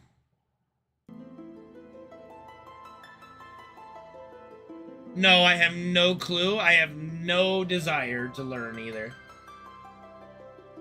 I looked at it and went, that's just pandering for the sake of pandering. Hello, Arda.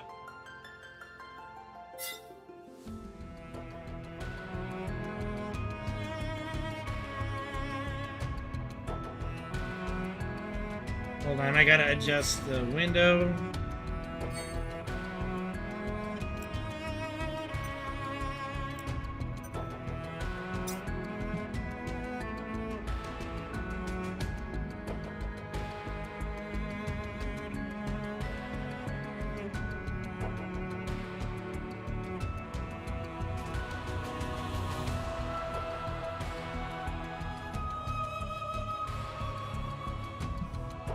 What? I'm tapped. I'm tapped on my crystal. Okay, story. Let's jump on in.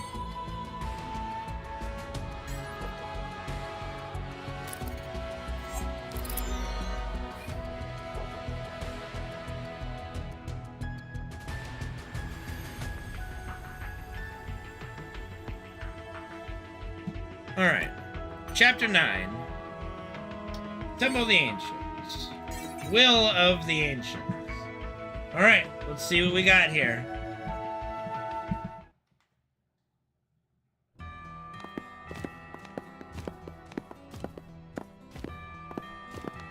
You can in a moment, Cheese. Hold on.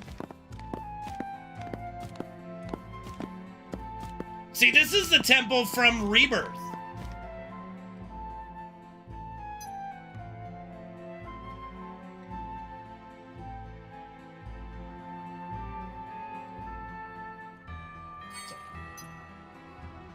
One second, let me change where my camera is for this.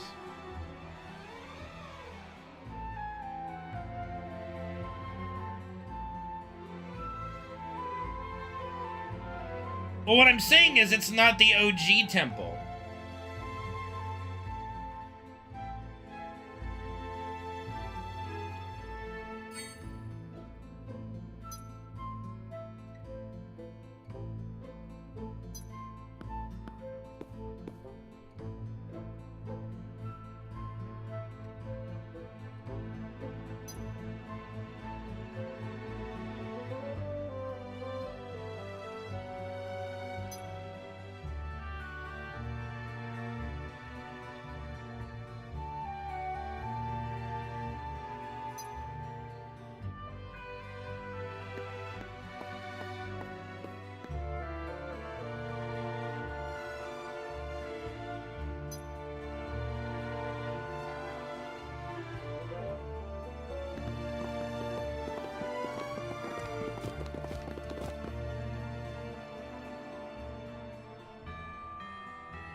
See, this is OG, though.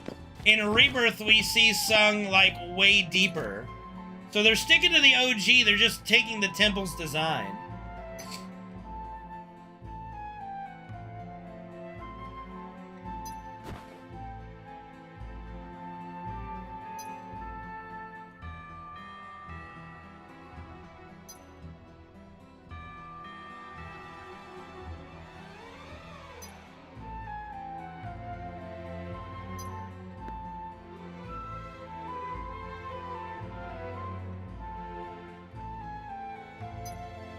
I like it.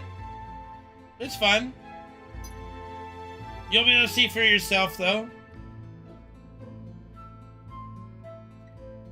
Well, of course it's a one-shot. All the story fights are a one-shot at this point. They lowered the difficulty of the story because some people were actually having difficulty clearing it.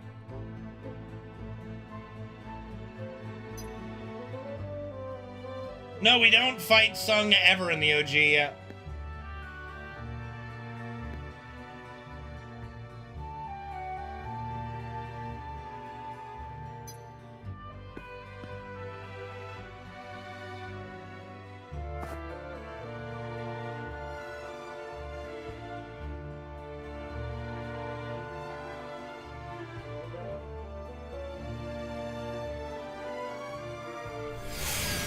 Masamune? Well, that was quick. They just disappeared right there. Jesus.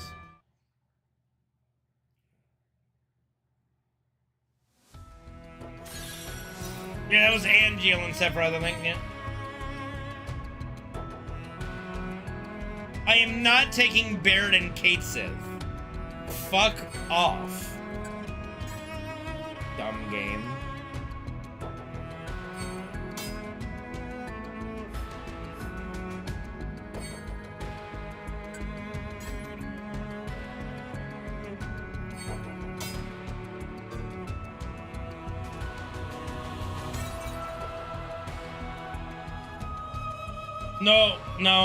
No, it wasn't.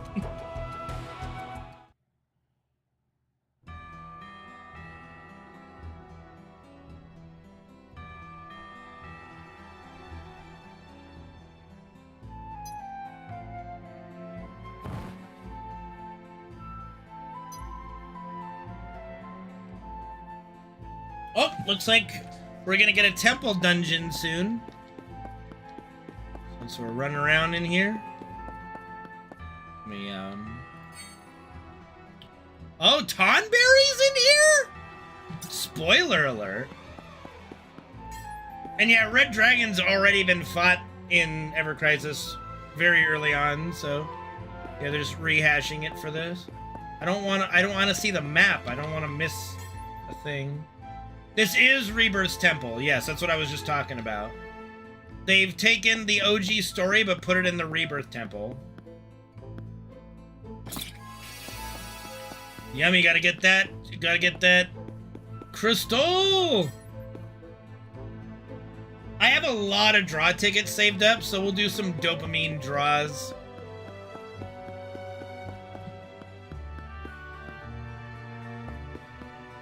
Oh, hey, they got the little ancient dude. Neum. So they purposely made a decision not to have these guys in Rebirth for whatever reason.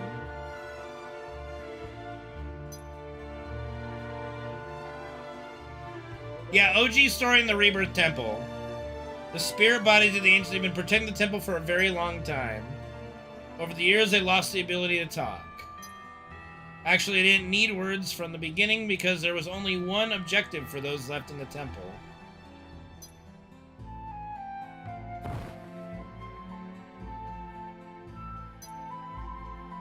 No, the layout is not even close to the OG. What?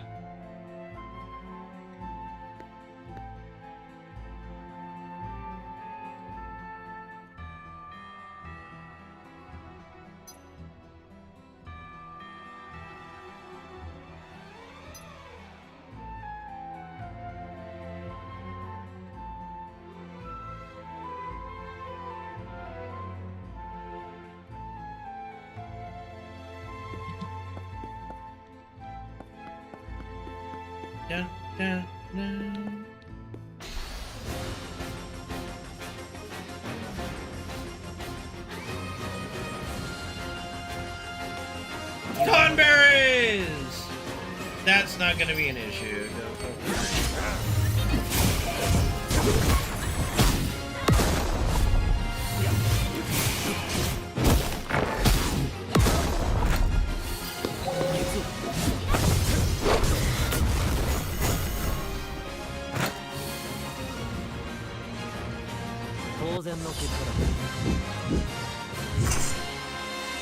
I like how I'm using the nail bat in the place where you get the nail bat in the OG.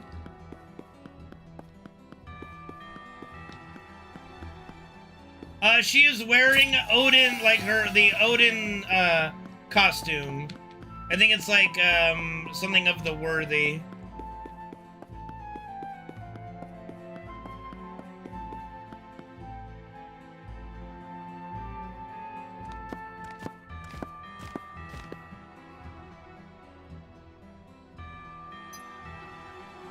Oh, I didn't even put on the bikini outfit. You want fan service?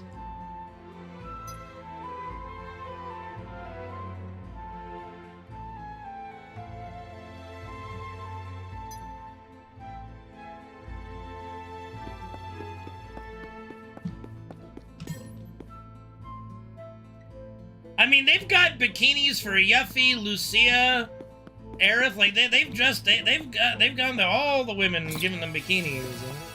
It ain't just Tifa. She did get a schoolgirl outfit, yes. Woo! Almost died. Well, okay, I'm genuinely curious what happens if we get hit. Dude, we shatter the fucking thing? Okay, I was not expecting that. I'll be honest. Okay, do we shatter that too? Yes, we do. I honestly was not expecting that we just literally break these giant stone rolly pins. Doesn't that look like there's something I might be able to grab down there? Hold on. I can't.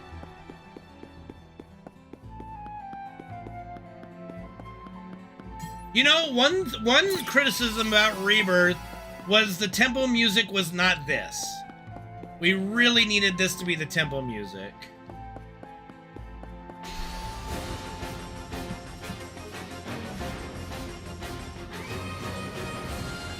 I think that's a common criticism by almost everyone I've seen talk about the tempo.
Yeah, maybe, Penguin, you know, it is that situation with it being turned into a final dungeon.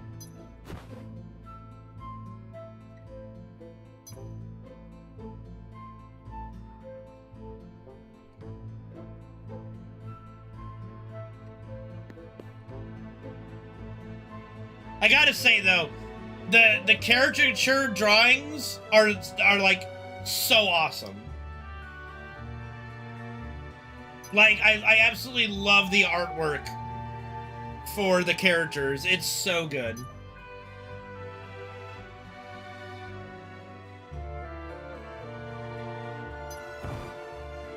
I don't know if I would really call it abridged. It kind of hits all the story beats and doesn't really skip a lot. It even has the same dialogue. I don't even know if I would call it abridged, so to speak. In some ways, it's actually done even more.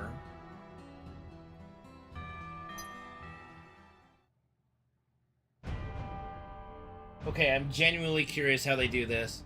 Okay, they kept him left-handed. I'm happy to see that. They're canonically, he is left-handed.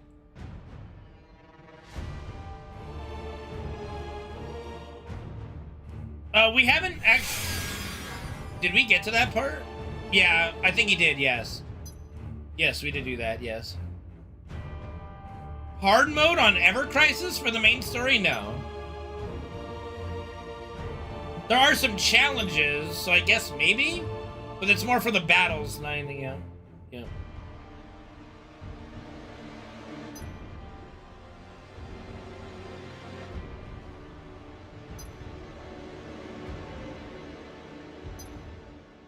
Like, look at that Sephiroth drawing. That's fucking sick, dude.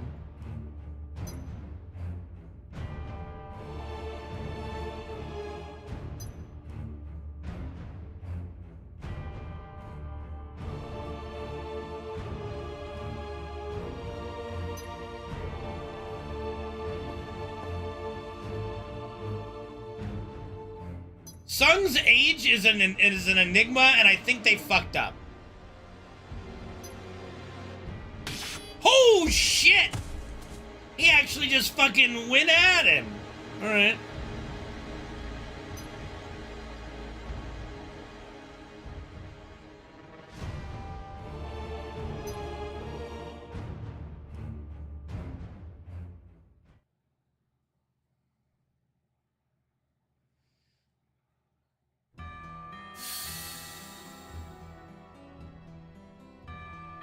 No, but like Sung is seen as an adult when Aerith is a child, right? So I think they fucked up. I think they definitely fucked up.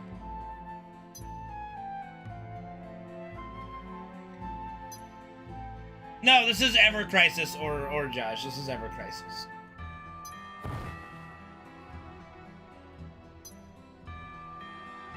Yeah, no, like Sung is like low key, really old, or they fucked up. Like I personally think they messed up.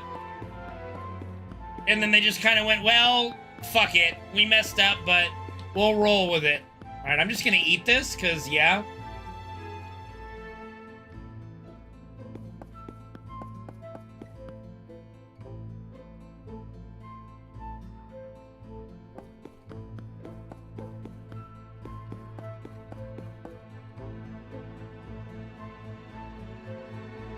But it makes it weird because Sung knew her as like a little girl, and then he's straight up being a creeper with her, like, anyway.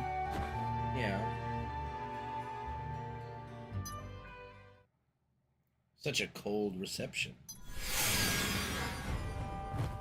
Interesting. Okay, this is different. This is different dialogue.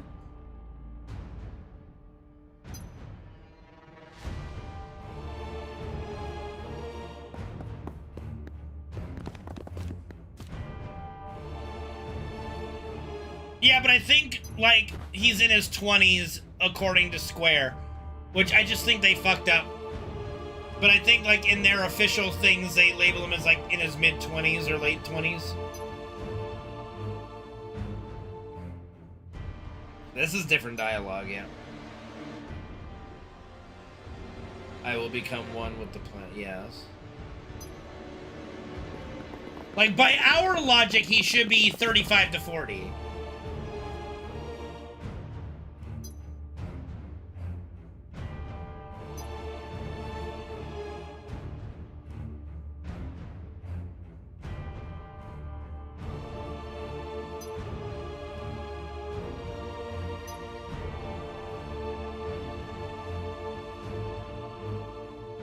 Yeah, see, here's explaining what Genova tried to do early on.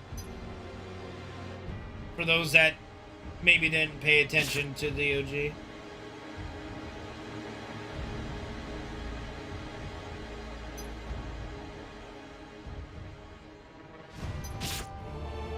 Well, he's 21. I think Clive has actually overtaken him as the oldest protagonist, or main character, yeah. Cloud is 21. Maybe Cecil's older? I don't know how old Cecil is. It's either Cecil or Cloud, but then I think Clive has taken that mantle. I think Clive is the oldest MC we've ever had. Yeah, I think he's actually in his 30s, yeah. Like early 30s.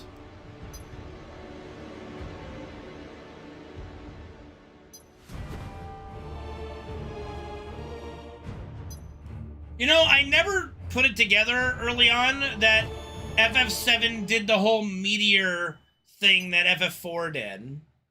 And like the games some of the games prior did. I think FF5 meteor was even like somewhat important.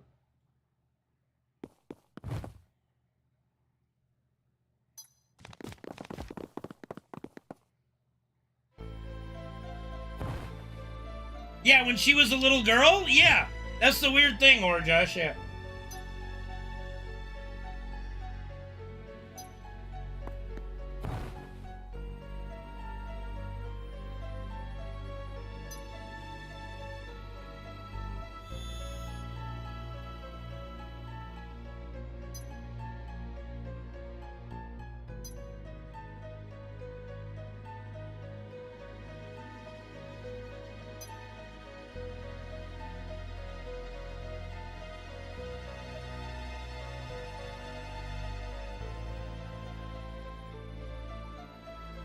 They're making him do some really weird things.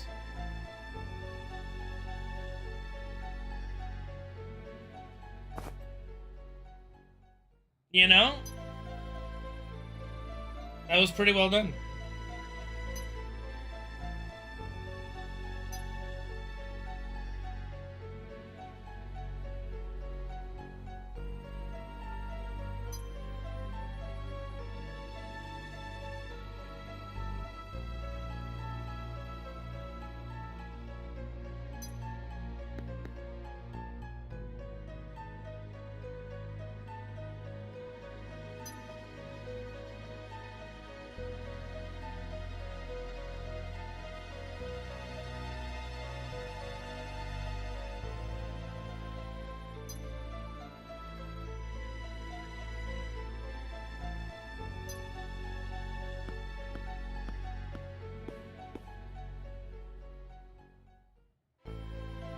Also, this game kind of establishes canonically that the party you take into the temple in the OG is Cloud, Tifa, and Aerith. Because Aerith looked over to Tifa and said, right, Tifa? It's nothing. That only happens if Tifa's in your party. I don't remember what happens if you take someone other than Tifa. She might say that to the other party members, but Ever Crisis established the canon that it's Tifa there by doing that dialogue. That's like the subtle ways you can establish canon. Well, everybody's here right now.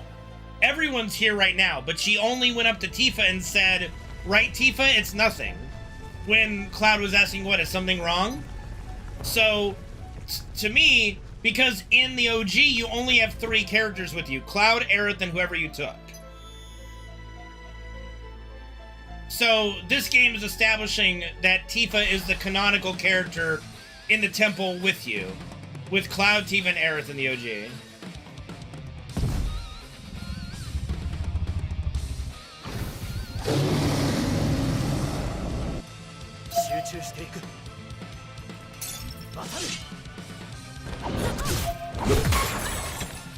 I play this on Steam. There's a little too much lag on the phone for some of the hard fights, I noticed, so I've been playing it on Steam. I do enjoy it, crew, yeah. Yeah, but this is the one time where, like, Aerith kind of is trying to, like, peer pressure Tifa not to say anything about it, and Tifa kind of reluctantly agrees, okay, we're not going to bring it up. Like, because you can tell Tifa's really conflicted there and wants to tell him about what just happened, you know?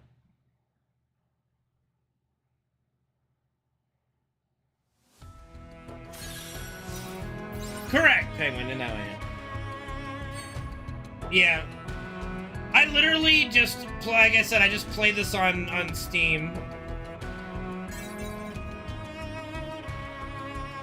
I got, the Steam version is so good. It's really well done.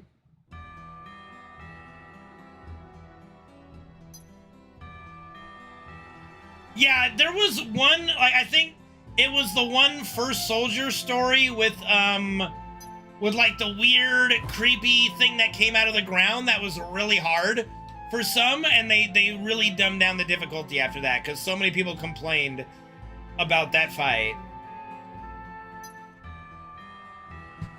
It's a Charmander! He's a Charmander!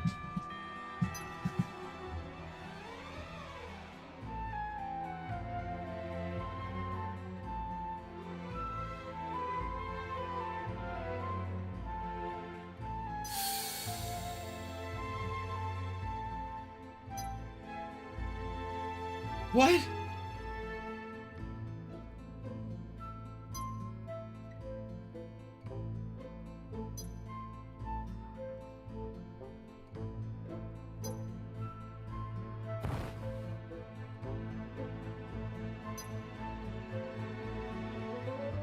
See, and so they're in Rebirth, they didn't have the temple itself be the materia.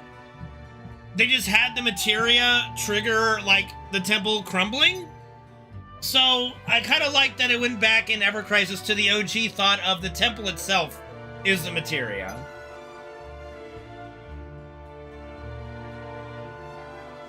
So they're doing their best to establish, here's OG canon, and then we have a Rebirth, like, Rebirth is a little separate, but not entirely different. They're not retconning the OG based on Rebirth, in other words.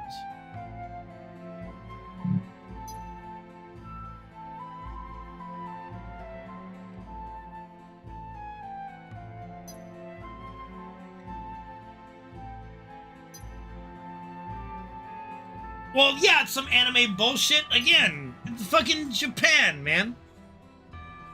So I think Tifa's the only other person that gets dialogue in here other than Aerith too, so that also establishes Tifa's canonically supposed to be here. Let's see if anyone else talks. So far it's been only Cloud, Aerith, and Tifa.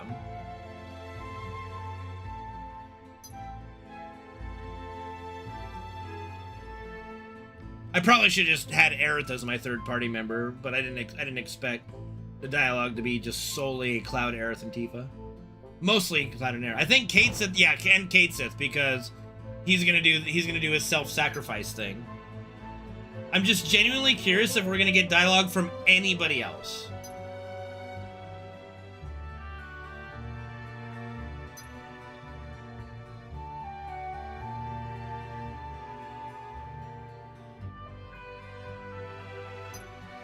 My guess is no.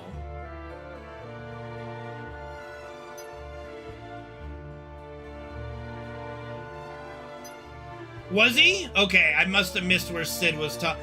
I think Sid talked outside the temple. I don't think he's been involved in any of the dialogue in the temple, but I could be wrong.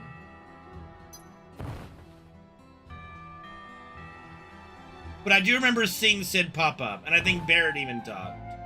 But I think that was all outside the temple.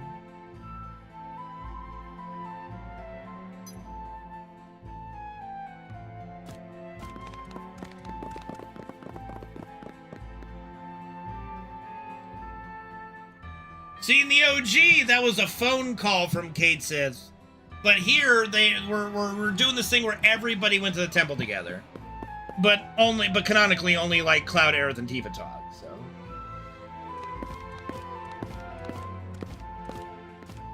Well, see, this is Rebirth fucking Demon's Gate door. This ain't fucking OG's door looking thing. Motherfucker.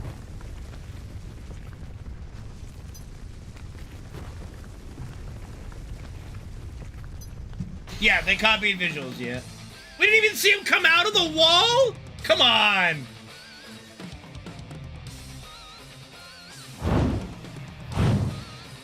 Okay, that's legitimately super cool.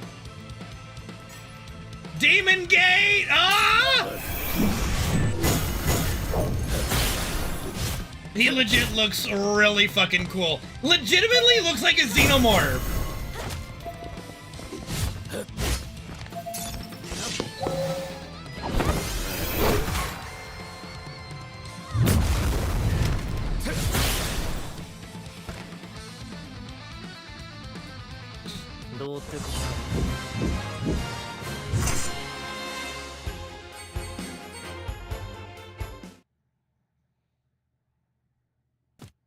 Yeah, I hope so, Reno, I hope so. I bet he's gonna be a pain in the ass.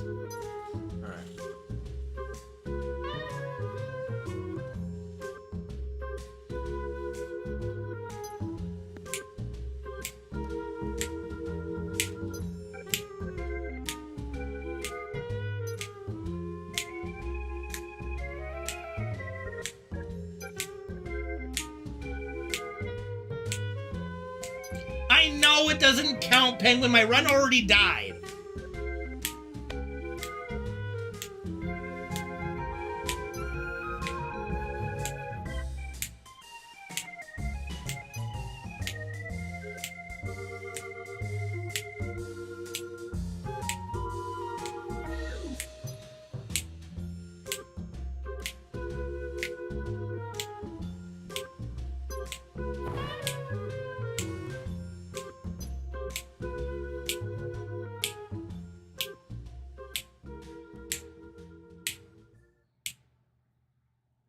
Music over.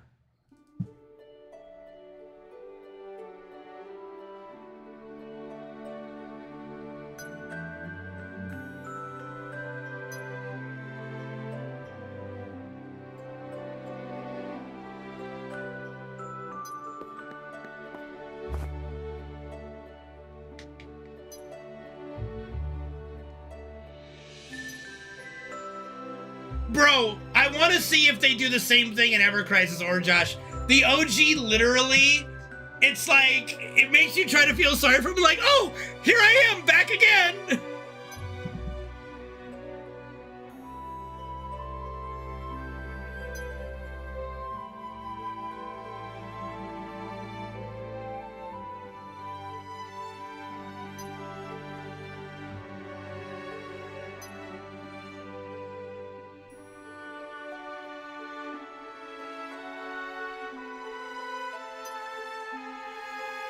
He does. That's in Gold Saucer. I do think Ever Crisis still did that. Yeah.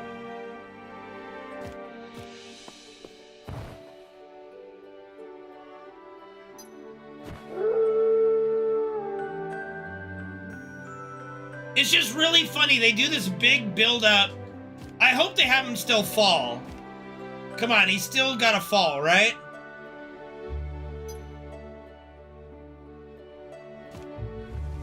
Yay, he fell. Okay, it wasn't quite the fall from the OG, and then he just hopped right back up.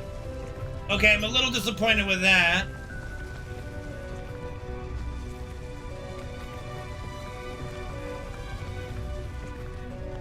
All right, okay, come on now. That was a little disappointing, I'm gonna be honest. Like in the OG, he literally topples over and it's like, help, I'm a turtle and I can't get up, but he actually manages to get up. And then he celebrates it like, this is a great achievement. So, that's a knock on Ever Crisis for that.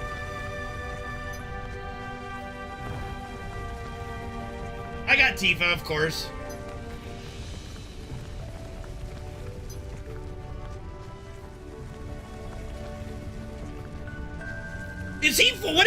Is he doing a Shakespearean play? What are you doing? Don't forget me! What are you doing? Put your arm down!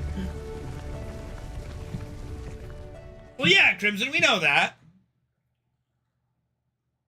You know, but he is sacrificing, we think he's sacrificing himself to save everybody, right?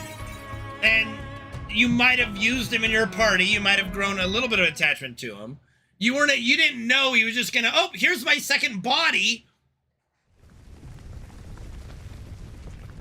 Well, the problem with OG FF7 is it didn't make me give a shit about Marlene.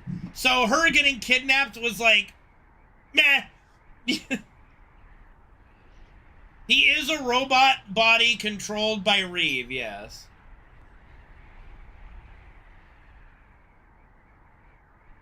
Well, if it soft locks, it soft locks. We'll see.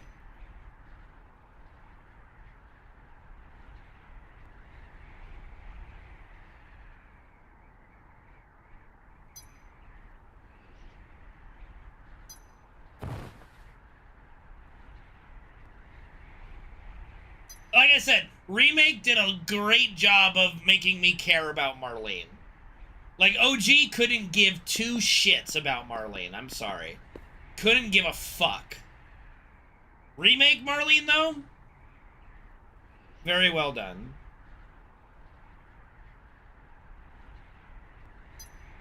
I mean, that's possible, Gold Salsa. That's probably true.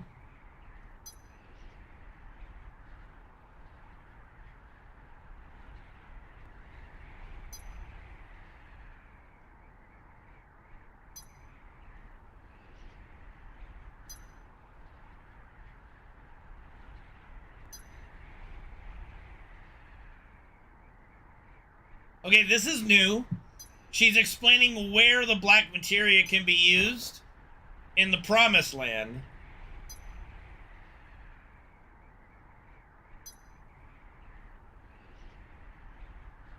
Yep, he's not an ancient. Here we go. You shouldn't be able to find the Promised Land. Oh, but I have!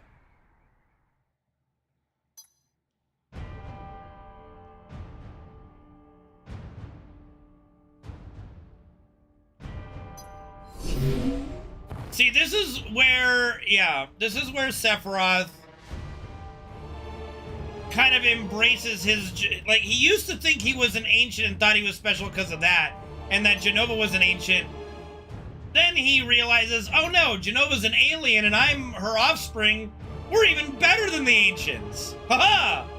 So he like full on embraces being an alien at this point.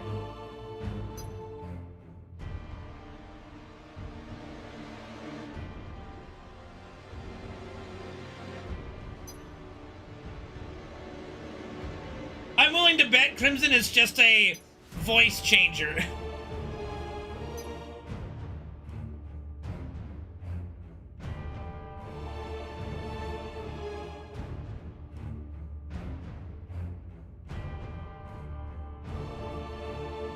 Am I supposed to be doing something right now?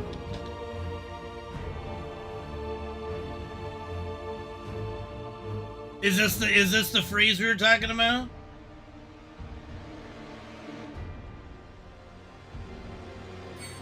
You fucking bitch!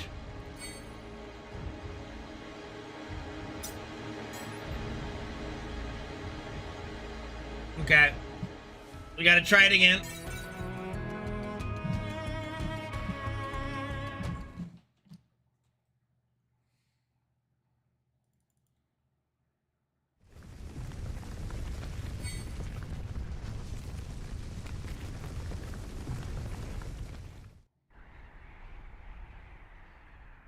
It doesn't freeze a lot on Steam, I can say. Why the fuck does this thing keep going down? Fuck off. I want it. Yeah. Stop. Oh my god. Why is the drop down all of a sudden just like disappearing every now and again? Stop it. Okay.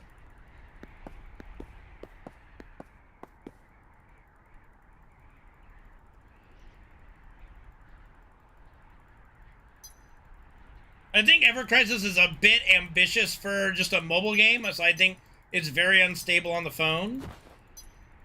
Probably better on an iPad or something.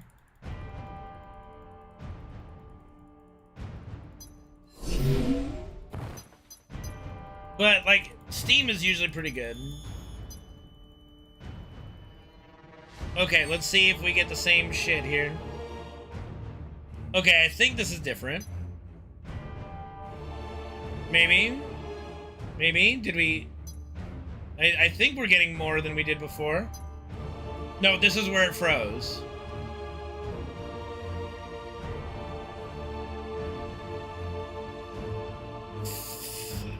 Fine. Skipping.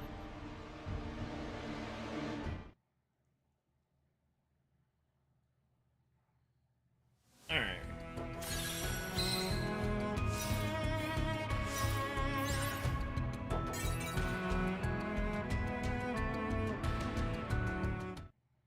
No, I don't think so, but maybe. I tried that, didn't seem to work.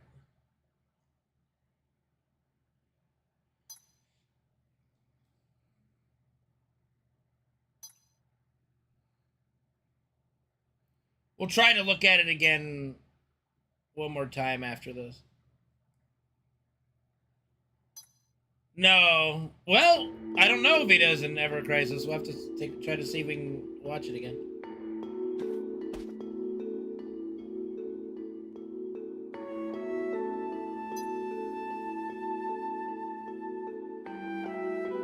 Ah, they bailed on that too, huh?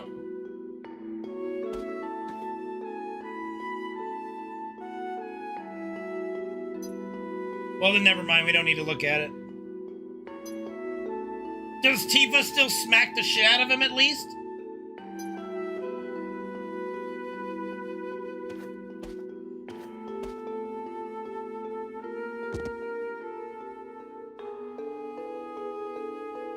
Yeah, this is a great version of this song. It's like those chimes you would hit outside. Like bamboo, like, rods or something.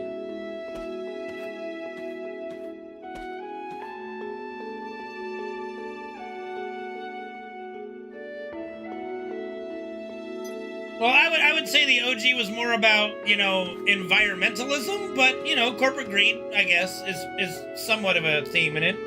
Okay, Aerith, you're getting a little too close to that tree. That was literal tree hugging right there.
I think in Remake Part 3 we will, but in Ever Crisis, I doubt we go to Bone Village. I think we're just gonna go right up to this sleeping forest and it's gonna unlock for us. Huh, she's thinking of interfering? She'll be a difficult one to deal with, don't you think?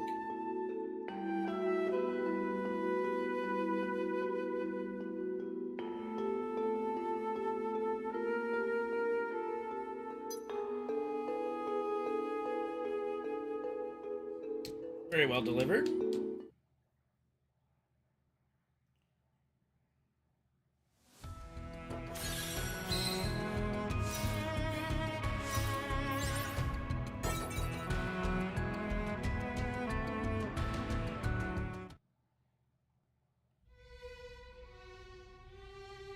Gongaga.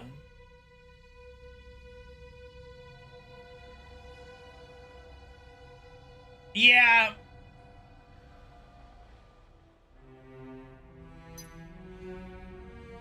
Like, I don't know if we're gonna skip Bone Village entirely. Like, I don't know, like, we'll have to see. I don't know if they're gonna do it. They're gonna skip it entirely in Part 3, but I don't know. Me? Gongaga. Bro, Hulk, you do not want to fight the Hulk. Even if you could outsmart him, what are you gonna do to him?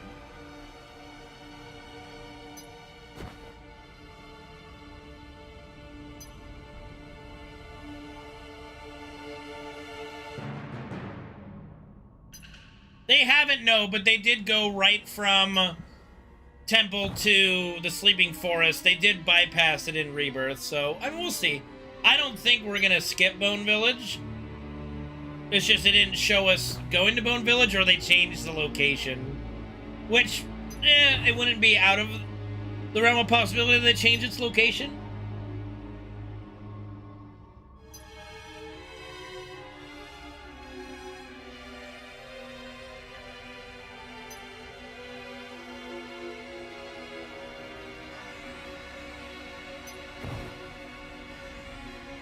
Listen, if you want to go against any Avenger, go against fucking Hawkeye.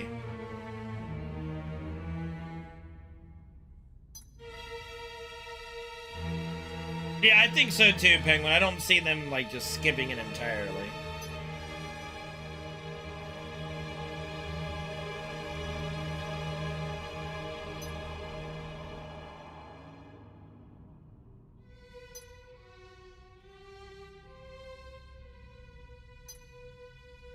Bow users are overpowered. Just look at Legolas, goddammit.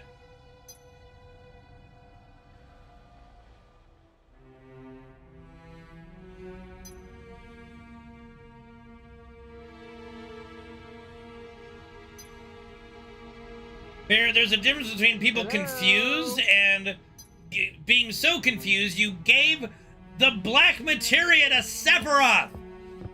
Thank you, crew, for the follow. Appreciate it. What's up, Penguin?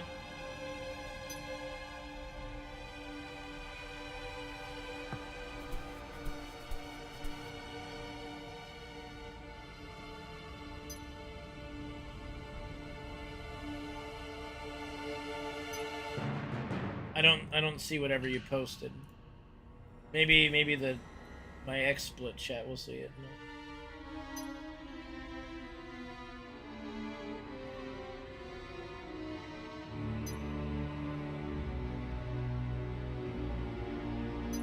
No, I don't see it in my chat at the moment. No, Bone Village and Ever Crisis. We're talking about Bone Village and Remake Part 3.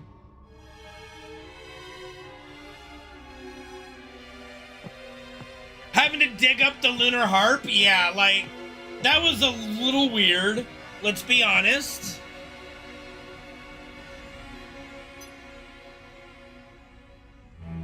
Okay.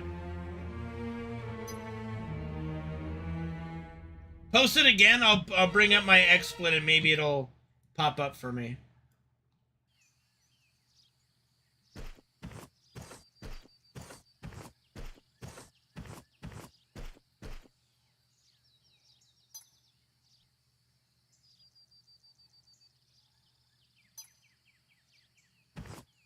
Penguin, post it again.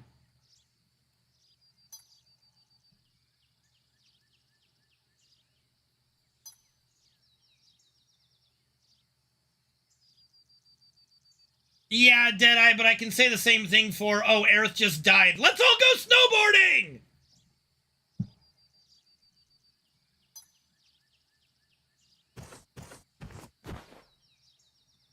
Okay, Penguin's not posting again. I don't know why, but anyway.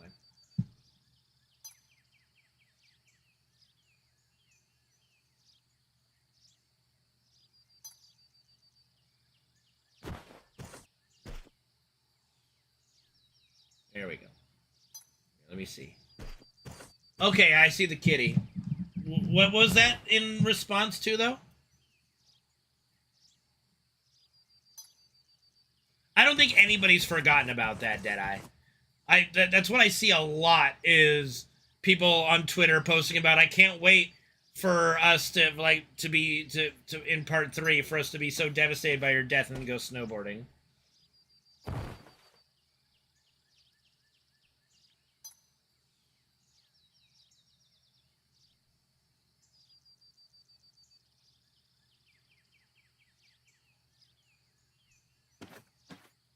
Yeah, we're gonna have to see how that plays out in Rebirth. It is a little weird. It is a little bit of a departure. But I don't know. It's not clear whether Cloud thinks she's alive or not. I think it's Cloud knows she died. Party info does not exist? What? Okay.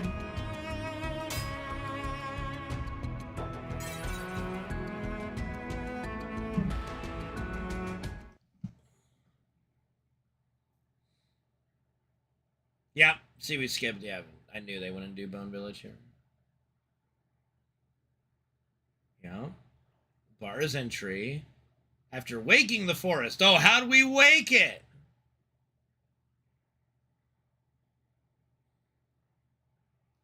Well, yeah, I'm overpowered. I've been fucking playing this game since the day it released.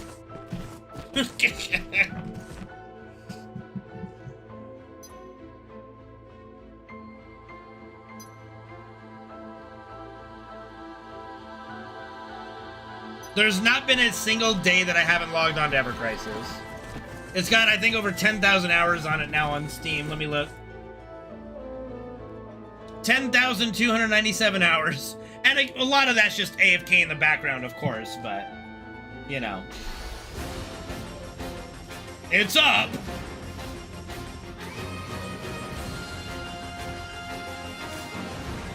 Bombs in the forest. Interesting play, Swear.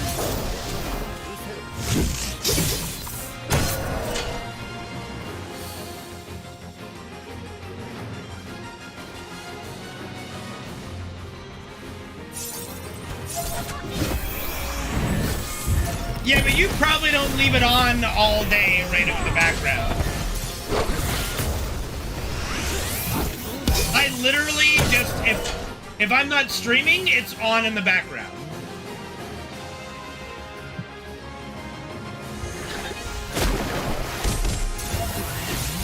Like, the only time I'm not logged into it is when I'm not streaming, you know?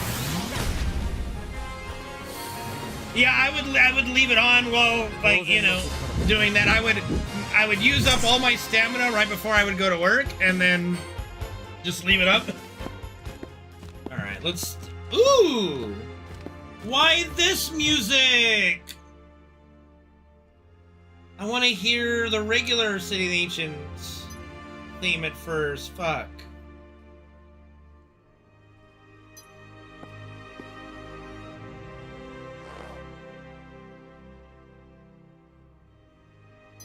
City of the Ancients is like my favorite theme.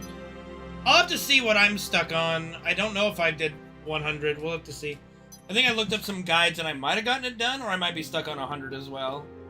Or a little earlier.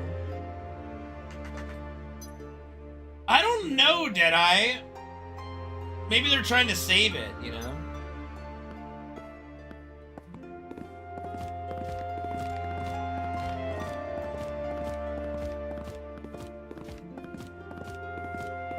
Like, this is the music the night of, like, where we go to see Aerith, but not when you first arrive. Luckily, most stuff is set, if you set up right, you can leave it on auto and do just a few manuals, but yeah.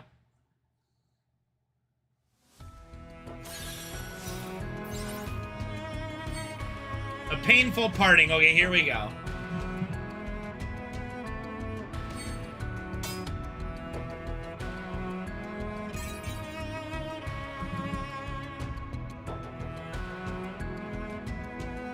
It does, and it feels weird to me that Legend says the Forgotten Capital is where the ancients once lived and offered prayers to the planet. Okay.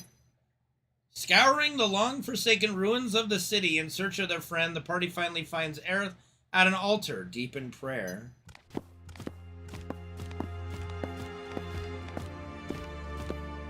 And in case it's back, by the way. We had to skip the last bit to had him come back. I'll go alone. Yeah, good idea. Yeah, Tifa doesn't like this idea.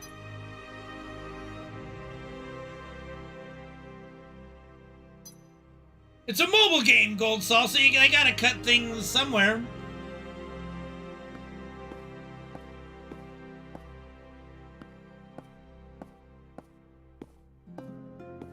Honestly, that's a purposeful choice, Deadeye. All of it's a purposeful choice. I'm looking forward to see what they do in part 3, you know?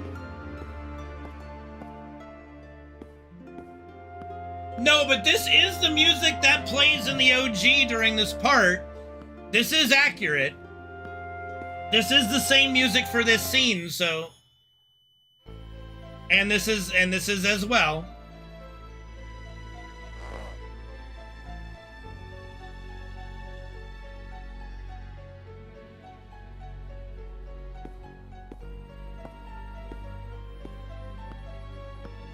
Okay, now, this might be the most brutal depiction of Aerith's death in any of the versions so far, so avert your eyes if you are squeamish.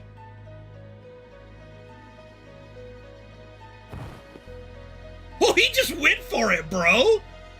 He was in the air!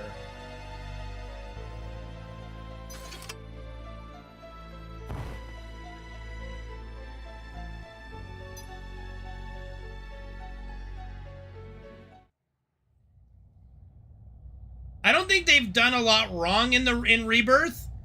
It's just they're gonna pay it off in part 3, I think. Aerith's death is gonna be one of those two. Here we go.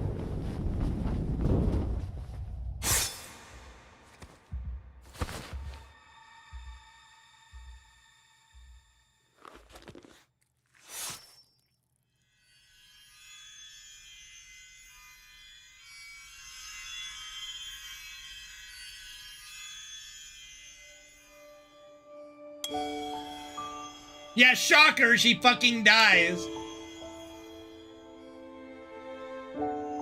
Oh, no, like, the Gi stuff might be the best, like, change they made, in my opinion, of taking them from some random, like, let's be honest, like, Native American, undead Native American, like, group that attacks Nanaki's village to aliens that created the black materia. Instantly more interesting.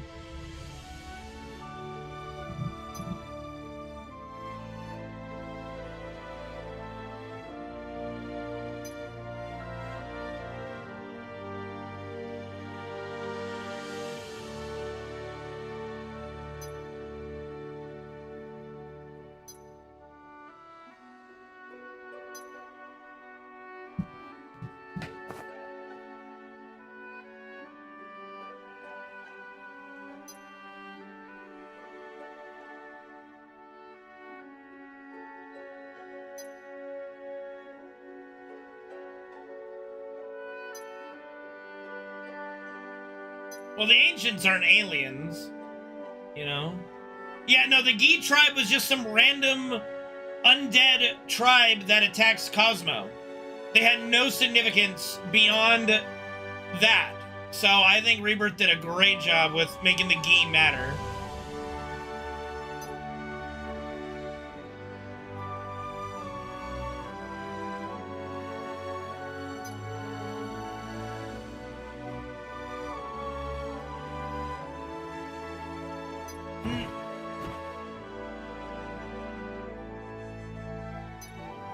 Not that I'm aware of, but maybe. Maybe way back from FF10 time period, maybe, I don't know. I don't know if canonically ancients are traveled here.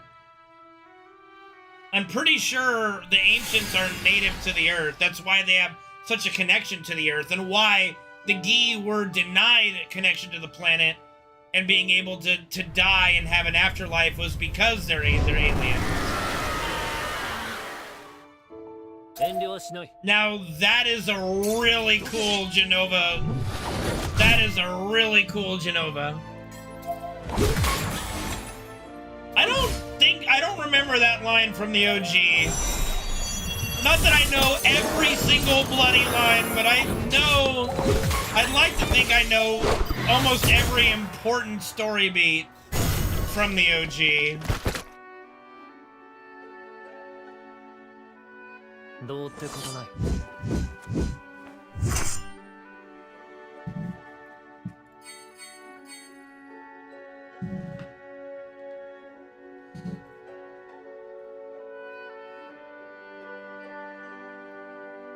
Because, and see, that's Genova speaking now. It says in a puppet. So again, the Sephiroth we saw was Genova, not Sephiroth, as we know.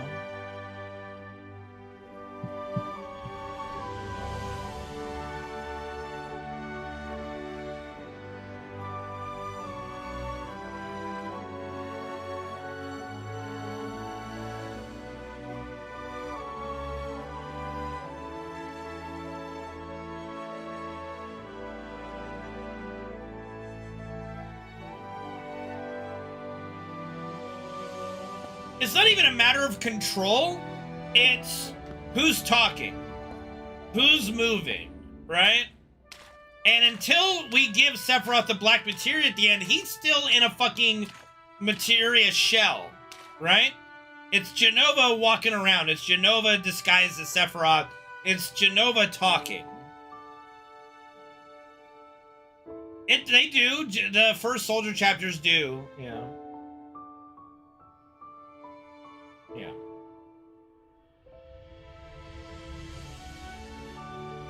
And again, there's some that believe that Sephiroth is controlling Genova. No, all of it, Genova's working, they're all working together. Hey, Clutch, thank you for the 139-month resub. 111,333,339,999,999. I don't think I'll be alive. Karn hype. I don't think I'll be alive that long, Clutch, but I appreciate that length of a sub.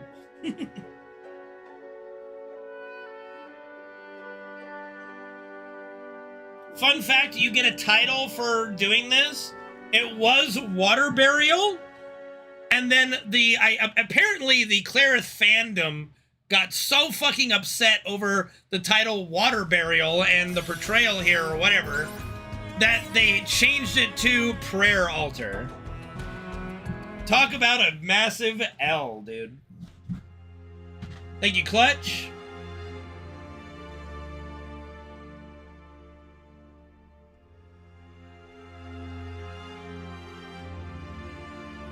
I do not have Lucia string bikini, dude. I wish I did. Lucia legit Dommy mommy for sure. Sephiroth definitely would let her dommy him. Probably the only female that he would let her dom him. You know. Player altar? Yeah, they fixed it. It was hurting my childhood.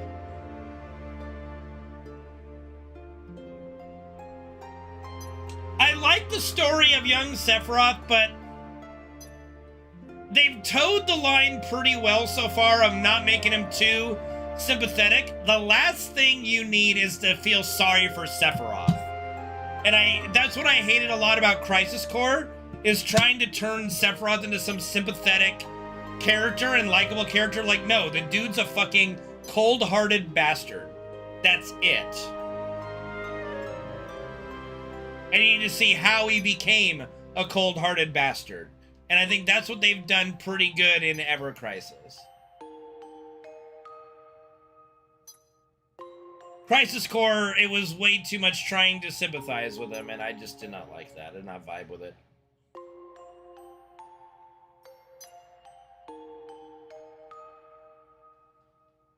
I am wondering if we're ever going to get the Masamune as a Sephiroth weapon. They already gave us the Genji Blade as an ultimate weapon, so you can't do that. But how do you not give us the Masamune at some point, you know? Well, yeah, I mean, there is that aspect of it, Penguin, but as a person, he still made his choices. He could have taken the information he had and become a good person. You know? But he chose not to. Do I blame him less?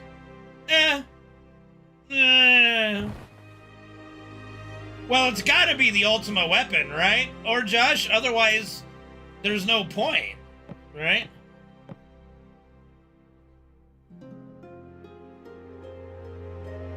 Like, even if you have bad parents, you're still responsible for your actions at the end of the day. You can only blame so much on bad parenting. Well, he digested the information the way Hojo wanted him to.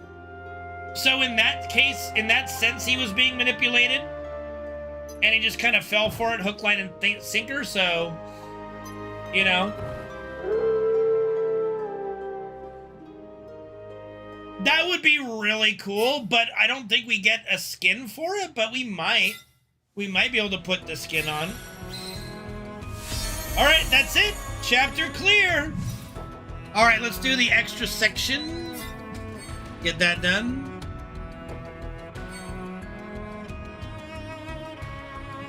Alright, we're gonna put Aerith in here. She's actually pretty strong in... I can't?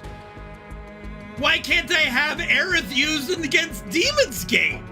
What? The fuck is that shit? Alright, fine.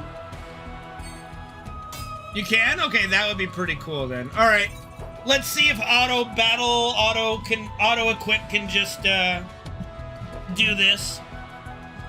Usually it can, I'm overpowered you. No, she ain't dead during this!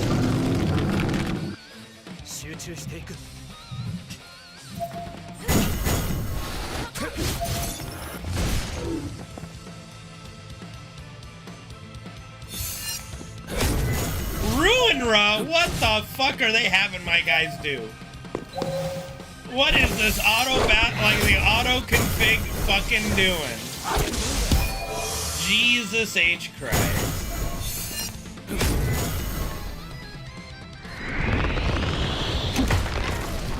Damn, that actually hurt. Yeah, once he learns, he fully embraces, oh, I'm a special boy. I'm gonna murder everybody because I'm a special little boy.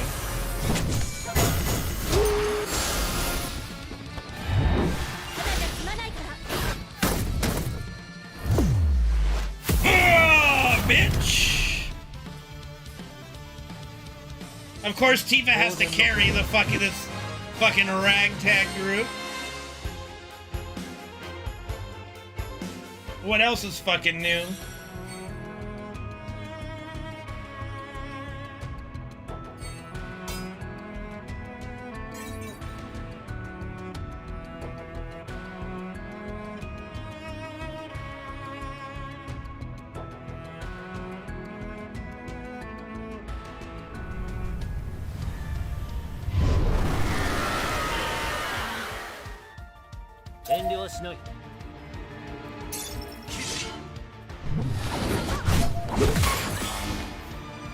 I mean, it was a gamble, I would say. But I think it was one that Hojo was pretty confident in. Yeah.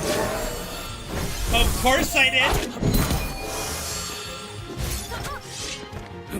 I mean, Hojo was rolling the dice, but it was pretty calculated, I think.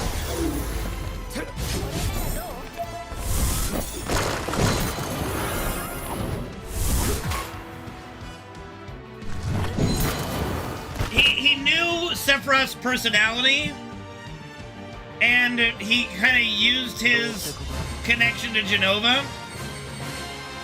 So it was a well thought out. It was like a gamble, but a pretty good gamble, you know? Yeah, they did. Alrighty.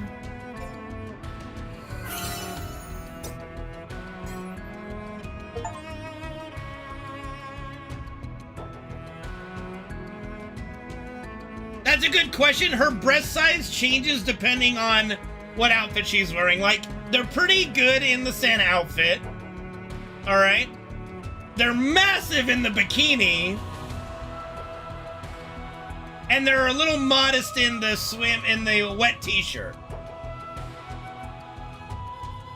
Massive in the bikini though. Alright, we were looking at what was it? The tower? What the fuck is that? Yeah, Battle Tower. Yeah, I'm on 97 too, Reno. This fucking behemoth. But with some of the new wind stuff, I could probably do it. I just don't want to. I just can't be bothered right now.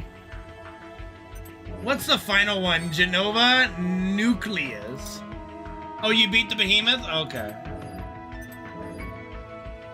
You're on Specimen. Okay. Try and okay.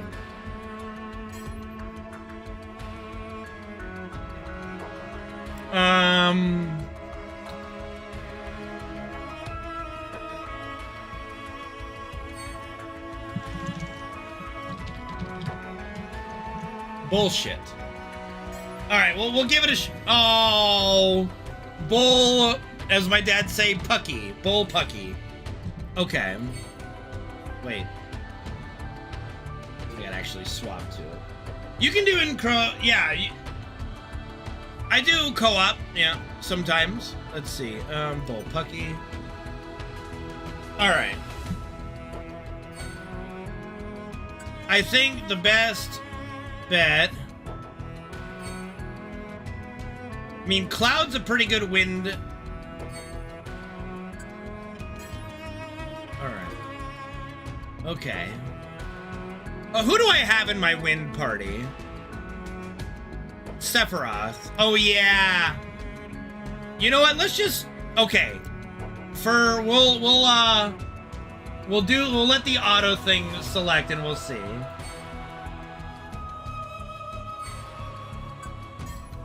And then I'll throw my regular wind in there and see if it can win.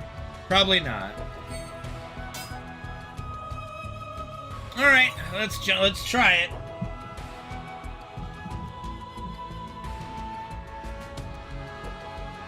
I predict it's gonna fail like before half HP is done. That's my prediction. If it actually succeeds, I will be shocked.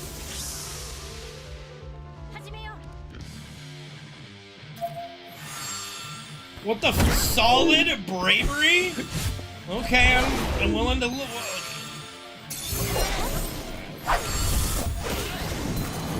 Or Tifa can just carry with that weapon. Holy shit, dude.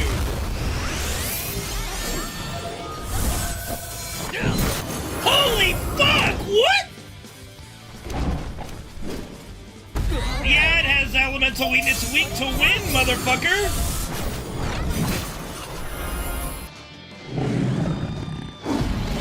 Okay, but it does recover. All right, fuck it. You know, this might actually win.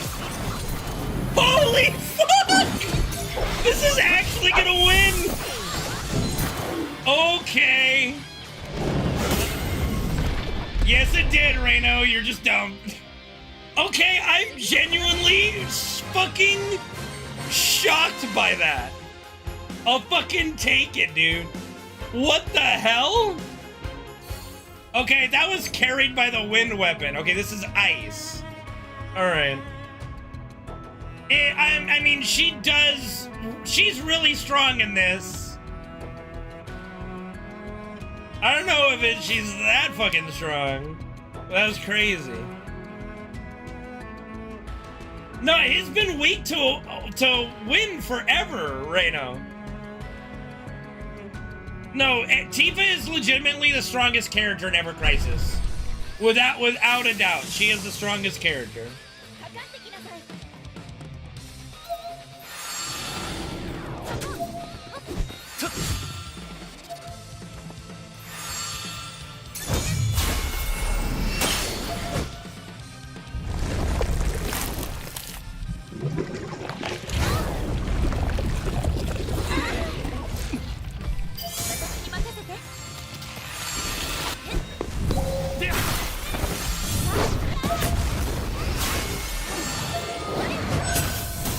Okay, a lot less damage there on that hit.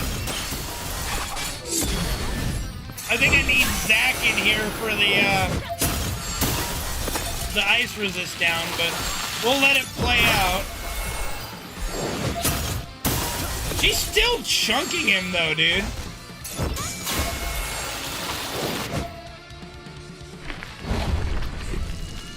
I mean, you can have it auto-play or you can manual. But it's an auto battler, but you can manually play.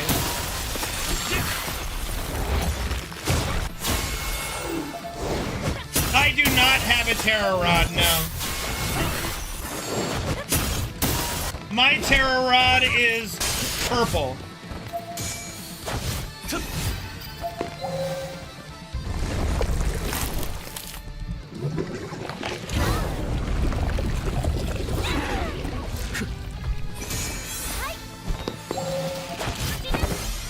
Nope, I didn't have the crystal for it. Bro, this is actually gonna win. Like, legitimately, this is gonna fucking win.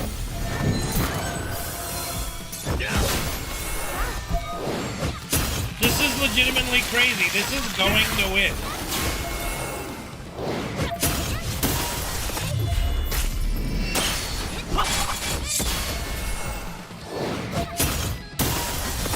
If we survive this hit, we win.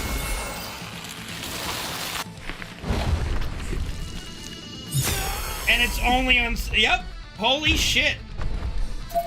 I am legitimately shocked that we... You know, all this is telling me I needed to tackle this a lot sooner.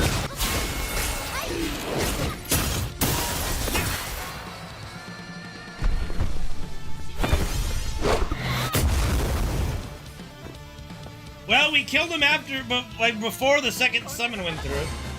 Alright, we'll see if we can bullpucky our way.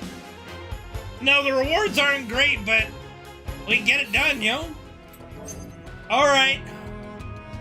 Yeah, this is bullshit. We're not gonna make it with this, you know? Let's see, though.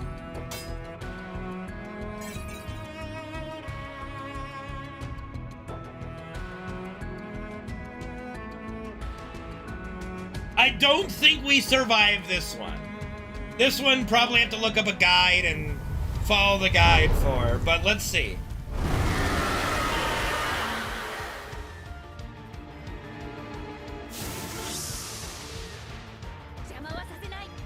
Ooh, look at our HP pool. That is not great.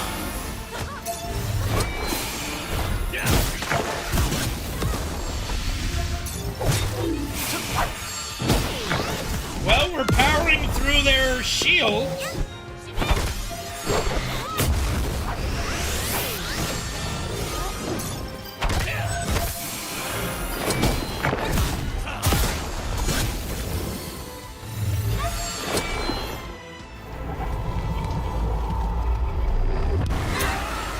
Woo! 52,000 damage? Okay, yeah. Alright, we'll have to tackle that one another time, but that was legitimately funny that I was able to beat the other two. Alright. Well, that's all for Ever Crisis today. Exit game. Well, let me go back to windowed. I don't remember what no, I was definitely on this setting. Alright. Okay, well, it's about to be 10 o'clock, so I think I'll call it there, and we'll do another FF7 run tomorrow. No, to Donkey Kong 64. Dude, I have low-key never played Donkey Kong 64. That is not a game I've ever played. I have not. Anyway, that'll do it for tonight, and we'll see you guys tomorrow, hopefully, for another FF7 run. Take it easy. Thanks for tuning in. Hope to see y'all tomorrow.